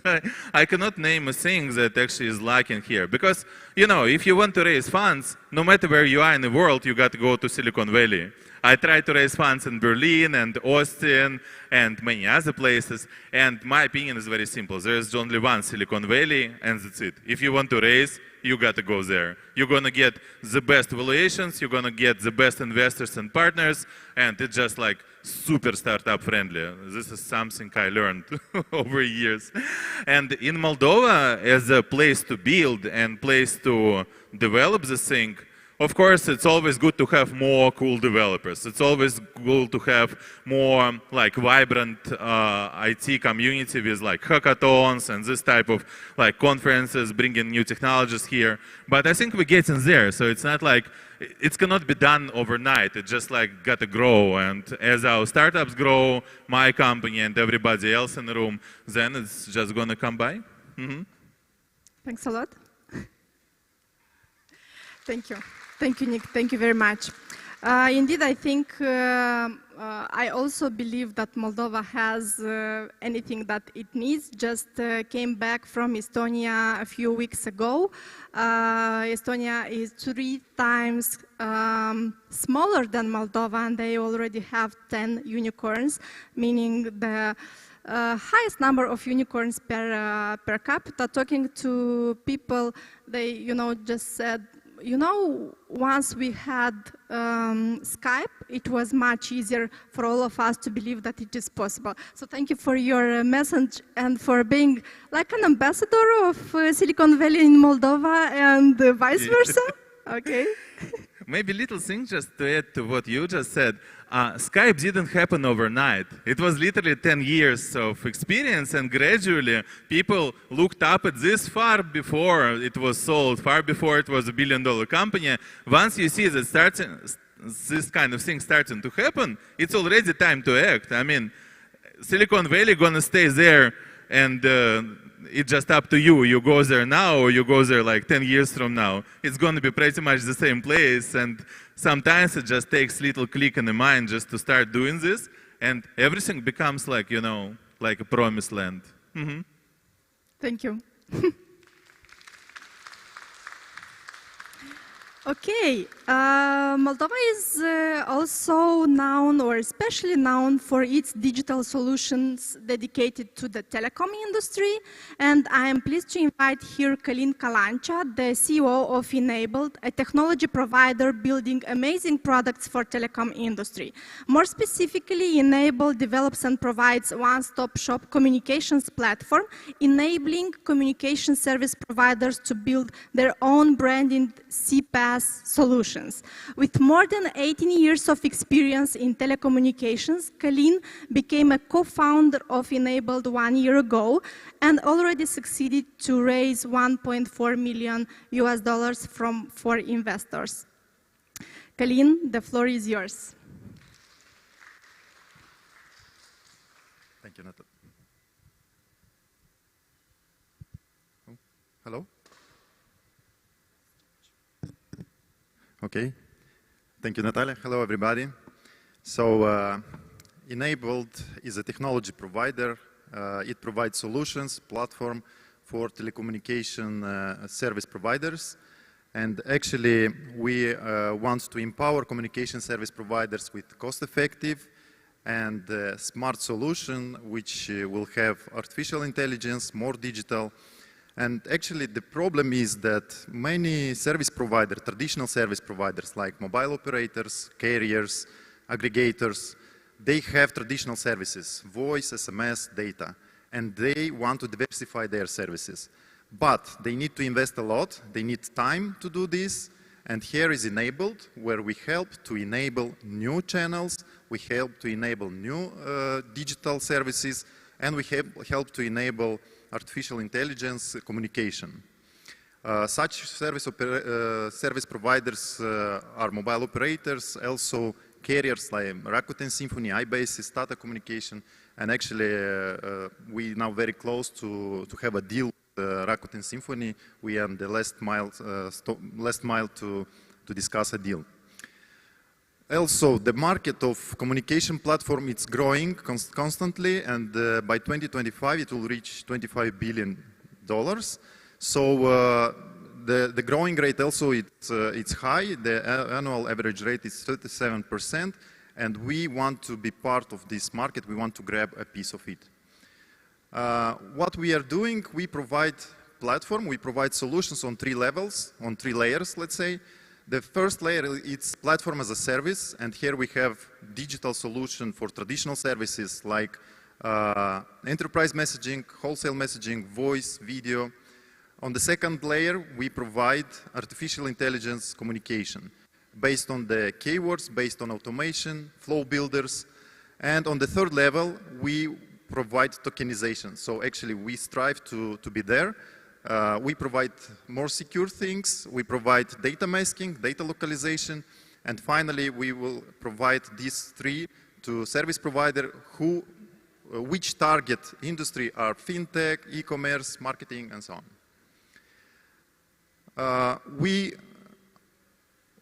We have our advantages against our competitors because there are some competitors, but we are cost effective. We provide our solution as powerful platform.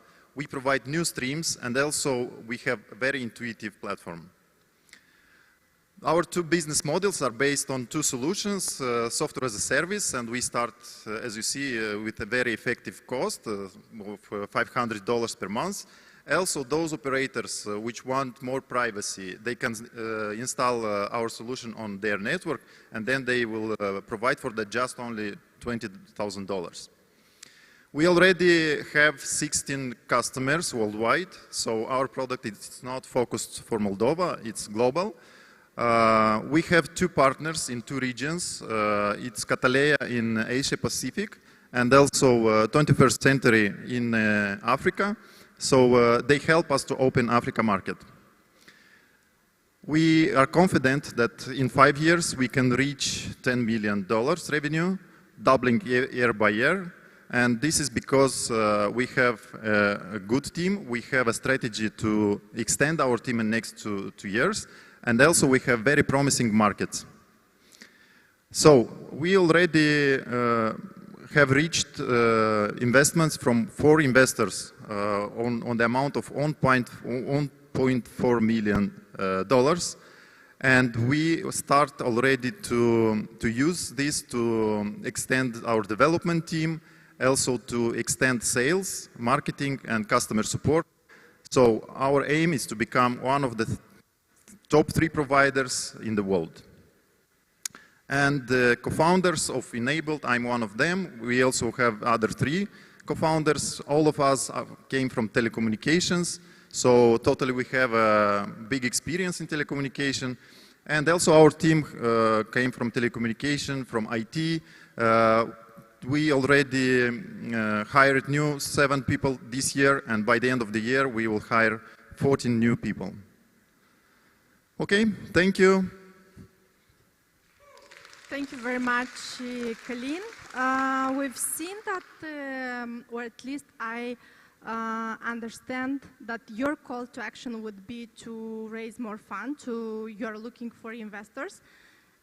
Then my question to you would be, give us 2-3 reasons, 2-3 main reasons for which an investor would give you his support. Okay, yeah, as we start first round of investment, so we know how to attract investors. We need more investments because we see that we can boost very fast in development of our solution. We already have in our pipe more than 500 new leads. We have very big companies with whom we already discussed from telco industry, like carriers, as I mentioned, Rakuten, iBasis. So I think investors can be confident that if they will invest in our company, they will get revenue in 5 years, and this will be multiplied by 20. Thank you. Thanks a lot. Sounds promising. Okay, going further, we will now move with a fintech company, because fintechs are also companies for which Moldova is known in the area of digital solutions. And I'm talking about Agile Partners, a Chisinau-based technology and people platform that develops custom-made fintech products.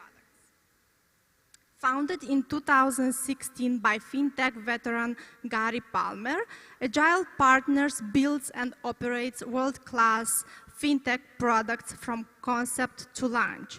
Ladies and gentlemen, please welcome Andrei Martalog, an expert in finance management responsible for payments, orchestration, funds flow, and settlement and reconciliation processes at Agile Partners.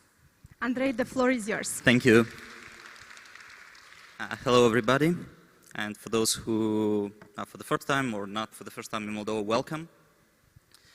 So, like Nick here, he's very positive. It's kind of, he has so much interest, and it's kind of passed to other people. And I'm here like Nick, not for pitching. We are not pitching here. Agile Partners is not pitching. We want to share our experience in Moldova, our experience with IT Park, our experience with the local market, to say and to tell what are we doing here. And yeah, sorry. Okay, I'm sorry. So as Natalia mentioned, we build and operate world-class fintech products, and I would like to mention operate as well. It's not only building. We have a team. We have legal, we have finance, we have not only the tech people, engineers, we do QA, we do BA, we do a lot of things, like to cover everything fintech would need to operate their business. We're not only building, but also operating it. So, which is a key important thing what we do. So we were founded in 2016 in Chisinau by Gary Palmer, and no. Sorry, just yeah, okay, just found it. So the idea why are we not why we don't pitch and why we don't need basically investments, is due to the fact that we have 3 core clients. We have Paywall, we have Transcard, and we have Prism.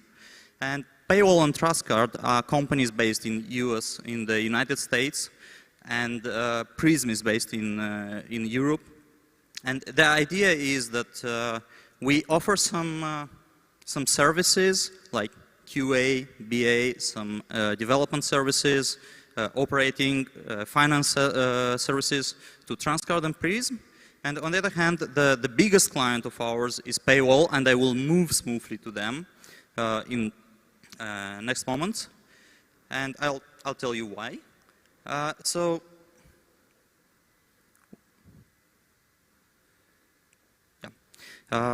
as I mentioned, we do product, we do development, we do information security, we do finance, we have compliance, marketing, account management, and this is for both for the services we provide, like we are the outsource, and in the same time we are partly outstaffed for the Paywall. And what do Paywall do? Paywall is creating a platform, a cross-border, first cross-border processor for the banks. So basically, I can say we because we are the part of that team as an outstaff. So we are creating a platform not to compete with banks, not to compete with financial institutions. We are creating a platform to help them to compete in today's world, today's digital world full of fintechs. So we basically are offering them a product, fintech-like, a world-class product, for them to be on the same page, to be on the same level with the other fintechs, big fintechs in the world. And I'm trying to get there to the point that actually what is our advantage here? Our advantage is for Republic of Moldova is that this product will be available also for local banks, also for local financial institutions, which means by us working here, by us being part of IT Park, by us working at Agile Partners, we will have the possibility to share the same products sooner than later for the local market, for the local financial institutions. And it is important for us because we are coming from Moldova, we are kind of patriots, we want to share and to give everything the best we have for our compatriots, for our companies, so that they have the best things they could have.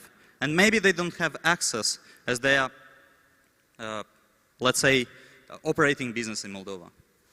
And this is possible due to the fact that we have this beautiful, wonderful IT park, which gives us some tax facilities, which gives us the possibility to employ people, local people, and not only local people from Moldova, but also people from Ukraine, also people from Russia.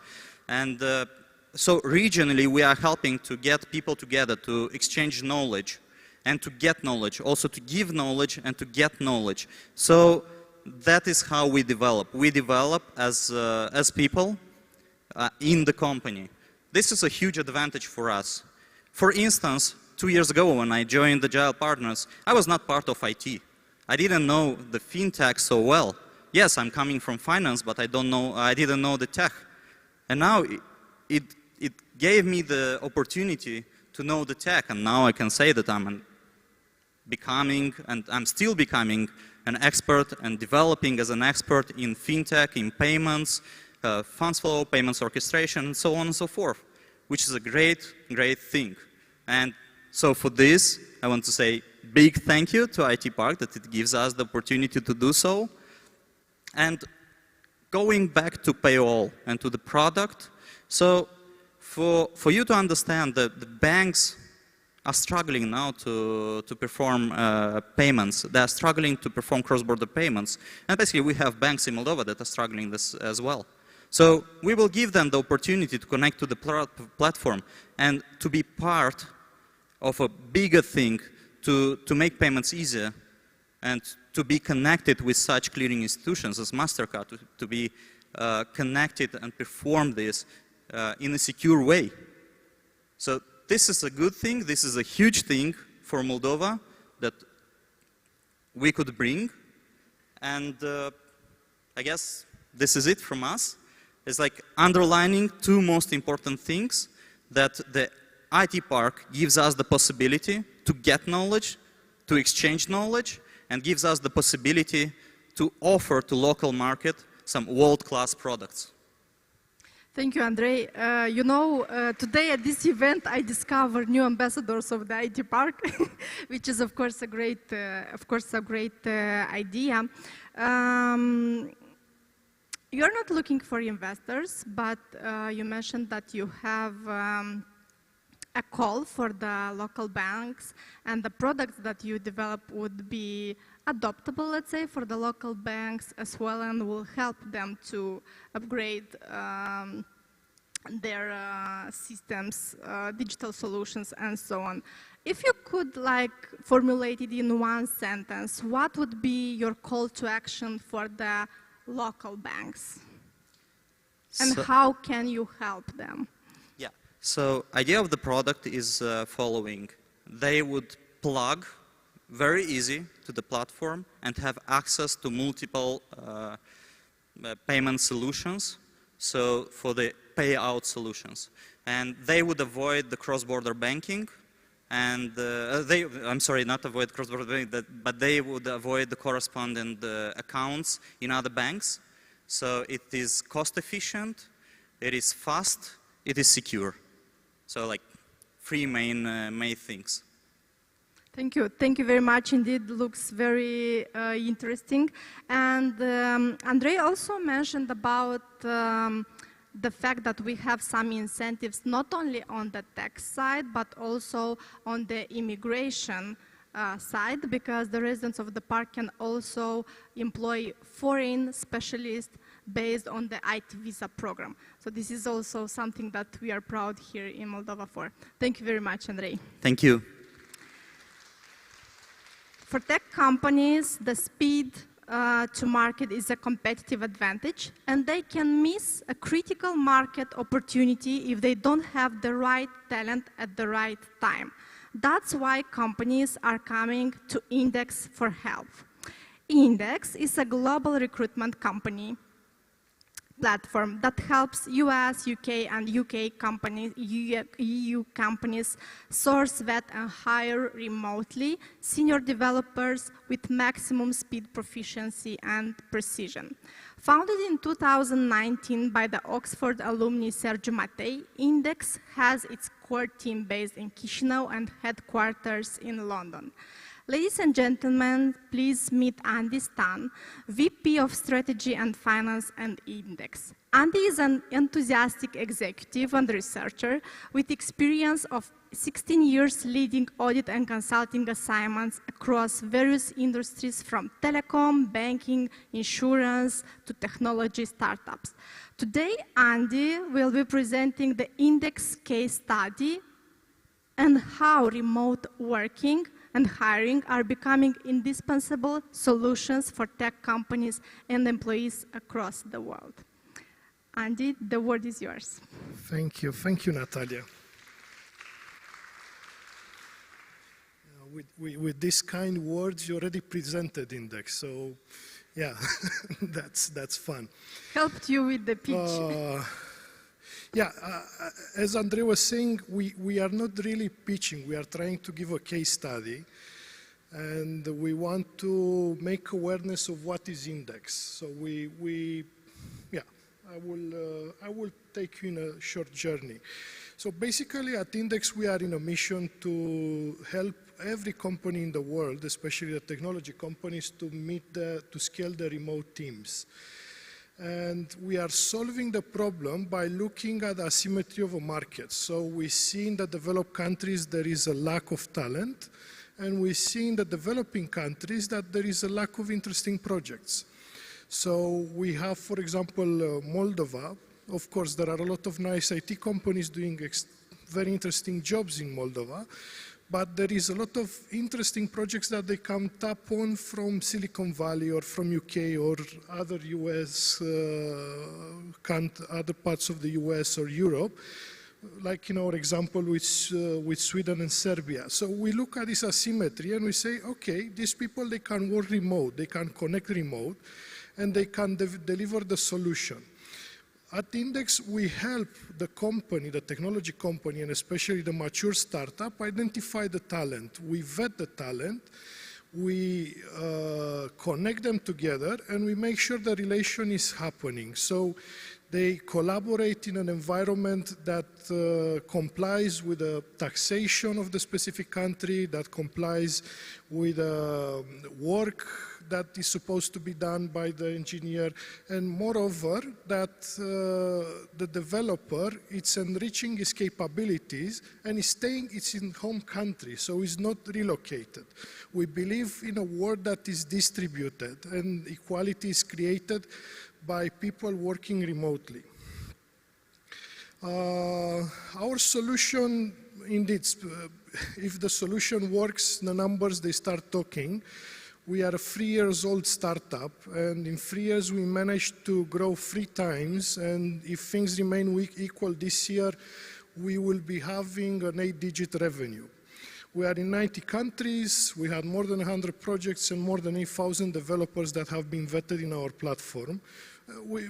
This is the result of a ridiculously ambitious team, as our CEO is calling it. Yeah, we want to make it further, and we want to grow Index to be one of the next. We stay with a foot on the ground, and we say this will be the next unicorn of Moldova. Why we are here? So we are a company that is default global. We are a company that is remote. And we have 3 major issues to solve. And basically, myself as a person coming from finance and compliance, I deal a lot with the specificity of the countries that we operate. There is different legislation, work legislation that is not harmonized and doesn't solve the problem of remote work. So if somebody in Serbia works for a UK company, it's difficult to understand, okay, is he an employee of the UK company? What kind of taxes does he has to pay? Although there are a lot of initiatives at the level of OECD, the specificity remains a problem. So I have a call for action at a global level, and maybe with this event we can make it heard, to start solving the specificity of work legislation. Then the R&D jurisdiction. If you put in contact a developer from Serbia, let's say, or from Macedonia, or from Bulgaria or Romania, the R&D for the work that developer is doing for the mature startup is happening in that country, so it's creating local demand. So the IT part gives the very nice fiscal incentives, but if you create the local demand in the country where you operate, and you have the local R&D developed in developing countries, then you can accelerate also the local country to adopt new technologies and adopt new products. So you'll get more entrepreneurs and more cool tech people. And of course, the distributed value, and this is something that we look for partners, for companies to join our platform and try our services, and maybe for some investors. We are 3 years young, and we didn't have yet an investor. We didn't look yet for an investor. So that's it. Thank you. Thank you, Andy. You mentioned some very good points, and looking over your numbers, I've seen that you witnessed an exponential growth. Tell us a little bit what was the secret behind, what is the uniqueness of Index? Because I think in this lays actually the key of success. We are ridiculously ambitious. So I think that's the success of Index. We are now in Moldova, we are a team of almost 80 people. By the end of the year, we'll be 100. And in 2 years, we want to be 500 employees in Moldova. The secret is we work as a team. We have a very good leadership. We have a very good culture. And we are focused on the game. We know what we need to deliver. And indeed, this is a real problem in the world. So it's not only us that is doing some magic. It's also the problem that exists and our solution that partially solves that problem. Our overall goal will be to crack the remote work. And there are a lot of variables that we are still discovering. Thank you. Indeed, about the remote work, there's a draft law now amending the law on IT parks, which also provides for remote work to be allowed, so that we enable our companies to be able to form international teams and work with foreign specialists, even if they do not come to Moldova. And maybe it is also an idea to connect Index to our aim to invite more foreign tech specialists to work for the Moldovan companies. Yeah, that will be really fun, because if you do the R&D in the country, then you create the demand in the country. And if you create a demand, then you have a real industry. So, finger crossed, Natalia. Thanks. Thank you. Thank you very much, Andy. Especially because you had also a global call to action, yes, to think about the remote work and how we address it at global level. Let's get now closer to telecom by inviting here Anatolia Golovko, founder and CEO of Light Cyphers, a company which was set up in 2016. The company has two areas of deep expertise. First is core telecom business and operations support system, and the second is maps, locations-based services, and geoinformatics. In both areas, big data is not just a buzzword, but a de facto reality. Anatolia, please be welcome on stage.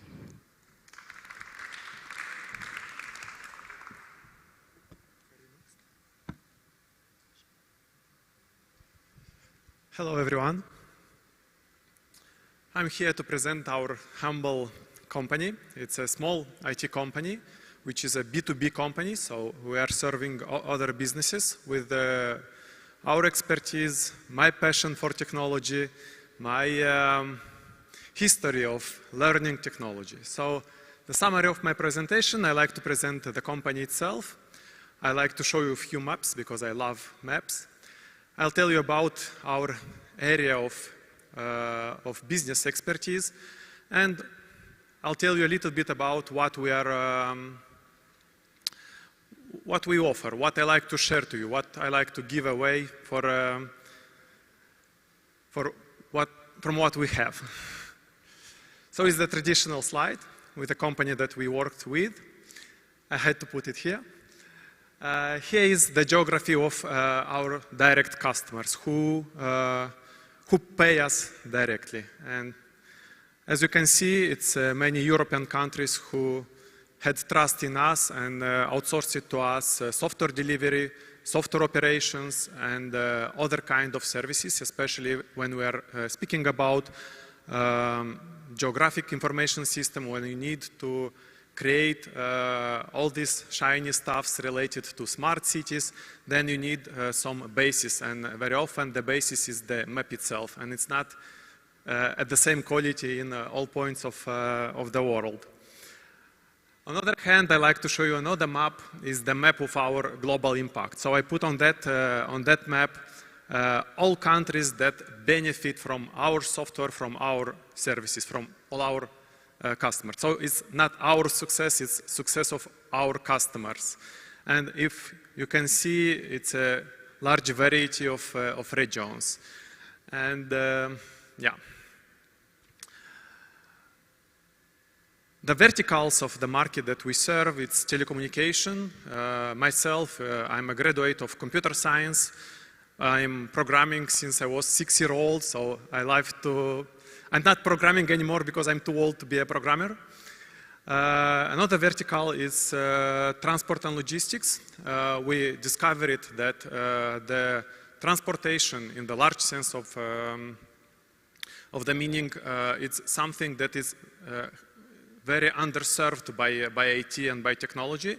And usually when you talk to that kind of guys, they say, we have everything already, we have software, we have GPSs on our trucks, on our goods. But if you really look at it as a technology guy, then you understand how underserved is this industry and how much can be improved in that direction. We just started this year to look at real estate, and we made few projects in terms of real estate and tourism development, because I realized this year at Mobile World Congress in Barcelona is a lot of very expensive companies don't understand how to make maps. And then we started to look at indoor maps. Indoor maps, it's something that will came, and we see it already because the big players like Google, like Apple Maps, started to invest in indoor maps. And in next few years, we'll see a lot of technologies around the value that is not outside on the street, the value that is inside the buildings. And it means a lot of things, not just to sell real estate, but to manage it after. We see all the technology on building information model and so on. So bringing IT and technologies to real estate market is one of my ambitions. Of course, we're serving software development companies, because if you are just a startup and maybe you have a very good idea, but you can't rely just on your internal resources, then you can outsource not especially software development itself, but maybe some expertise, maybe again, we are running a software company for the last 7 years, and we know a lot of things, what it means to be a factory of the software, and we like to share that experience. And for the last probably 3 years, I've started to look in meteotech, in agrotech, and we don't have yet real cases, but we already helped some government agencies to improve their process, and we are looking in private companies who are working in the area of controlling the meteorological processes. So if you are in this area, let's have a talk. In terms of products and services, it's software development. We help, I mentioned about software companies, we help to improve the processes on DevOps, continuous integration, continuous delivery. For example, for one of our customers, we always joked with the team. For example, we're talking to the partner that had to be integrated with our software, and we're asking when we'll have some specific functionality, and they say, oh, we have the next release in half of year, and we deliver it a release twice a day. And this is the power of continuous integration, continuous delivery. You can't wait anymore for the next release of the software. You have to jump in this automation of processes. Another case that I like to tell you about this DevOps, CI, CD, it's not just about software. For example, like 2 years ago, we helped the town hall in one of working group for urban planning to implement this GitOps or ticket-based approach to have everything together, just like the software development team working, but in urban planning. And for a few months, we had a very good result. Geoinformatics. Usually it means to build the gap between geography and IT technology. We all take it as granted that we have Google Maps, but in fact we don't have the same quality of Google Maps, and you probably don't remember that before 2013 there was no Google Maps in Moldova, and when they started to serve Moldova, actually they imported a map that was built by myself, and I give away it as an open data. So making maps, it's not something that just came from the God, it's something that people are doing and companies like mine are doing. We are doing maps from scratch, from flying the drone, processing images, having mappers who process all that and integrate in software products. So I said about drone operations, we help, because what we do for the last 1-2 years, we try to be compliant on drone operations, and looks like this year I'm the only drone operator who who try to follow all the rules in terms of legislation, and it's helping a lot to improve the legislation of Moldova in terms how to let operators to fly drones. But also we're helping others to integrate the workflow of operating drones in their business. And integration, interoperability, I can tell about myself. I was helping for 1 year e-government center of Moldova with integration, and it means a lot of things, but now I'm proud that it's starting to gain traction in terms of digitalization. And if it is relevant again for your company, for your institution, here is a QR code, you can scan it, and let's keep in touch. Thank you very much. Thank you, Anatoly. I would like actually to ask you one question, because I've seen that you worked across different verticals, and maybe you can share with us a use case in which the best practices or the lessons learned from one sector helped you to develop a product in another sector or for another vertical, because I believe that you are one of the innovators that Moldova has. Yeah, I mentioned about, for example, for transport and logistics, and because when we started a project with that company, but it was a huge company, they have thousands of trucks, we knew nothing about transport. And we started to apply what I knew already from telco industry, from what we call in telco BSS, business support system, and OSS, operations support system. And we applied all that patterns from telecom to the transport, to process all the fuel cards information, to process all the telematics information, because you have many sources of information from different kind of sources, from truck producer like Mercedes, from transport management system, it's GPS and all related data from transport management system. And we put all that together, and we approached what in telecom we call real-time system and real-time system reliability. We put all that at the foundation of operation system for a trucking company, and it gave us a very good result. I can give you just one example. If there was a report that was prepared during 3 weeks by a team of 12 accountants, in our case, for 1 month, we processed after in 3 seconds for the entire year. So this kind of automation that look like very simple, but someone have to do it. I think the example that you gave in terms of concrete result and impact says more than everything. Thanks a lot. Thank you very much. Now that we have seen 5 ICT companies, would have a final call to action for investors, entrepreneurs, but also tech specialists. Please have a look at Moldova as a great destination for doing IT, R&D, and creative. Thank you, everyone.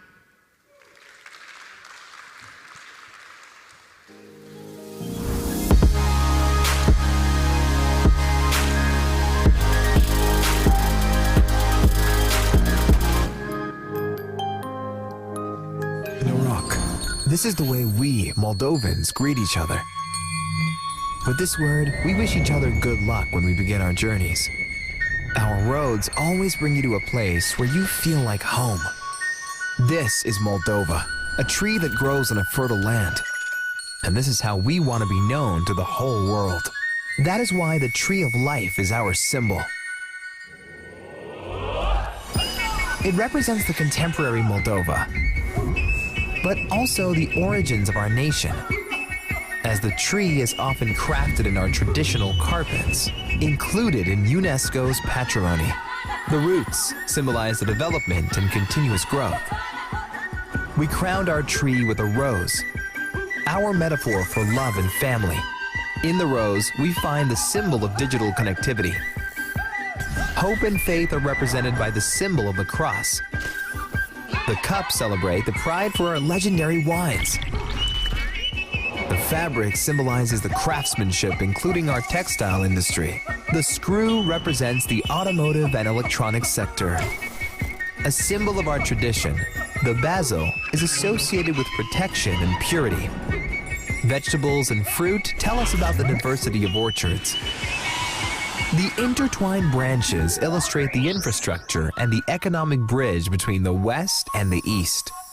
Finally, the M letter from the name of Moldova symbolizes the land that holds our spirit, the fertile soil on which any idea, initiative, or investment comes to life and brings harvest. In a fast-changing world, we come with a promise and an honest invitation.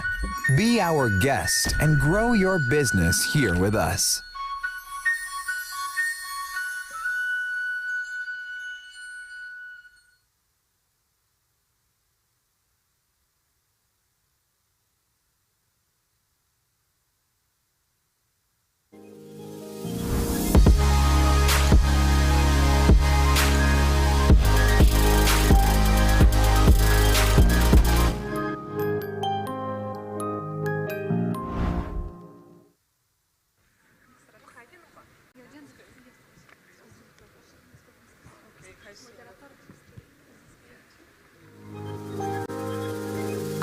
Welcome, Creative Pitching Sessions.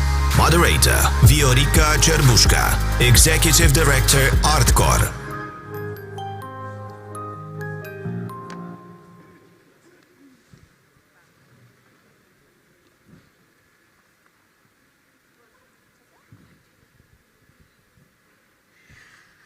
Ladies and gentlemen, good afternoon. Prieteni, bună seara.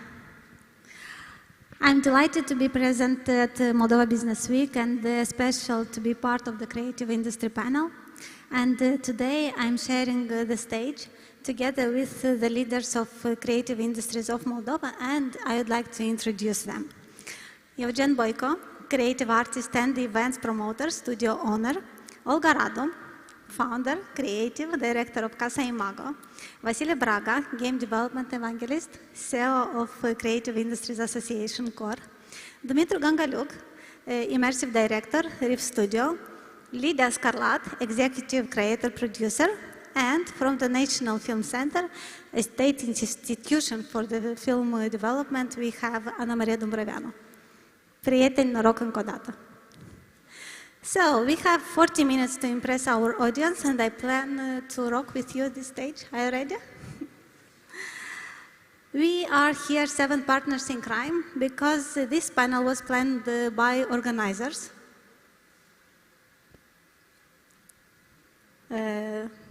It was planned by organizers to be like a classical pitch session, but we decided together that rules are meant to be bypassed, and we as creative industries are not ready to fight yet, but we want to be partners and collaborate together.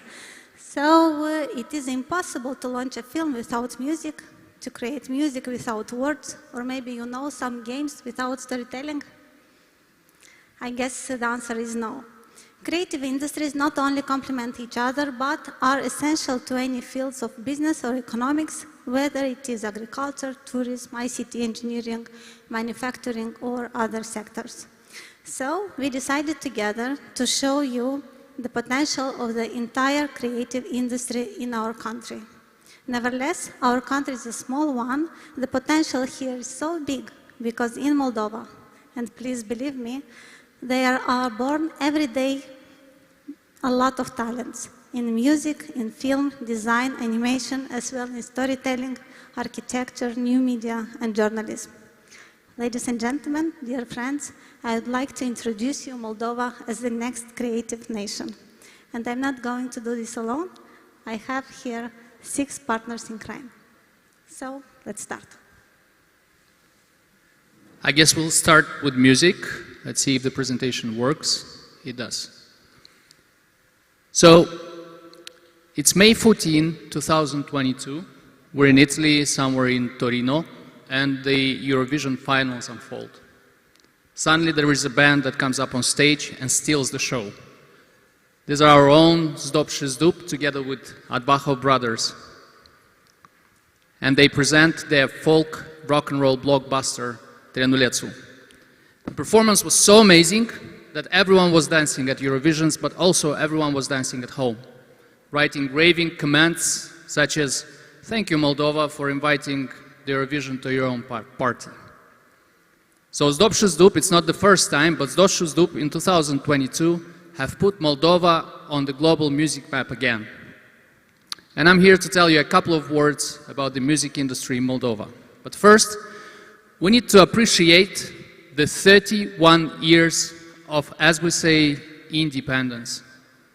Because the music industry in Moldova for this 31 years has been completely indie. There is no major label present in Moldova. We don't have the elements of typical music industry infrastructure.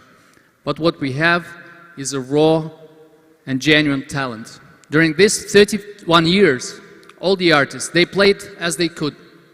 And you know, if you're a performing artist in Moldova, there is no way you can survive unless you perform, unless you rehearse. This gave birth to a generation of incredible talent, such as Patricia Kopachinskaya or Alexandru Bublitsky, and probably some of the most notable creative experts of the last couple of years, the voice of Parov Stellar, Elena Karafizi, and, of course, Valeria Stoica, who is here in this picture together with Kade Bostani. You know, if we were to say what Moldova is in terms of music industry, Moldova is a set of incredible, genuine, wild flavors. And if you're an artist looking to redefine your sound, looking for inspirations, I'm going to present the words of a friend of mine, Nicolas Viers, the founder of Balkan Traffic. Nicolas actually lives in Belgium, actually he's from Belgium, but he lives for a couple of years here in Moldova. And I have a clip here of our conversation in WhatsApp. So he says, that's true. In Moldova, the artists feel in a quiet place, in a green place, far from the agitation of the European cities. And they certainly are more creative here. But we continue our journey and we go to the year 2017. It's somewhere end of spring, and we are downtown Chisinau, the capital of Moldova. We're surrounded by thousands of people. There is a stage almost 60 meters wide, and the crowd is cheering, "Prodigy." Then suddenly we have the frontman of the band, Keith Flint, coming up on stage asking, "Are you here, my warriors?" And of course the crowd goes wild. This is the Prodigy World Tour here in Chisinau on the Central Square. You know, the moment we announced this concert, we got a lot of calls. And we only had to answer one question. Everybody was calling and asking, is it really happening? It was the same thing when Armin van Buuren, at the time, #1 DJ in the world, came to Moldova. And it was the same thing when David Guetta came to Moldova a few years back. The truth is that Moldova is situated in between two big cities, Iași and Odessa. Iași is quite far from Bucharest, and Odessa is quite far from Kiev. But however, these two cities are very close to Moldova and to Chisinau. So whenever a big artist comes to Chisinau, they actually attract an audience of almost 3 million people. And that audience here in Moldova is amazing. Almost every artist who left the country said that it was an amazing event. But we travel further, and it's the year 2019, and you find yourself in a beautiful nature amphitheater. It seems to be a world inside the world. It seems that the weather is different here. Even the sound travels differently. Speaking of sound, you actually hear the voice of Valentina Nafornice, who is from Moldova, but happens to be prima at Wiener Staatsoper. And you're at the Discover Festival that combines opera and classical music with a beautiful natural setting and features lots of artists from Moldova and abroad, including the director, Michel Pfeiffer from Austria. This is an amazing combination of nature, wine, culture, and the flavors I was talking about. Yes, we know about Burning Man, we know about Ziget, but have you heard about Chateau Vartelli, for example? Or Castel Mimi? Or maybe the underground cellars of Milești Mici? You know, these cellars have the biggest wine collection in the known universe, and we actually have the certificate to prove it. We have the Guinness World Records for it. So how cool would it be to organize a global event, a global underground event, actually underground in the Milești Mici cellars? Moldova has this kind of sensations. One of them is also the Purcari winery that happened to be last year to be the most awarded winery in the world. So, in a nutshell, if you're an artist looking to find and redefine your sound, if you're a touring band mapping the cities of your next tour in Europe, or if you're an IP owner, an investor looking to build the next global musical experience, Moldova definitely has the right ingredients.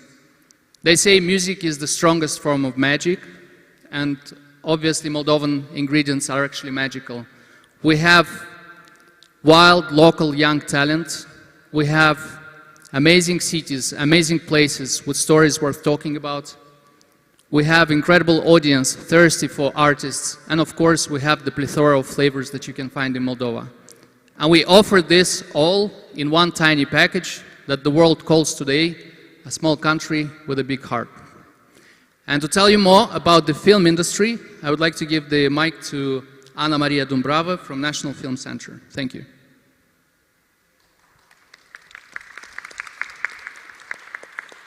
Thank you, Eugen, for introducing me. It's a real pleasure and honor to be here and to represent the National Film Center of Moldova. I will try to summarize the situation of cinematography in Moldova, but for the beginning, I invite you to discover the global trends regarding the film industry. So, according to compound annual growth rate, we have an increase of 7.2% in the film industry and an increase of the 6.5% of the employment rate.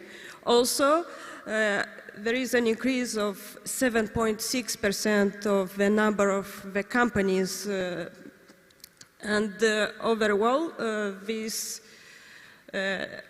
says that we should look at Moldova as part of this set. And in 2017, our government established the National Film Center. During these years, its budget increased from 5 million lei to almost 9 million lei in 2022. Also, accordingly to our National Bureau of Statistics, we have 147 enterprises specialized in film productions, and their sales revenue are more than 5 million euros. We are aware that this information might be unconvincing for you, but we should look at cinematography just like other creative sectors that are still developing in here. So there are some points we want to mention.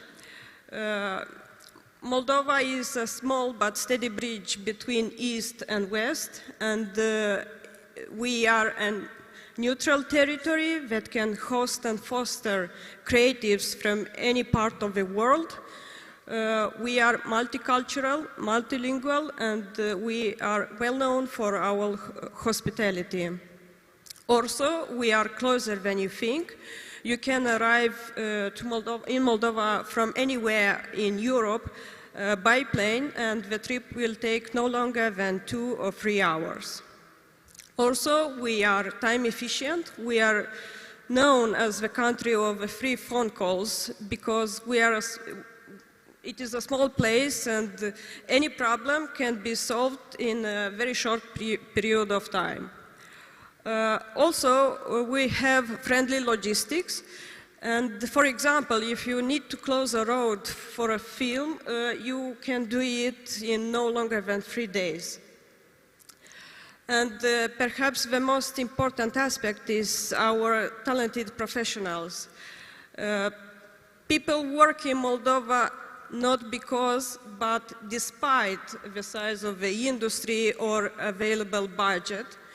And to prove that, I invite you to look at the screen. You will see a list of awards received by our filmmakers and the festivals they attended. Unfortunately, we are short in time and I don't have time to read the entire list, But I'll go forward mentioning that we have 3 film festivals here in Moldova: Chronograph, Moldox, and Ravac. Also, at last but not least, I want to talk a little bit about our cash rebate law, as the recent update of the investment law in the field of film productions. It fuels hopes for a new brief for Moldovan cinematography.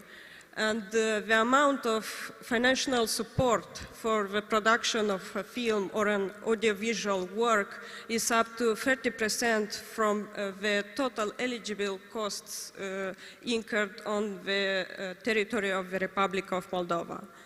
Also, on screen, you can see the minimal investment required in order to benefit from this cash rebate law.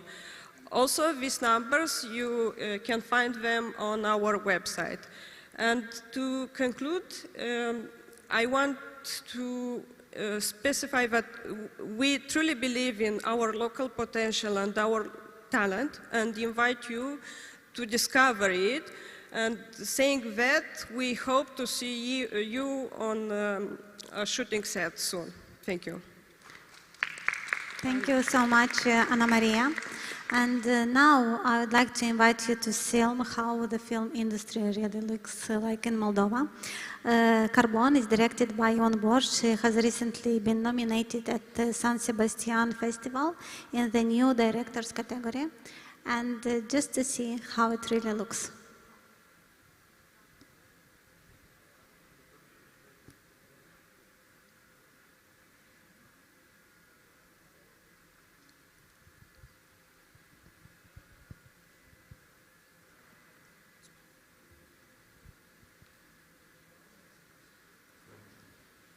Hope we will have the sound also.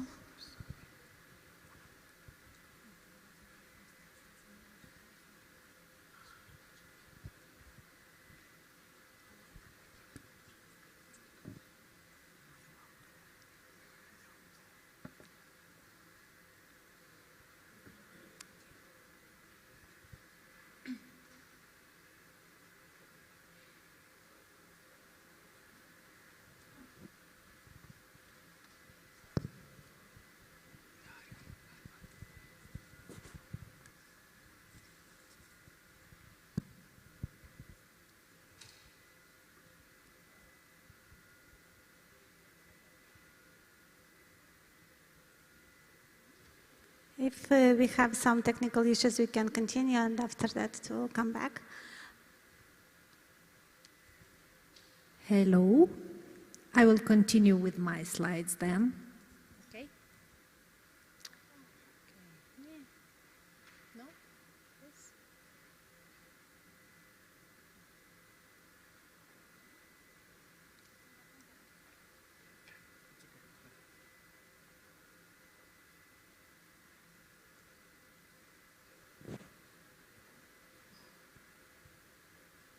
Sound.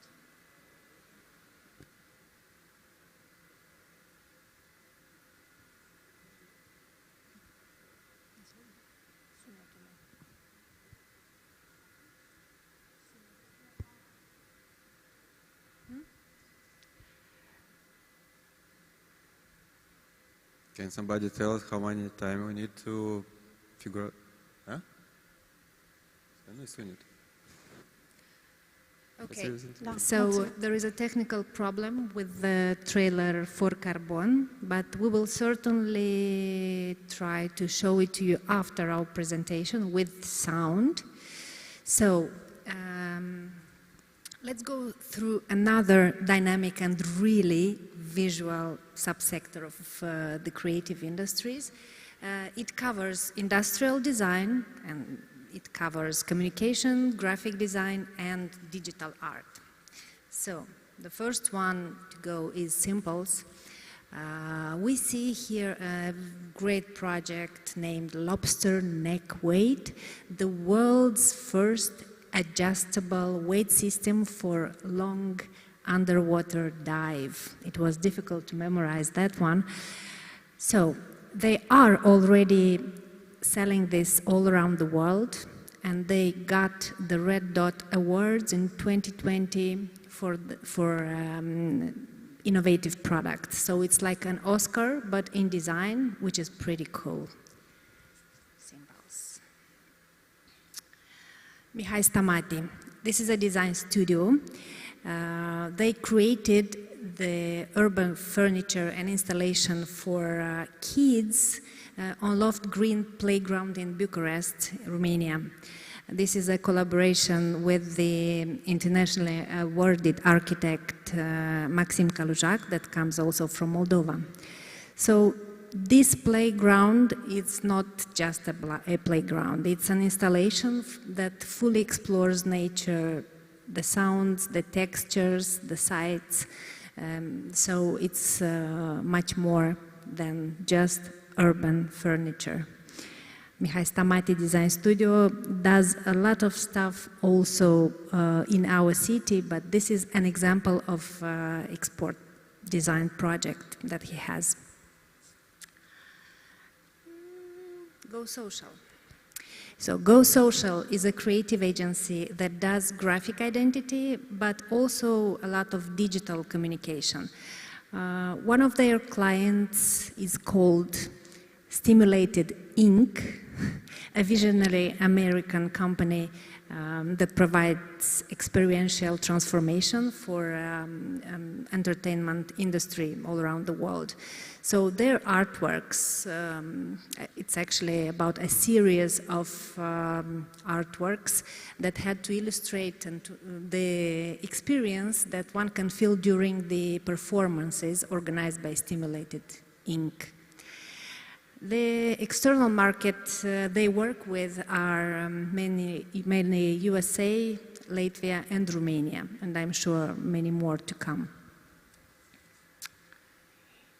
Okay. Energy Moldova, ACT Music and Technology Studio.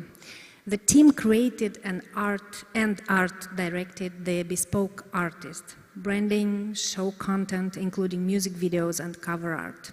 Also, Energy developed show stage visuals for chart-topping artists from Moldova, Netherlands, Romania, and UK, like Andrew Rayel, Carla's Dreams, Delia, The Motans, and many others. 43 O's. So,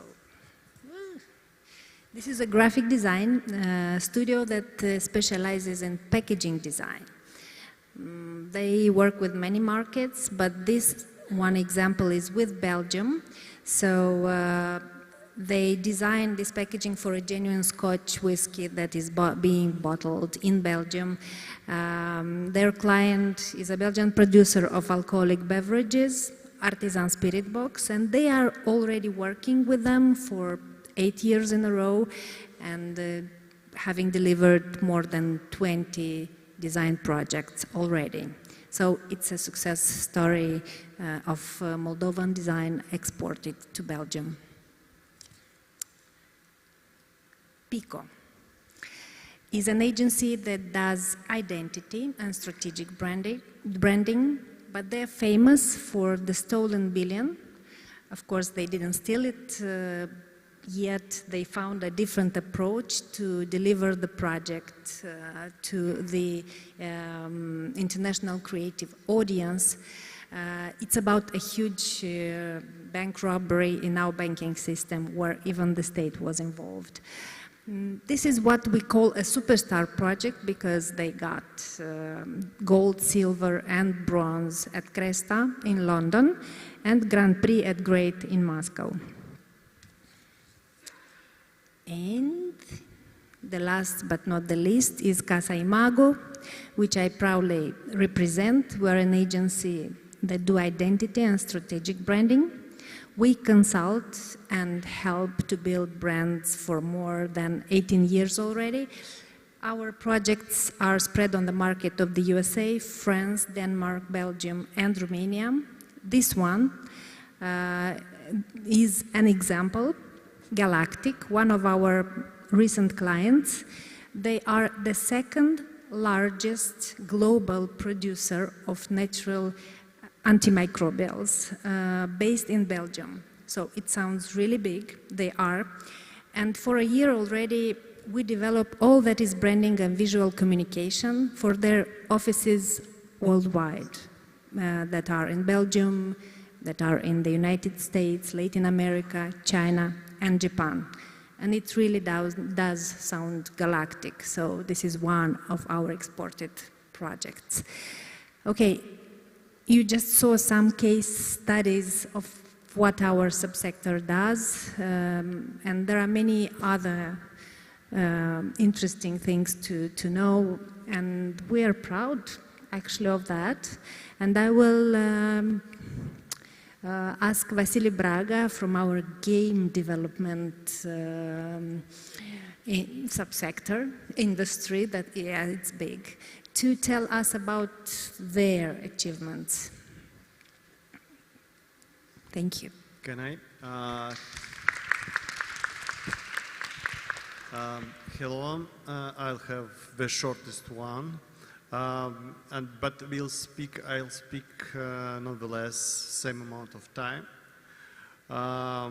Okay, for those what are thinking what's with this game development in general, I'll bring some numbers for you to understand, but it's big, it's huge. It's about 200 billion, and in different subsectors, the markets are like this, like 100 billion in Asia and Australia, and in North America we have 51 billion to sell.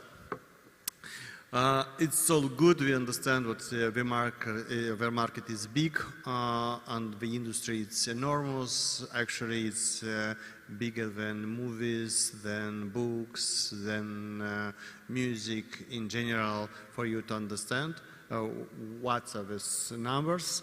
What's in Moldova? We have only 15 companies that are saying that are doing games, and they are exporting something about 7 million euro. You saw these numbers like 200 and doing movies, exporting the same. Why? The most important thing about was 15 companies that they are doing not outsource, not services, but product. And this is why it's a good place to be in a Moldovan company doing game development. But nevertheless, the same thing in Finland. Finland having an industry only about 3,000 people, have 2 billion euro in export, and Belarus had 1 billion euro in exports in the same game development industry, having like 5,000 or 6,000 people working. It's a very interesting industry, and with big added value, and what we are doing for this. Now we added like game development specialties in 3 universities. We have Technical University of Moldova, State University of Moldova, and Ioan Creangă Pedagogical.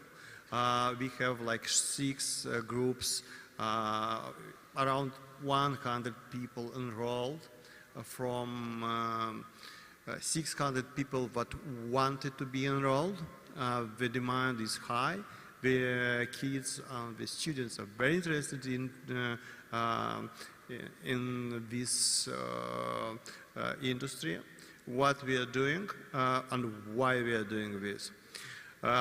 We started the balance between the industries, and to grow an industry, actually you need to start a balance. With the help of the IT park, we have only 7% on flat tax of 7%. And it was a big interest. A lot of people started to do games, and they have now the lack of talent. We are investing in the universities, and we are growing this balance. Then we'll have more HR, more people that are ready to be hired we'll need to give some more incentives to the business. And this is how you grow an industry, with this balance. Of course, we are doing a lot of events, at least one conference on game development per year, 10 meetups, a lot of hackathons. In 2017, we have like 10 hackathons and same quantity of meetups. Now in MediaCore, we will have all the PBL, product-based learning, for 2 universities there, in form of hackathons, workshops, and master classes. Yes, these are 2 our biggest problems. The export markets. Why is this is a question for a product, or not for services? For a product is a problem, but back in URSS something was done wrong to us. We lack enough empathy to understand our target audience. This is the thing that I want to suggest. We need to work at the empathy of the companies that have these products in game development, for them to be like a host. I'll repeat myself, like a host with their guests, with their products, to actually fall in love with the target audience, not with their products. It's the thing that they need to do in order to get at the exports. And storytelling, the same thing. It's complicated to say a story. We don't have too much script writers in general, but interactive storytelling is quite different. And it's a big challenge how to preserve the drama in the story when the user can the possibility to change the flow story. In general, I think game development is one of the most interesting industry at the moment in the world. It's growing very, very fast and is giving a lot of content, and is estimated to grow like twice in 5 years. It'll be interesting to see what will be changed here in Moldova. Thank you so much, Vasila. And now I would like to ask our next speaker, what about the disruptive innovation in traditional sectors? Hi everyone, one more time. Today we'll talk about new media, but first of all, who saw the movie after Avatar? Once? Yeah, I like it too, I like everyone. So imagine that world, what you see in that movie, but in real life. Imagine you can stand and walk like in this hall, and you can see all this world, but in real. You can see all the projection, you can see all this tree, all these animals, but in real life. And that can be built here and now and here in Moldova. And this is all about its possibility to dive in another world, an immersive world what we can just imagine, or even we can't imagine it. So new media art, it's the, I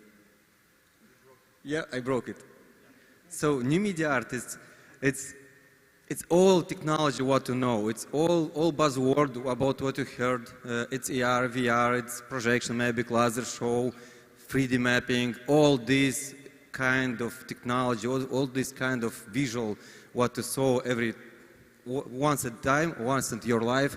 All about this. All this is about the new media art. So this type of sector, it's the bridge between digital world and physical world, and that type of technology, that type of experience can be built here. And one more time I closed. Yeah.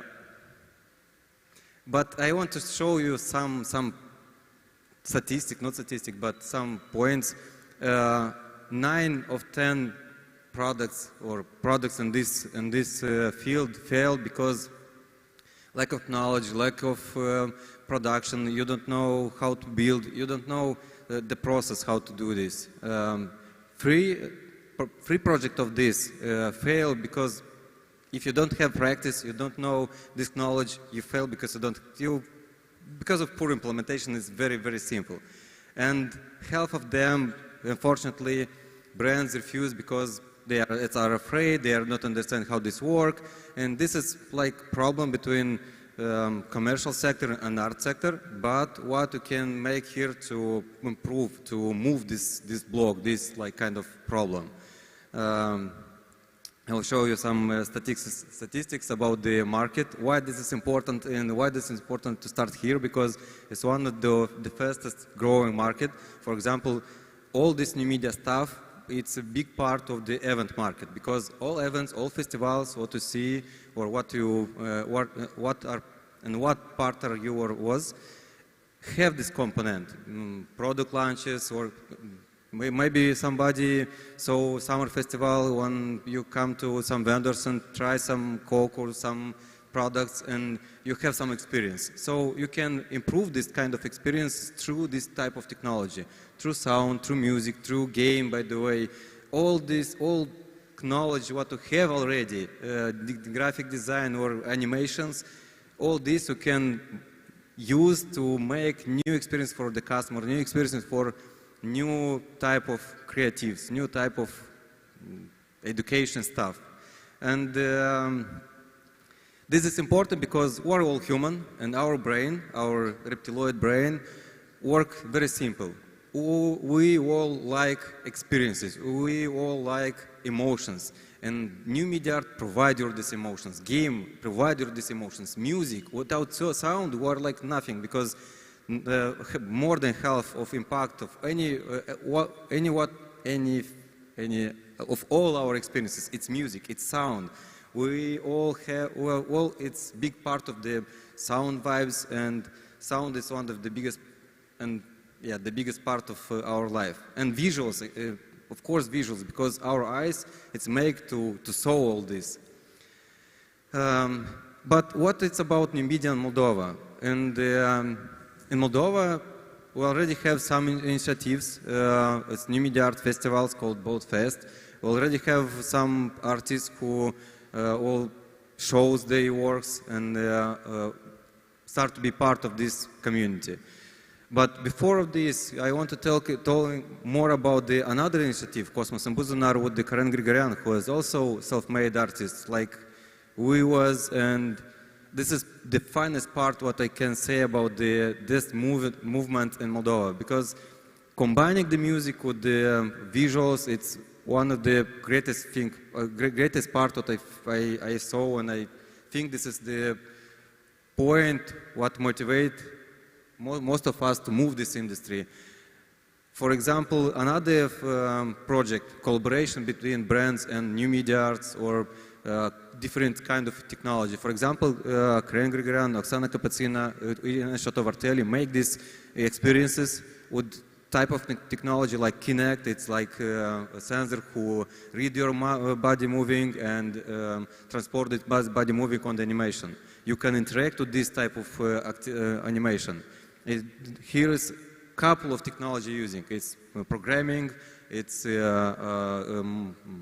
motor engine, and the animation, classic animation. So what I want to say here is, it's not mandatory if you learn graphic design or program something software to make strictly hard development or strictly logo or animations. You can improve your skills to make experiences. All about this is one more experience is photography and sound and poetry. It's like another experience of Victoria Viprada, Karen, and Alex Cosmescu. It's one case what showed that we have initiative and we have potential. And if you remember about this number what I saw, yeah, you understand me. Number about what I saw is we have potential to export this kind of content. So what we need to explore, so to explore that content. First of all, what Vasily saw is it's education, because without education we can learn something new, we can improve our skills. And here I want to say about the platform that it's called BOLD. It's about experience, it's about the school, it's about the festival.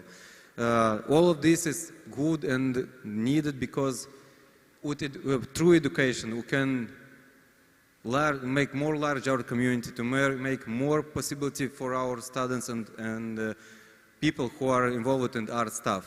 And by the way, talking about the festival, on 7th and 8th October it will be the first festival on new media art in Moldova. So if you want to show avatars experiences, okay, not like in avatars, but first step in this direction, you are welcome to show what it's about it.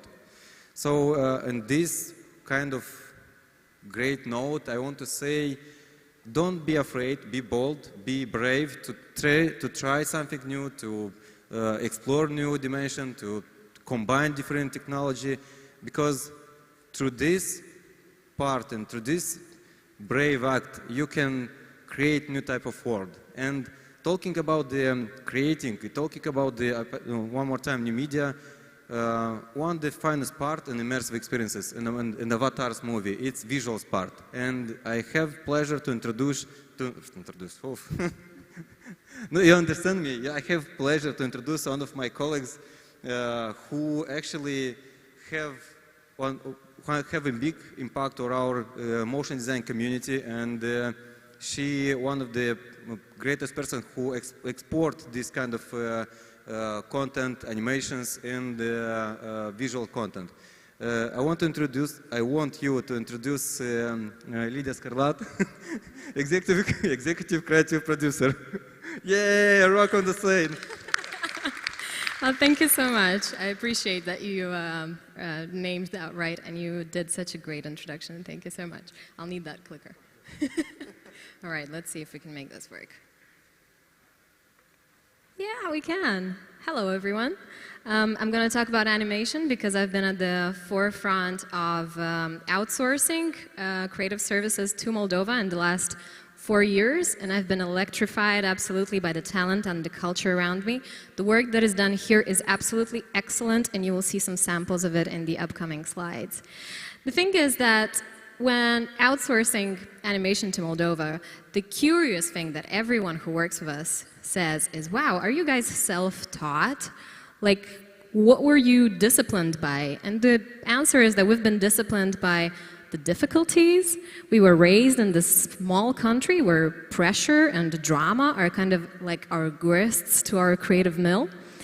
Our competitiveness is actually generated by scarcity. We're hardworking, yet we are stuck in a small local market with small opportunities.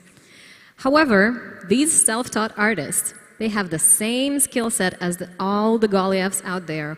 We use the same software. And actually, we even have an edge because we are multicultural and we have at least 2 to 3 languages in our back pocket. For those of you who understand the real value behind this combination, you're very welcome. Here's what happens when we are given bigger opportunities. We gain trust of creative studios that work on the world's most impactful productions. We dive like kids and we explore new technology. This is the first Moldovan VR film. We win prestigious awards with groundbreaking animation techniques. We prove that we are agile enough to roll in the fast-paced environment of American live entertainment television. We are competitive to work on projects for big brands. We are not afraid to reach out and to play the game they are playing. We pioneer in R&D, confronting the limitations of real-time rendering for the world's biggest 6K resolution screens. At the crossroads of time zones, cultures, and well-spoken languages, we develop, we produce, and we perfect complex multimedia projects for the world's biggest brands. But also, looking back into our local market, bigger opportunities from out there help us upgrade the opportunities we have at home and produce top-level animation for local audiences as well. This snowballs into a better industry overall, but also into better qualified talent and more polished work. We've also got the sensitivity to create memorable characters and touching stories, but at the same time, we have that drive and energy required in the post-production world where visual effects are stunning and they're here made in Moldova. We finally grow beyond the limits of our local opportunities and we get inspired. We want to make it good. We want to make the most out of every single new challenge that we face. This is a quote from one of the studio owners who works with Moldovan people. He says, "You can teach anyone anything, but you cannot teach desire." We also have this saying in Moldova, and I want to tell you that people with desire are actually our greatest asset. In the recent 4 years, we have synchronized production workflows, we have smoothened out payment pipelines, and we are using time zones in a very wise manner. We also actually even contribute to books and to methods that show how and teach other industries how to master hybrid creative work at scale. And I gotta tell you, this is the absolute best time to invest in Moldovan creative industries, in animation, in design, in all of the industries that have been here presented on stage today, because we are still niche, but we have a good proven record which shows our immense growth potential. Why is this also a great time to invest in the creative sector in Moldova? It's because we are not gonna stay niche for long. And I know that some of you might actually not be convinced enough without a graphic, so we created this one here. As far as our records go, we have a 400% increase per year of students enrolled in animation, game design, and multimedia production. Truth be told, our records only go as far as last year, so we are now proud witnesses of a freshly created batch of 400 students getting these studies at Moldovan universities. And they started as fresh as this month. And if you need a bit more inspiration, we can even inspire you with what you can invest in.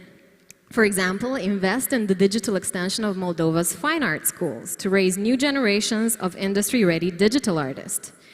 Invest in research and development studios. From traditional animation to XR companies, we can become great partners to innovate, investigate, and develop subjects, develop new products related to animation, visualization, and digital storytelling.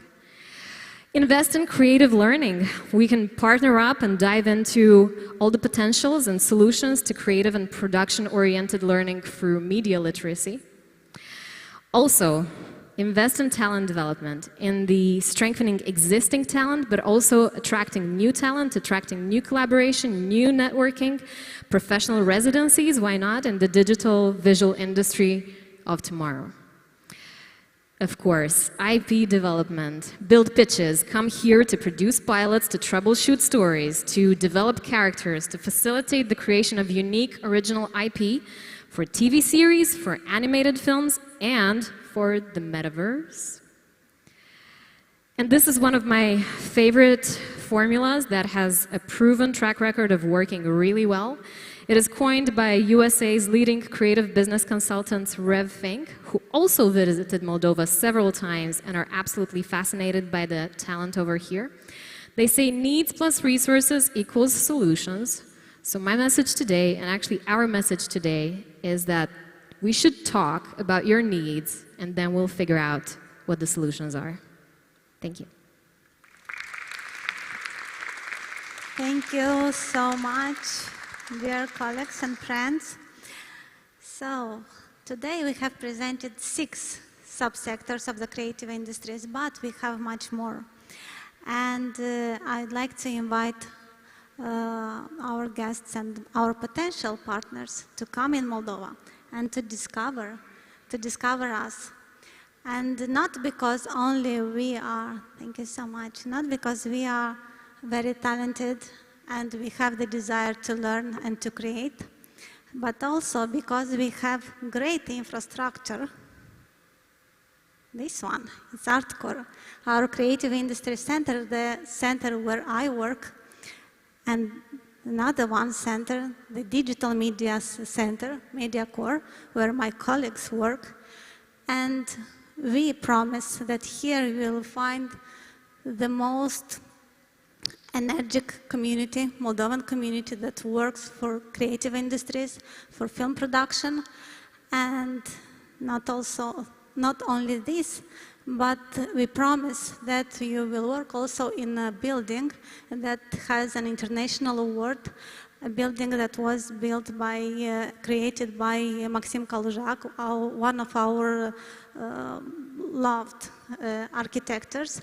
And these two buildings were created, financed with the support of our partners, USA, Sweden, and Moldovan government. We are inviting you in Moldova. Let's invest in Moldova and let's grow your business and our business together. Thank you. And now I would like to ask the team, technical team, to try to show us the trailer of Carbon.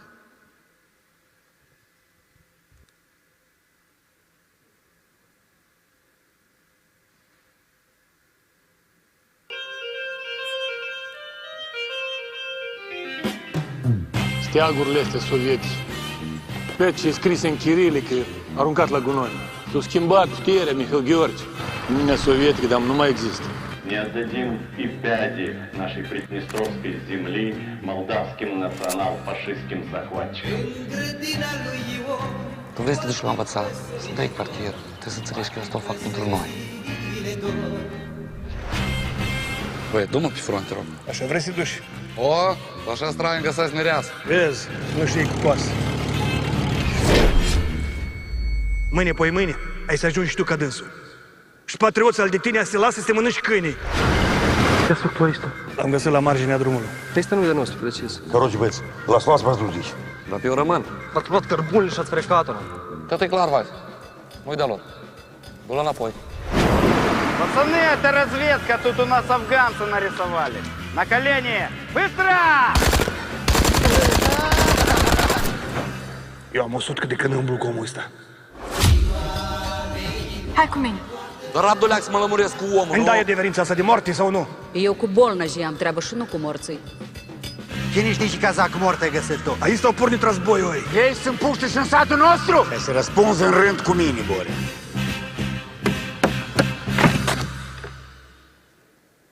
Și-ați Mihail Gheorghe și eu un stacan de gin de suflet. Disgropați-l tot amu.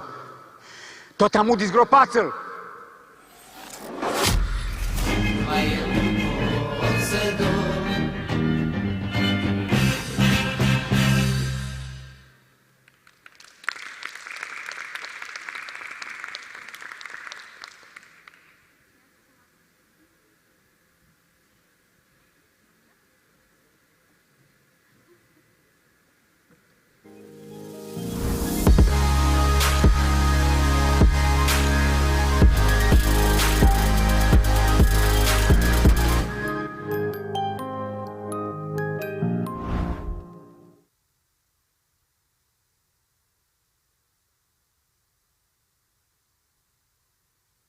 In the past decades, the Republic of Moldova has grown on many levels.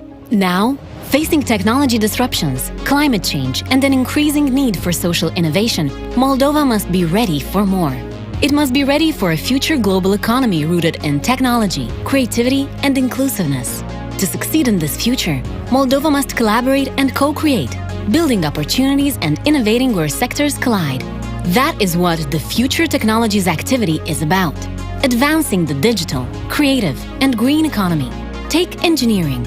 We are building partnerships to collide science, engineering, and traditional sectors via the Internet of Things, 3D printing, and advanced robotics, driving innovations in precision agriculture, green manufacturing, and virtual tourism.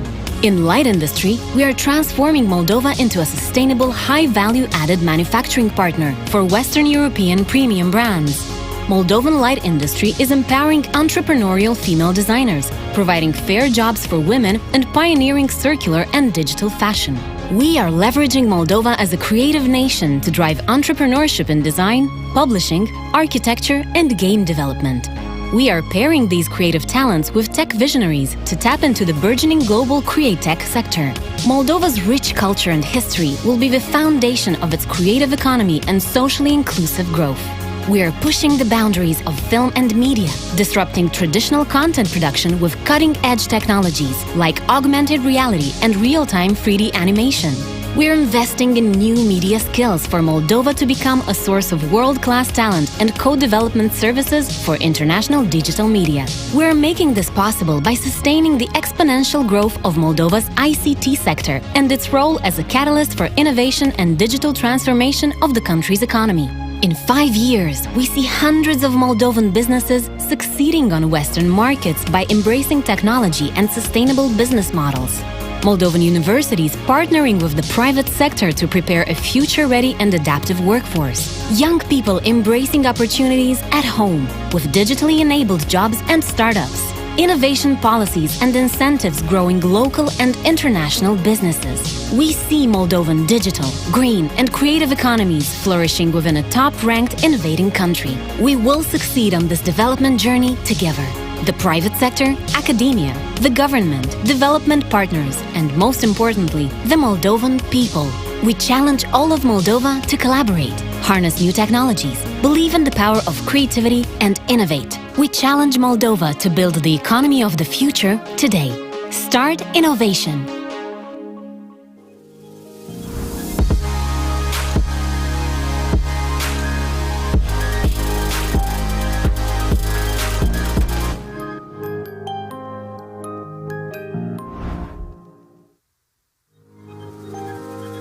Please welcome Deep Tech Pitching Sessions. Moderator Sergiu Rabi, Future Technologies Activity.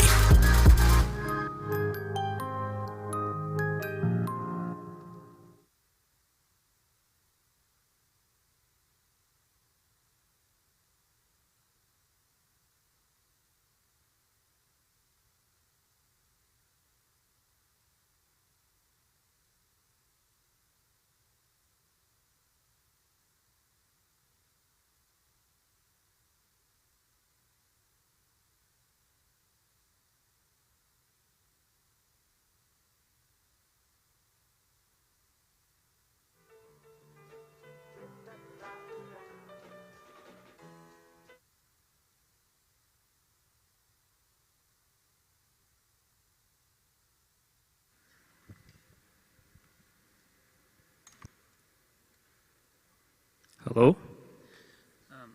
Good evening, everybody, and welcome to the session dedicated to deep tech.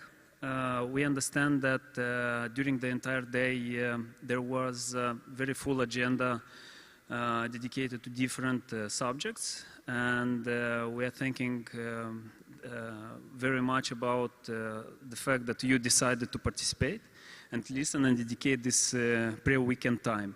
My name is Sergiu Rabi. I'm representing the project called Future Technologies Activity. We are a project financed by United States Agency for International Development and Government of Sweden.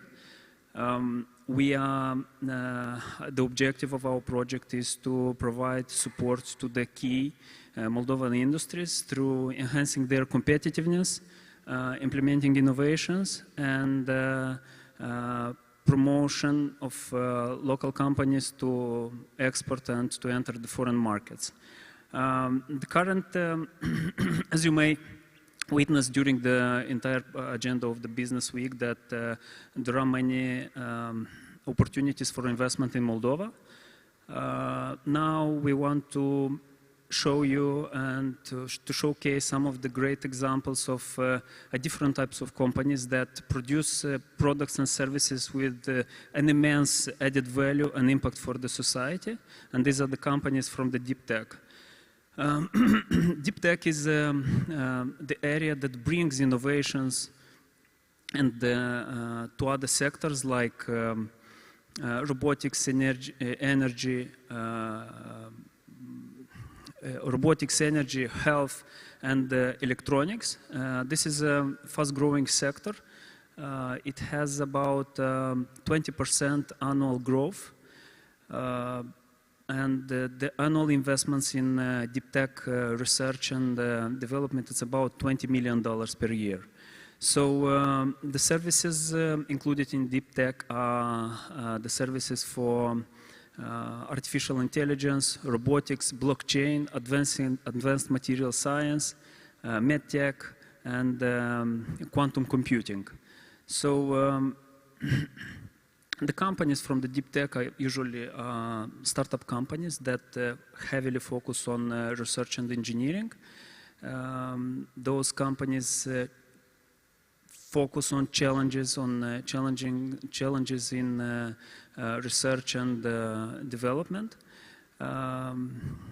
and those companies are providing fundamental innovations. It's not like regular companies that are improving or do some incremental improvements, but this is the way, new technologies. And the first speaker, I would like to invite a representative from a company called Donairo. Donairo is a company that started like a hobby by the founder, and now the company reached new heights. It is exporting its products to foreign markets, and the products are unmanned and unmanaged planes and drones. Mr. Anton Danic, you have the floor, please. Thank you.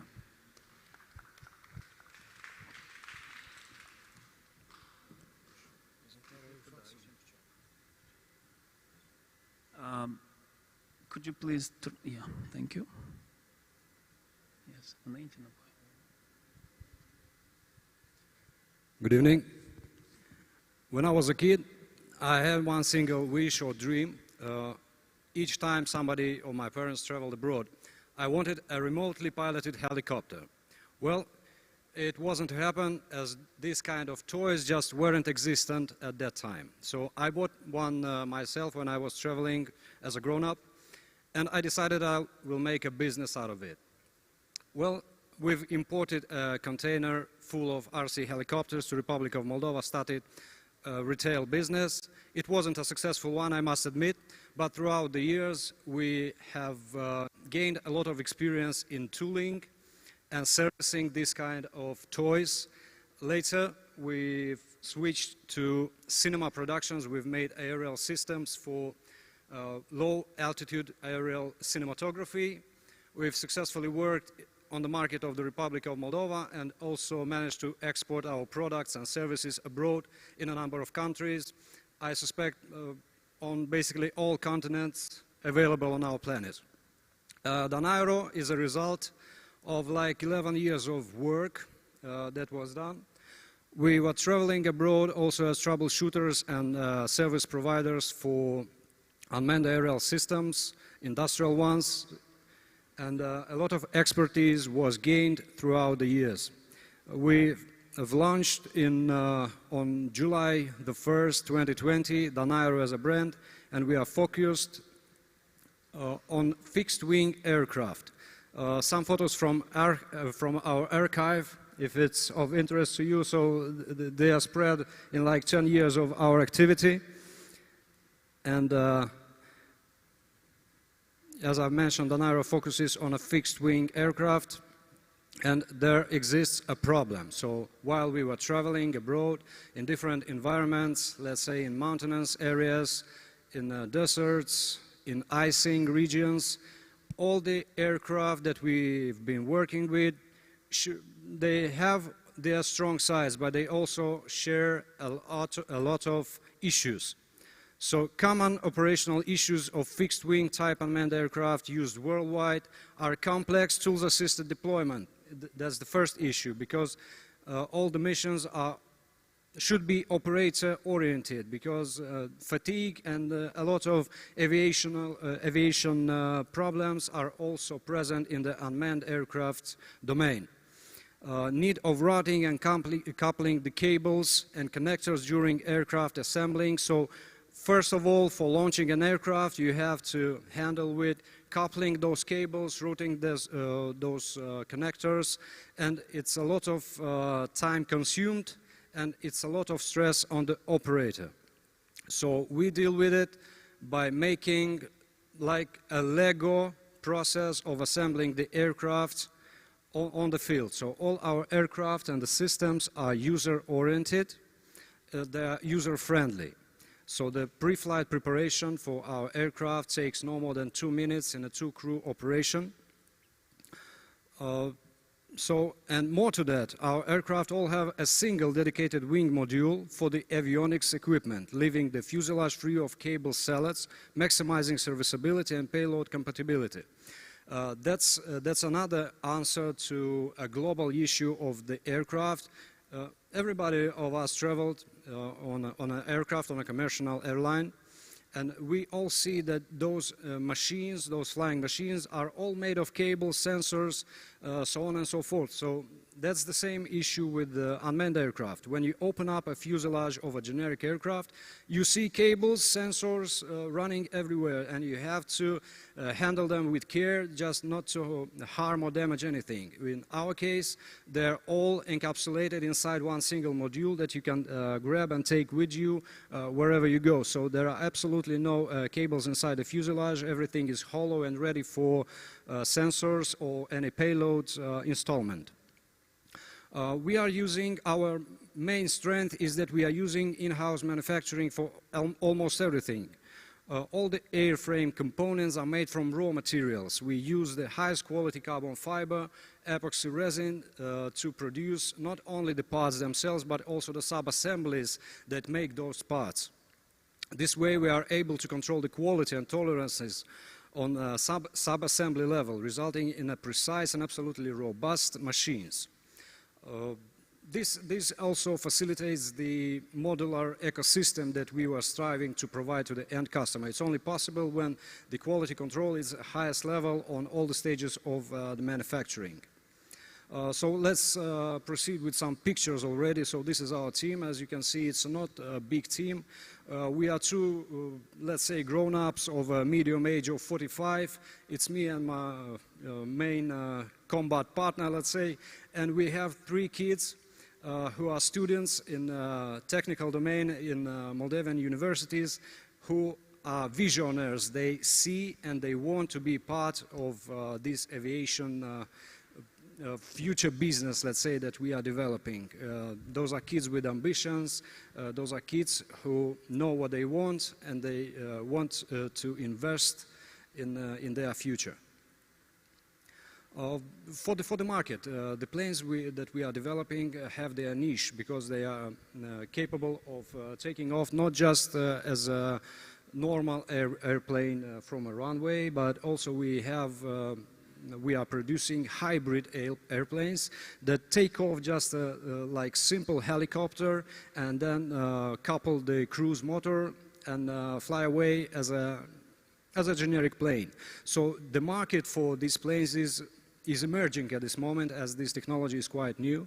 It's evaluated at like $800 million this year, and the compound annual growth is estimated at 23% and reaching 4,000 million by 2030. So there is quite some share on the global market for this kind of emerging technology. Anton, just talking about the market, could you elaborate a little bit and present us some information about what are the industries or applicability of your planes? Sure. Our planes are flying platforms, so they could be used or adapted for usage in a variety of industries. Given the fact that I have mentioned before that we have absolutely no sensors or cables running inside the fuselage, so the fuselage is available for the payload that comes from a lot of domains and industries. It can be, let's say, medical deliveries. It can be deliveries for some goods. It can be deliveries even for some services. For example, we can fight hail using our aircraft by flying above the clouds and dispersing a specific kind of pyro products that are burned above the clouds, and they are just eliminating the hazard of the hail, of producing the hail from the And clouds. what are the markets where you are exporting your products or your planes? Who are your clients? For this specific niche products that we are manufacturing right now, we are working closely with the markets such as Asia, for Lebanon. We are now discussing a partnership with Ghana, so it's Africa. We are also discussing a partnership for multiplying our production line in the Indian market. So I would say we are gaining presence on basically all continents of the world. So just some insights for our production. This is our smallest airplane that is available to date. It's 3.5 meters wingspan. It's capable of flying at a minimum of 70 kilometers per hour airspeed, up to a maximum of 200 kilometers per hour airspeed.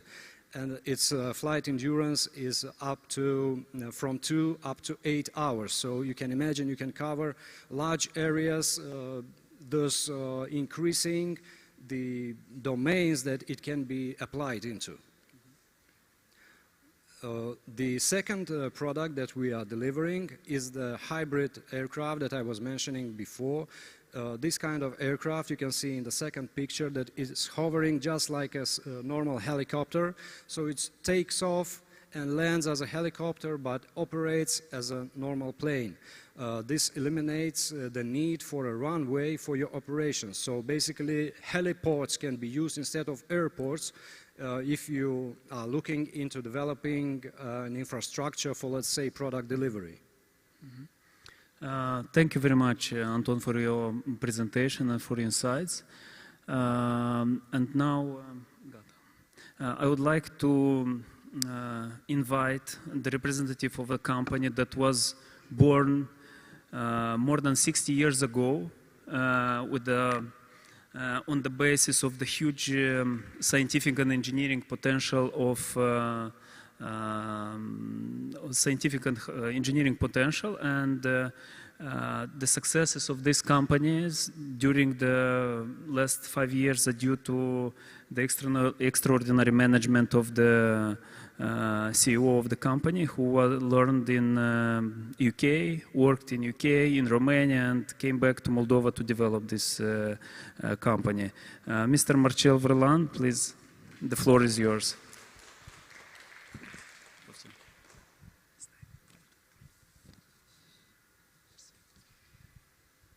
So, hello to everyone, and thank you so much for inviting me here. It's an honor for me to speak on behalf of my team and to speak about our company, which stands for the finest wires in the world and for the products based on them. And let me please explain you what we are doing. So we are a team of 20, the most amazing 20 people, engineers in Moldova, 10 of which are research and development engineers. We have vast technical possibilities. We manufactured during all those years more than 40 million kilometers of ultra-fine wires. But I'll tell you a bit later what these wires look like. We're very conservative about quality. We're ISO certified with the medical devices certification ISO 13485. And we have received a very important award for innovative enterprises by WIPO. So how we operate? We take the client's idea from the very, very beginning. We do a lot of research and development. We develop technology, we prototype. Then we get the idea into a design of a production equipment, and then we deploy the production. So we have the full life cycle of a product, and this is within our internal capabilities. Our mission that we drive to the market, to our clients, is to provide the most efficient solution for the finest challenges. For more than 60 years, we're continuing improving our processes, our product, our team, and everything that we're working on. We have projects that are very complex, and I'll show you a bit later what I'm talking about. And we have projects that are very sensitive, which has a lot of IP involved, and we stand for full confidentiality. So we are exporting to all these products to the full globe. We're working with biggest economies in the world. As you can see on this map, we're working with companies from Canada, United States, towards Japan, Israel, Australia. So full globe coverage.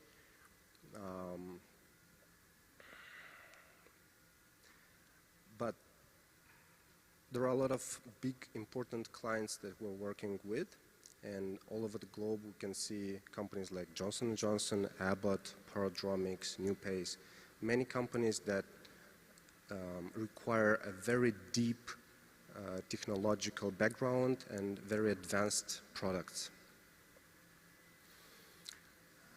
So what we basically deliver to them. Back in 1959, we started all this with a very unique technology of manufacturing ultrafine wires, and these wires are basically a platform of products, dependence of what application is and what metals we put in, and so many factors. And where we can see this kind of wires, actually they have a very wide spread application base.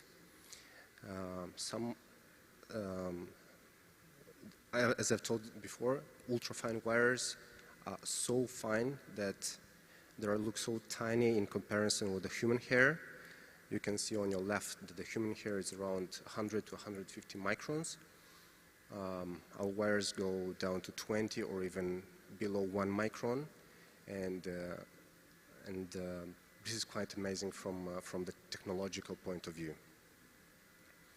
So where we can see these kind of wires, they're used in human body, like as brain electrodes for deep brain stimulation, which helps patients worldwide to fight diseases like Parkinson or other very tough diseases. The next logical stuff that we do out of these wires are the coils, the microcoils, a wide range of them, as you can see in this photo shoot, from the bigger one that can be used as cardiac transformers, to very tiny ones that are used, as an example, inside the body as navigational system for catheters during surgeries on different kind of heart diseases. So basically we can provide solutions starting from some raw wires, going to microcoils, going to sensors, and going to full assemblies, full system, full electronic designs that work in a really widespread industry, like medical applications, like aerospace, like electronics, like chip manufacturing, chip testing, and so on and so on. So in a nutshell, this is what we do, who we are, and let's get in touch for new challenges, for the finest challenges that you have. Thank you so much.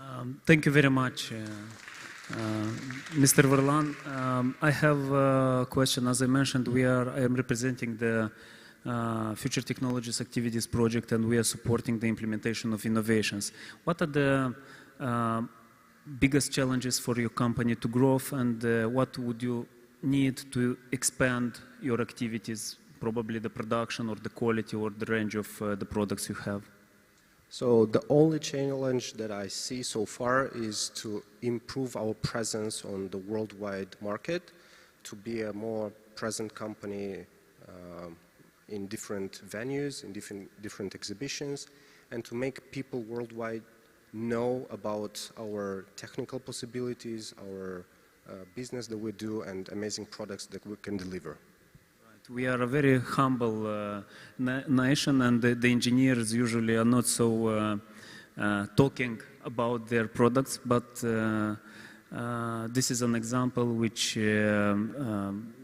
needs to be promoted and to show to the entire world that in Moldova we can produce such unique products.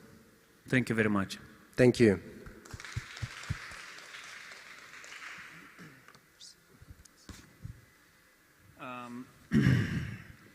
The next, as you saw, we are going from macro, from the planes to micro level, and our next speaker is from the area of medtech. It's an example of how the neurosurgeons are using the virtual and augmented reality to do their daily work. And now I'll present you Mr. Alexandru Andrushka, who is the first in Moldova implementing this kind of technology during for the operations. The floor is yours, Mr. Andrushka, please.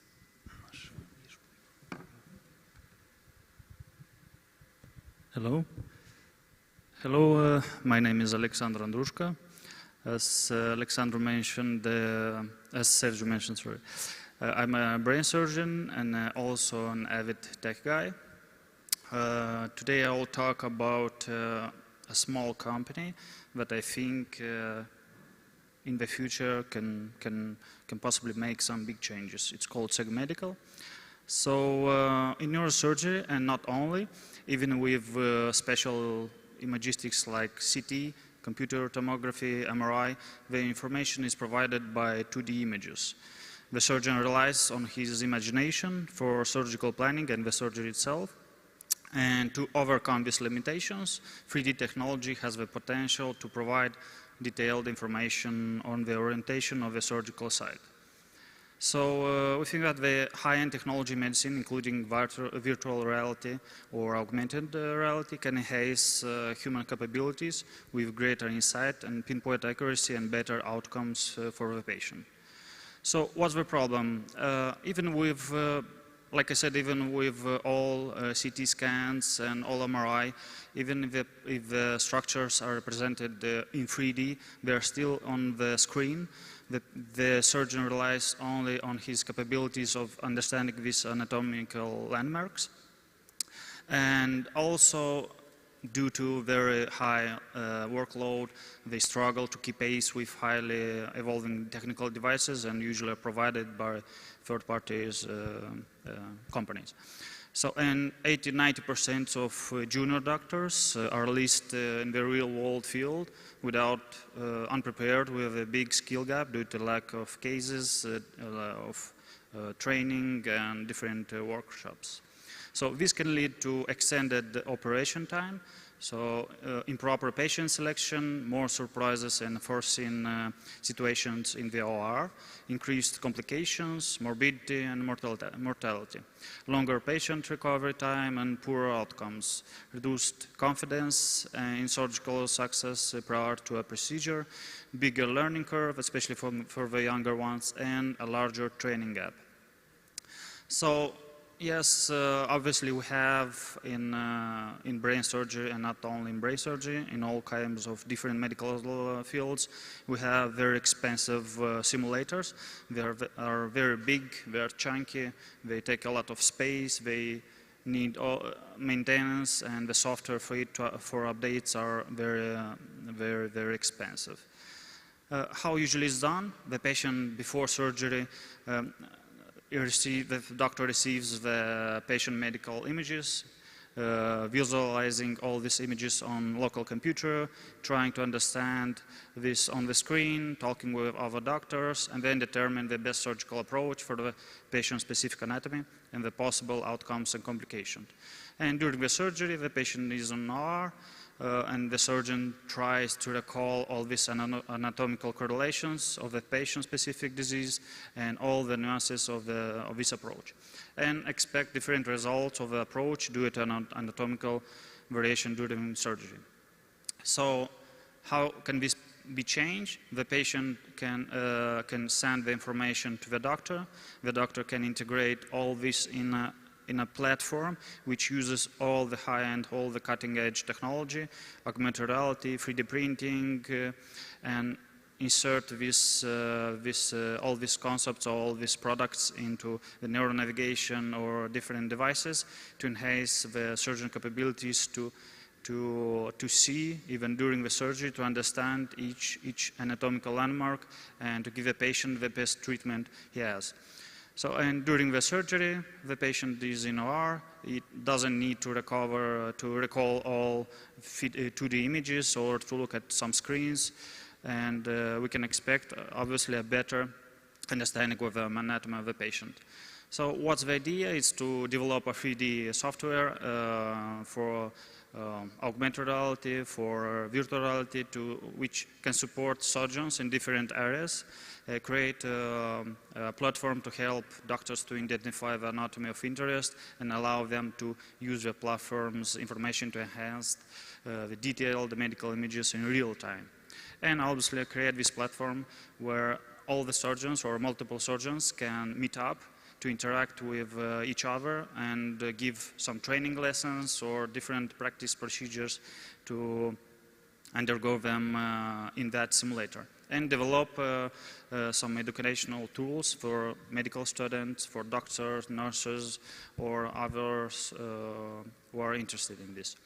So, like I said, it can be used at any stage of medical journey by practitioners, by educators, students, and patients. So, the prototype of the planning usually is like this. We take the images, we segment, we take all the structures, and we make 3D models of it. And on this slide, you can see some, I know it can be a bit messed up, but a surgeon very actually understands everything that also it's on these images. Everything is on his, like on the palm of the hand, and it's very accurate. You know what to do, where to approach. Like for example, this yellow, I represented a brain tumor, a patient with a brain tumor, which encased all the surrounding vessels. And if you if you lose the touch with such vessels, you can get the patient in a vegetative state, or he can die right after the surgery. So you need to be very attentive, and that's why we're this platform, where this all 3D reconstruction can help the surgeon undergo the surgery or plan it. For virtual reality, we started, and we usually with a simple basic headset, with a powerful laptop, and obviously free source Blender or other paid softwares. For the augmented reality, like it's an iPad and some softwares from the App Store, this is how we started. And there, for augmented reality, we also have such glasses like from Google, from Magical Leap, like you can see here, and also we got hands on it, and we are trying different softwares to see how it can help and try to make new research to understand how can this workflow can impact the patient's outcome afterwards. So also this headset can be used like I said and mentioned before, to collaborate and to see how we can give a better life to the patient according to his disease. The concept of reconstruction is pretty sophisticated, but it can be done, and it can be routinely done in the future maybe. We usually take the images of a patient, we segment, or we are doing a semi-automatic voxel approximation of various anatomical landmarks. We take white black images and transform them in personalized 3D models. For example, here we have a patient with a hematoma. Hematoma is like a buildup of blood inside the skull, which we can segment, see its volume, and how it's related to the structures surrounding it, and how we can find the best approach to minimize the brain lesion and make smaller holes in the head, obviously, to take the pathology out. Here's a brain stem tumor, also removed by the aid of personalized 3D concepts. This is malformation. This is also malformation where we can see different vessels. The blue ones are venous, the red ones are arterial vessels, and we can also decide how we can approach this pathology. We can go even further. We can create patients of a traumatic brain injury. The skull has a lot of defects. So what can we do is help this patient is 3D print different implants and give the patient the aesthetic look that he has before the trauma. This is a patient with a brain tumor, where also on 2D images you can't really grasp the volume of the tumor and how deep you can go, how much you can remove, and this can also aid the surgeon. This is also a brain tumor. This is a patient, the patient has given its consent for this. This is the patient before surgery, the implant with aid of 3D printing, and on the right side you can see the patient after the surgery with his awesome look. This is also a case where a more complex cranioplasty, where the 3D, where a tumor encased the skull of the patient. It was removed afterwards and then fixed it with 3D printed material, which then used and then implanted it back.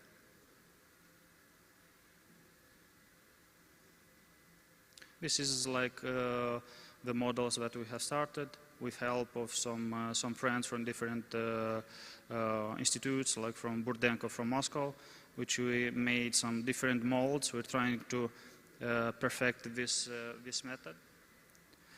This is by using the silicone molds or plastic molds to create implants from PMMA or polymethyl methacrylate. This is a special material that is biocompatible and can be used in brain surgery, not only in brain surgery, but in different bone replacing surgeries. In augmented surgery, this is a very interesting field where we can use different devices that we can understand the anatomy of the patient before the surgery. You can repeat the same procedure how many times you like, and then during the surgery you can use the glasses. This is how it started. It started on some of our colleagues, then on the head of different phantom, on the walls and everything. Everything was tested before. All the concepts were tried before giving it on the patient. Then the concept was used on a real life patient. So the patient with a small tumor, where we found the best approach to that tumor. This is also different cases. Obviously, we have, during the surgery, we have a neuronavigation, we have a microsurgical microscope that helps us to find these spots, but sometimes these devices can take longer times to initialize, to use. We have also a bigger learning gap, and we can also use this additive technology to aid all this technology all together to give a patient a better outcome. On the left, you can see the neuronavigation, the basics technology that we can use, and it's very, very expensive. And on the right side, it's just an iPhone and free source software, and also the 3D model, the models that we have made. This is aneurysm. You can see the white is the vessels that give blood to your brain, and the little notch there you can see where on the left side is the clip. This is how we can decide before the surgery what kind of clip you can use it and how you'll clip it during the surgery, because during the surgery this aneurysm can erupt again and all your field will be in blood, and it will be hard to understand the anatomy when you'll have everything in red.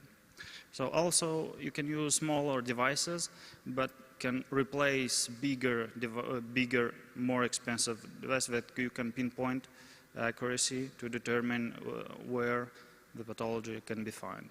So what can we achieve on a small scale? It's faster and better patient selection, instantaneous and precise visualization of 3D spatial relationships, holographic-like images of all different anatomy structures, perceived in mixed and augmented reality, glasses or even a phone or tablet, and every angle of the patient-specific anatomy, interactively perform virtual procedure on a patient-specific data to gain preoperative experience and confirm the treatment plan. So on the larger scale, bigger social circles and more conference gathered on specific virtual cases, faster consultations at any point in the world, more collaboration with different specialties, easier training for medical students, residents, junior doctors, nurses, and collaboration with different medtech giants like Medtronic, Boston Scientific, and others to help doctors learn their instruments and have feedback directly from them. So the competition is not so big.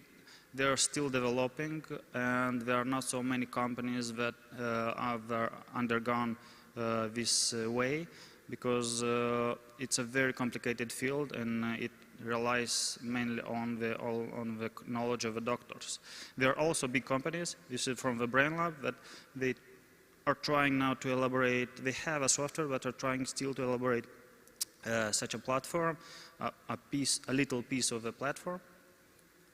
And our team is very little currently, but it's growing steadily. We'll have more 3D modelers and different developers in augmented and virtual reality to facilitate the workflow and creation of this platform.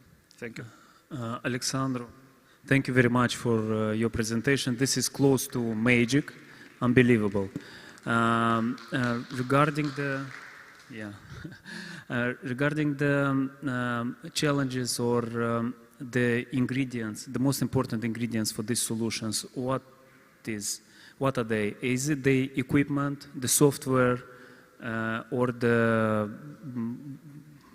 brains or the patients, the team? What are you lacking, and what would you need to develop furthermore this technology? I think the problem is not patients, because it's vice versa. We're trying to have more people from our field to help even a single patient. I think we just need more people like to get involved from different areas, starting from machine learning specialists with developers in virtual augmented reality and more advanced stuff, to put all this together in a laboratory or like a bigger platform, more encased platform that uses different aspects of this additive technology. Great. Thank you very much, Alexandru. This is amazing. Our next speaker, as I promised you, we are going to micro world, and this is the representative of the emerging association and an emerging sector that is combining the technologies, the information technologies with the DNA analysis and genetics. And now we are welcoming Mr. Viorel Muntean, who will make a presentation on new idea. It's also the same amazingness level as the previous one. Please, Viorel.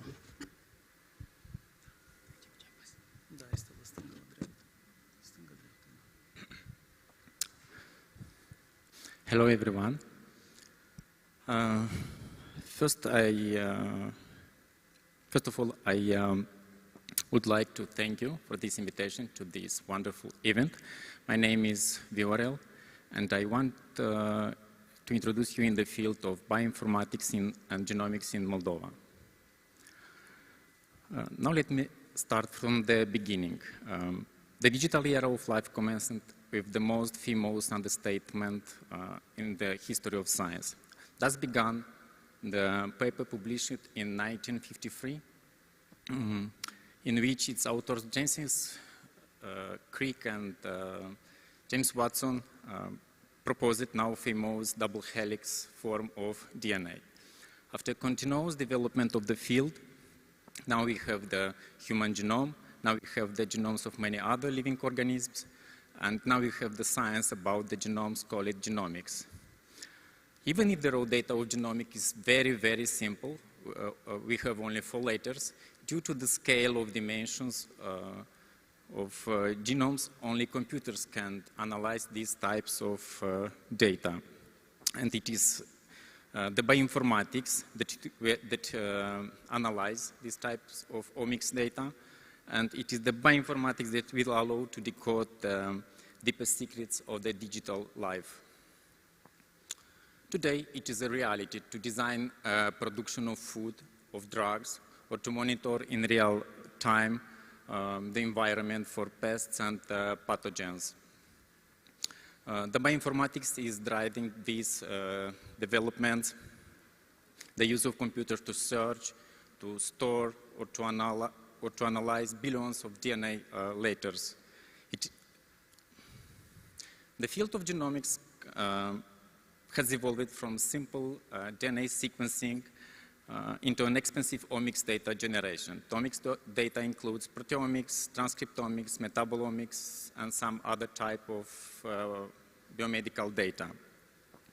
As a result, new areas from biotechnology try to understand and to use this type of omics data, thus paving the way to innovative solutions in biomanufacturing, in precision medicine and agriculture, in synthetic biology or advanced diagnostics.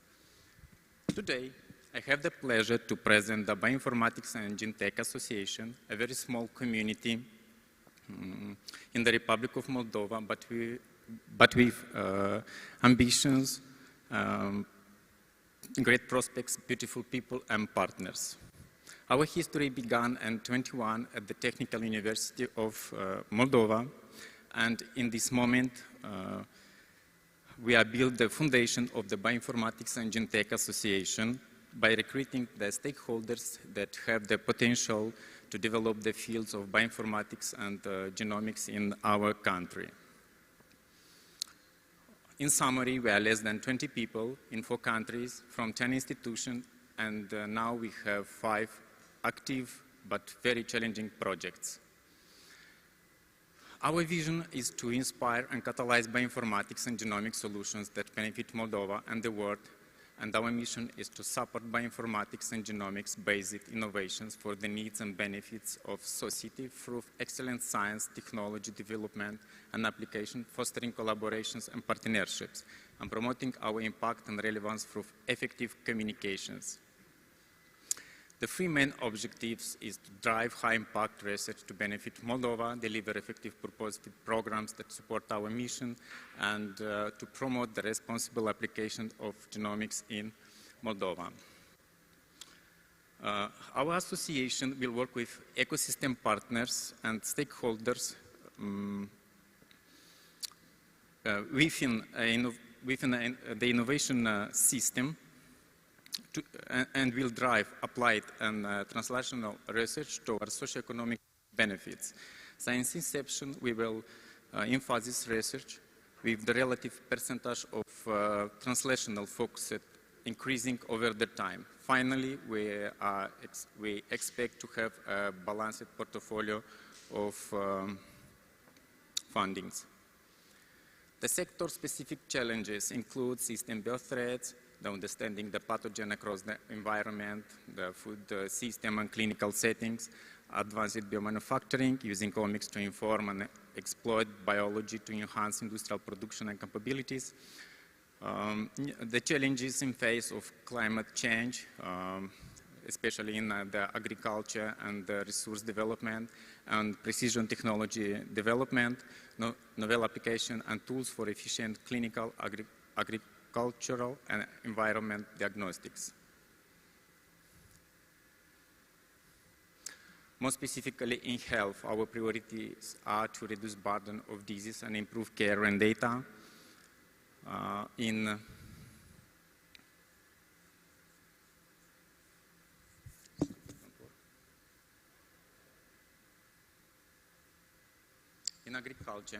agriculture, climate adaptation increases productivity, improving sustainability of the sector.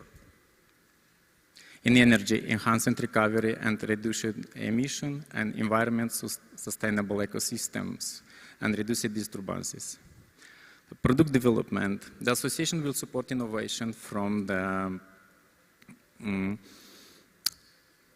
innovation from applied research to early commercial deployment. The organization plans to work with stakeholders from academic pushing of the innovative ideas to the identification of the best mechanism for technology translation to end users. Sector transformation.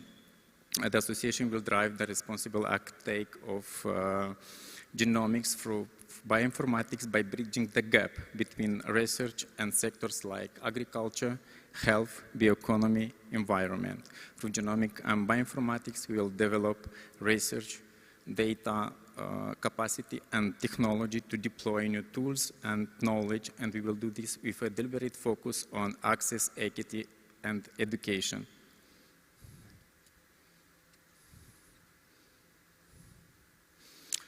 Now some active projects. One of them is polygenic risk scoring. We developed a pipeline to calculate the polygenic risk score in population and individual use. Now our focus is to create the polygenic risk score report. The report for a patient, a physician-centered report to support decision making.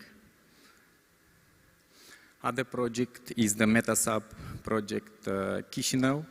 In this project, we collected around 100 samples from the public places in Chisinau to study the diversity and abundance of urban microbiome and to identify and track antimicrobial resistance markers. Another interesting project is wastewater-based epidemiology and metagenomics. In the wastewater project, we want to quantify novel and existing strains of pathogen from wastewater. In this way, having an overall epidemiological picture of the city. Actual challenges is to create a sense of urgency in the leadership of the Republic of Moldova, to recognize that bioinformatics and genomics are essential for the future and scientific research and economic development in Moldova. Creation of a country-wide organizational framework to support genomics and bioinformatics, and to create a competitive technical and personal infrastructure, maintain it and continuously improve it. Finally, I want to mention that in this autumn we organized the East European Genomics and Computational East European Bioinformatics and Computational Genomics School. Here you can see the invited guest speakers. They are from the top university of the United States. And here you can see the topics covered during this school. Our main partners are the Bioinformatics Laboratory from the Technical University of Moldova, the Mangul Lab from University of Southern California, Broad Institute, and USAID. Thank you very much, Mr. Munteanu. I am not a scientist, but can you explain in simple words what can you do, or what can the bioinformatics can do by analyzing, for example, my DNA? If you give me your file, your raw file with your sequence of DNA, firstly, I can calculate your risk for different diseases. I think I can understand, by association with other data, I can understand and I can recommend your lifestyle, what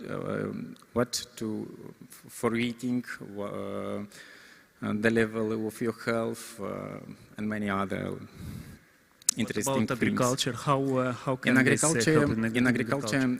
It is a very interesting domain of metagenomics, the microorganism from the soil that can interact with the plants and can help them to in the stress situations, for example, in the drought, or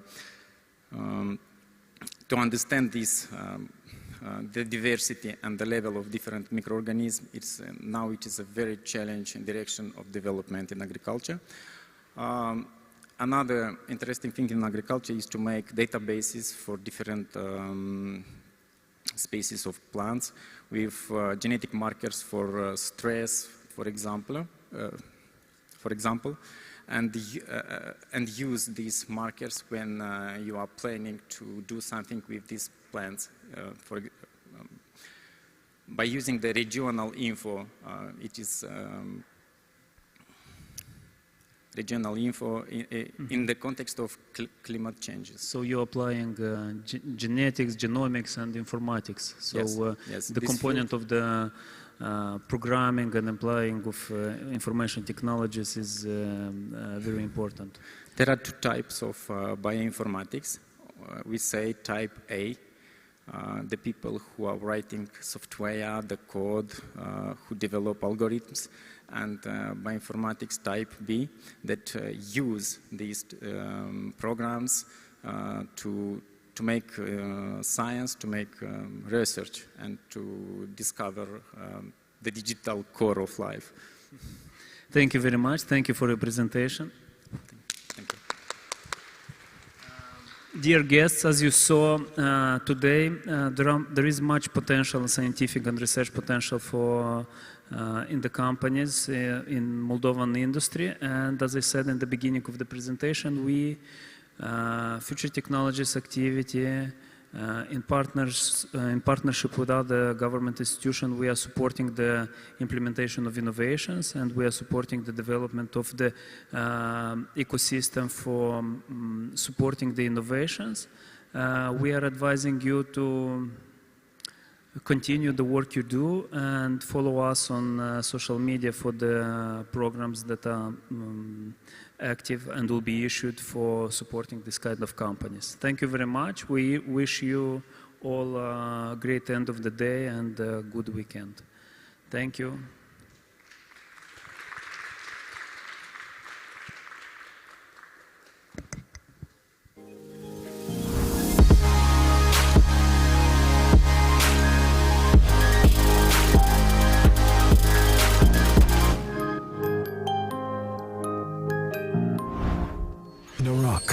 This is the way we, Moldovans, greet each other.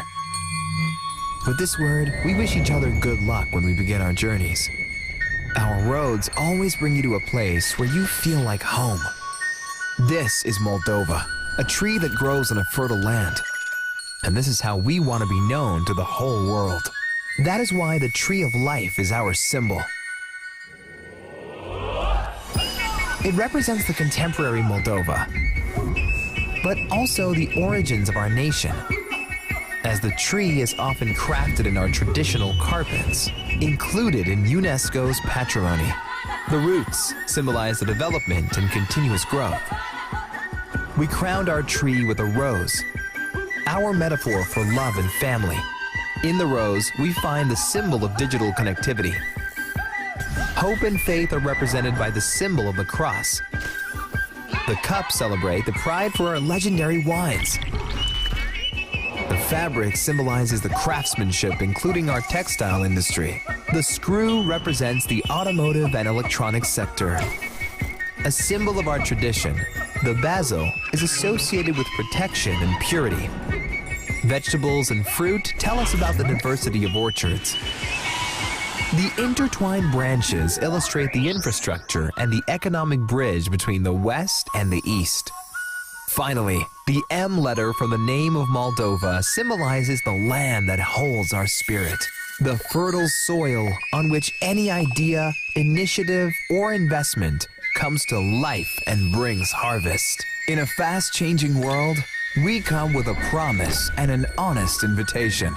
Be our guest and grow your business here with us.